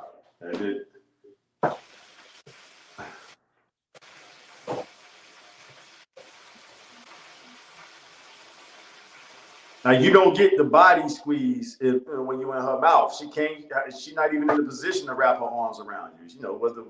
Whatever position she in, she can't really. But yeah, that's it, y'all. I like this conversation. I'm getting a picture more about how men are. The problem is women believe that they are equal to men when it comes to having sex, and the best part of a woman is saving her womb, but one day in life they will get it. That's why they choose money. Good point, Time. And I remember Time too. I don't think this is his first time coming in. But that's why we trying to get this information out there, man, so we can kind of, hopefully, get society back on the right track. Like, I'm not trying to be Captain Save-A-Hole, but at the same time, if that's what the science is, man, let's put this shit out there and make motherfuckers reconsider how they living. It changed my approach. Y'all just heard us say we didn't care about the body count. Of course, you don't want no STDs or diseases and shit like that. But like, hey, if she giving up the pussy, then it's my turn.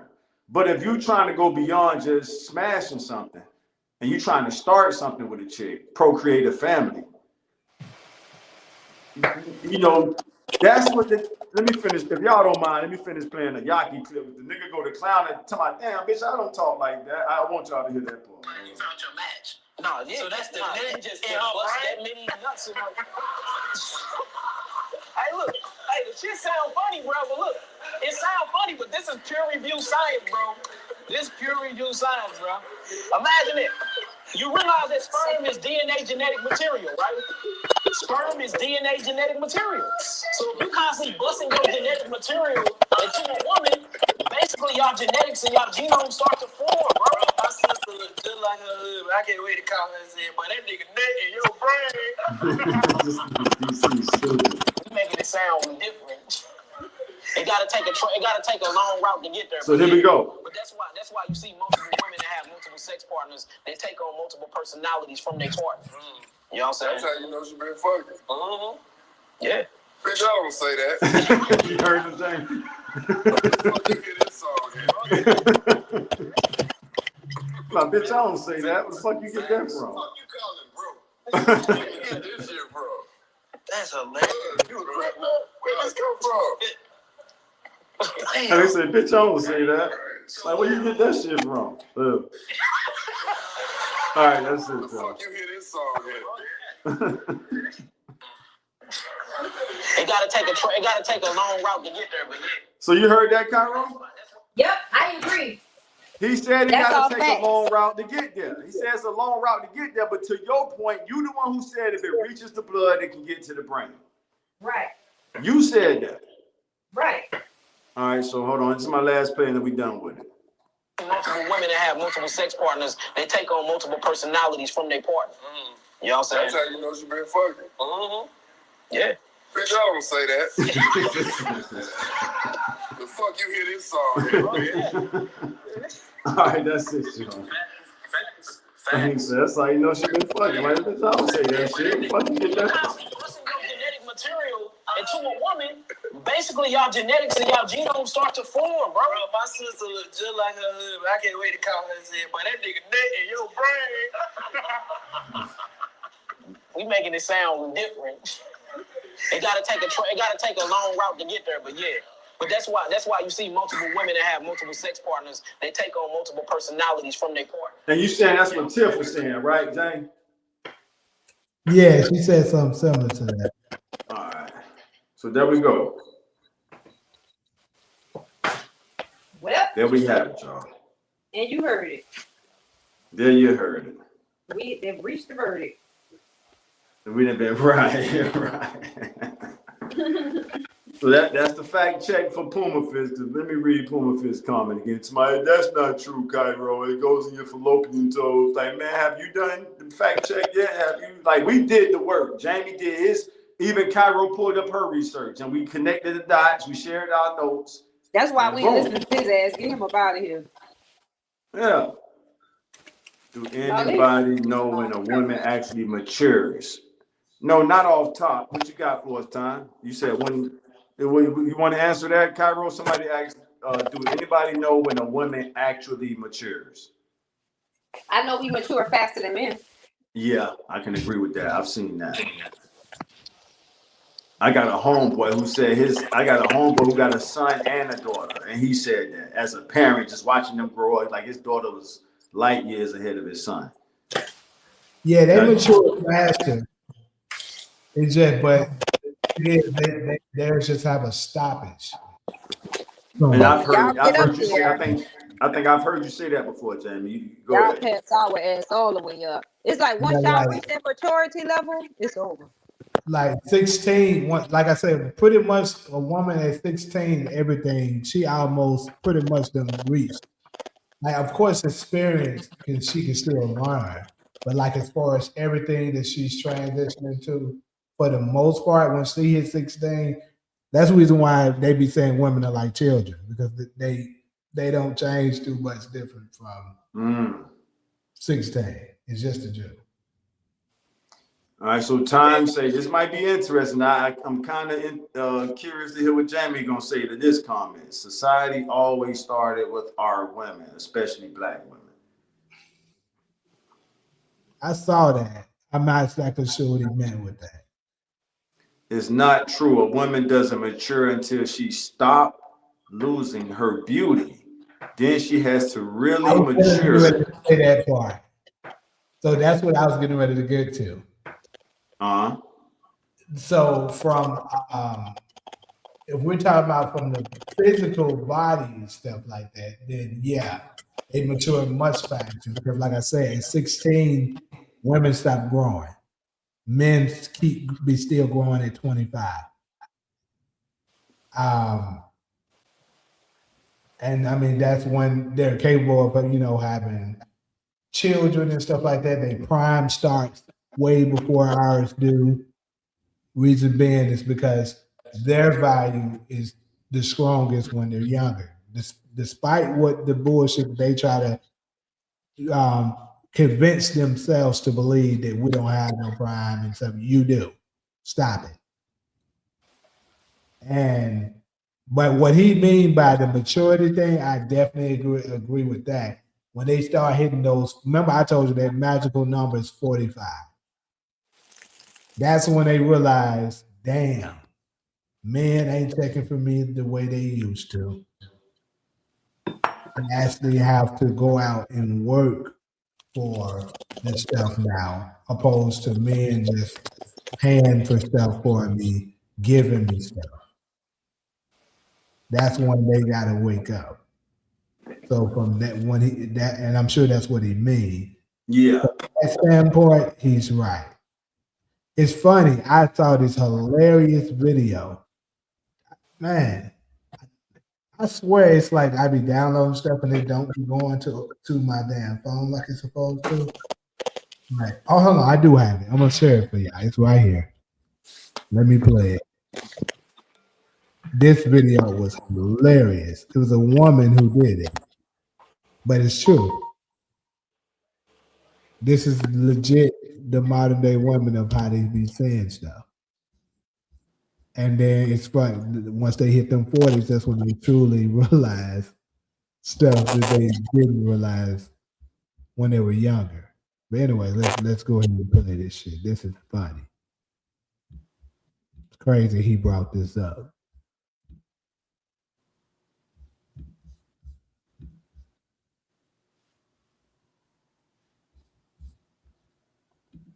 I'm honestly just glad a woman is making this. I just want to hook up with a guy who's hot. I just want a guy who's good looking and fun. I'm looking for a man who's in shape, has a good job, and wants kids. I'm looking for a man who communicates, is family oriented, and is looking to have kids within the next 2 to 3 years. Here are my non-negotiables. He has to have a business degree, be spiritually grounded, nice to his family, never wears necklaces, went to summer camp, and has brown hair. I am never going to want him.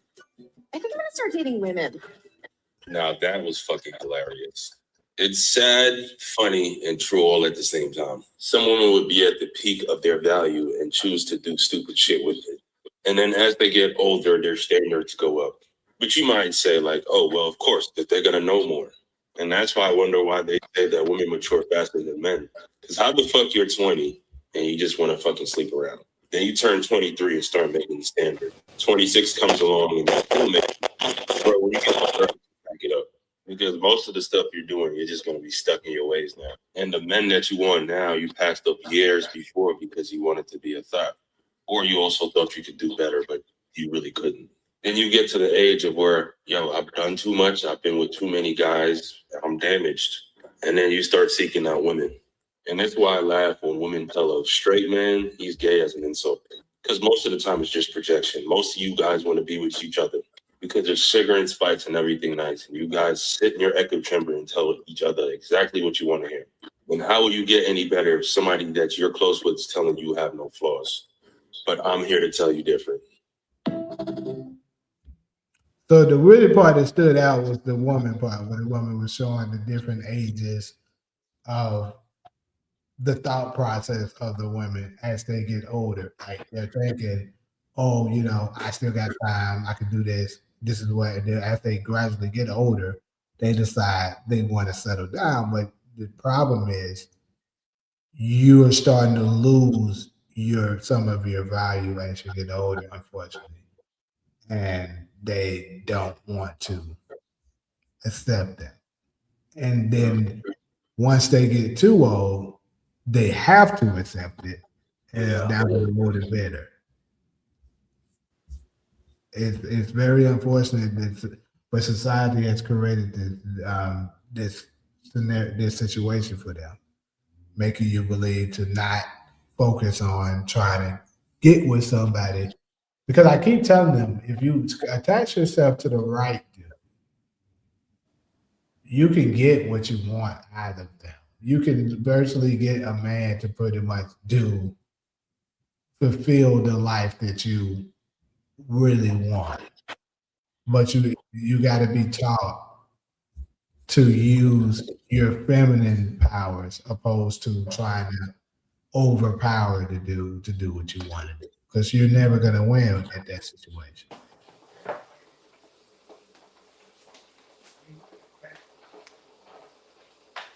Yeah.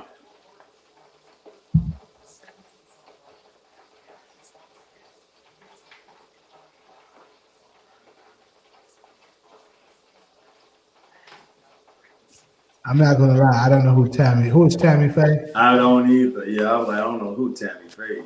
I'm about to look her up. I don't know who that is. I was saying the same thing. I'm not sure who that is. Black woman back in the day was laughing at Tammy Faye Baker because black women were naturally beautiful. It was naturally beautiful all the way up until the 70s. Then the weaves kind of took over in the 80s. The hair weave took over in the 80s, but the women in the 60s, the 60s and the 70s. I love that era of, the natural hair, especially the Black Panther women who had the froze and stuff. Yeah, too. So this basically is Tammy Faye. The reason why we don't know who it is because it's a white woman that looks like she got a lot of makeup and work done. And he's saying that black women laughing at her because they are naturally beautiful and they didn't have to do all that. That's what he's talking about. Got you. All right. Was laughing at Tammy Faye Bugatti. Okay. And now he's saying he looked like Tammy Faye. Thank you, my brother. Because back in the day, Tammy Faye Baker to black women looked crazy like a clown. Now our sisters are, you got it. Okay, so you're right. Yeah. Yeah.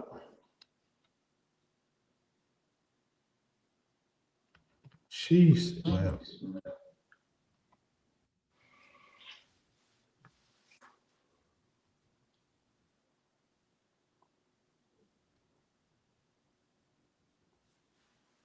Yeah, we should be able to get some good clips out of this one. I got to start coming over I got to pick a day to come help out with the edits because we got some good stuff. We just got to.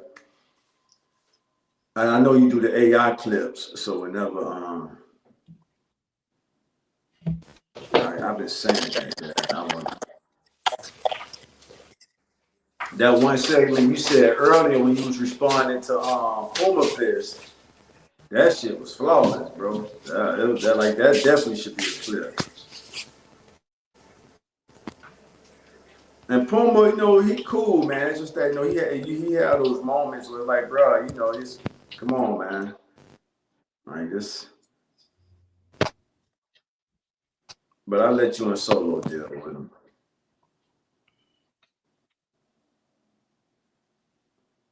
And that Anita Baker hairdo was in 1986. Regina Bell and Angela Winbush, Stephanie Mills, these women did their own hair, yeah.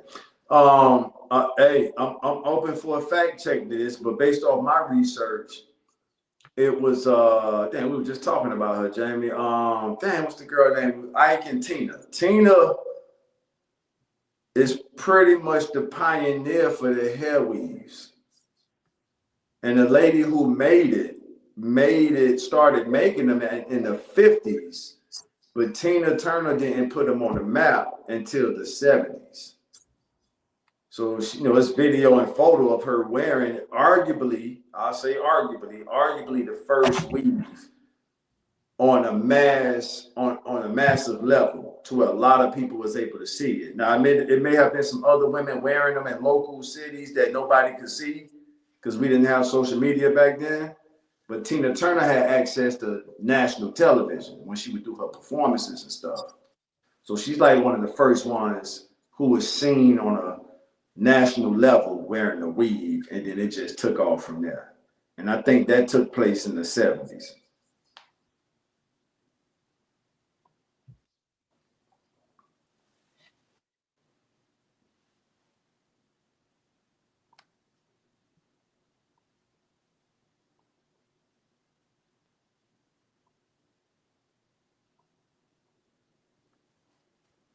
Other than that, shit, it's damn near 4:00 over there with Cairo.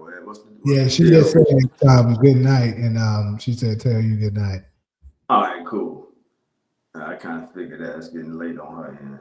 Yeah, I'm about to get out too because I gotta get up early. So, all right, I'll get up be leaving the house probably like 7:15. Have a great great show. And when I can catch y'all, I'm definitely in the chat. I love the conversations. And LeBron definitely needs to just retaliate. Everybody's saying that. Like, Tom, yeah, it's time. Yeah, LeBron, do your little flip. Yeah, he definitely needs to. But he's not going to do it this year. Like I said, I believe his last year would be this coming year. He's going to probably announce his farewell tour. Cavaliers just made it to the Eastern Conference Finals. So I think they probably will lose to the Knicks. The Knicks will make it to the finals this year. And LeBron is going to go to the Cavs to try to get him that final push to win one last championship. That's what I believe is happening. So, anyways, good people, I'll be back tomorrow. I'll have some NBA content tomorrow as well. Because we got game one between the Thunder and the Spurs. I'll probably do 2 NBA lives possibly tomorrow.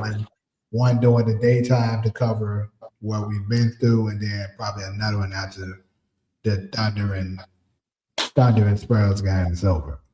But anyway, nice talking with everybody. Appreciate everybody stop through, but we're gonna go ahead and head out. We out.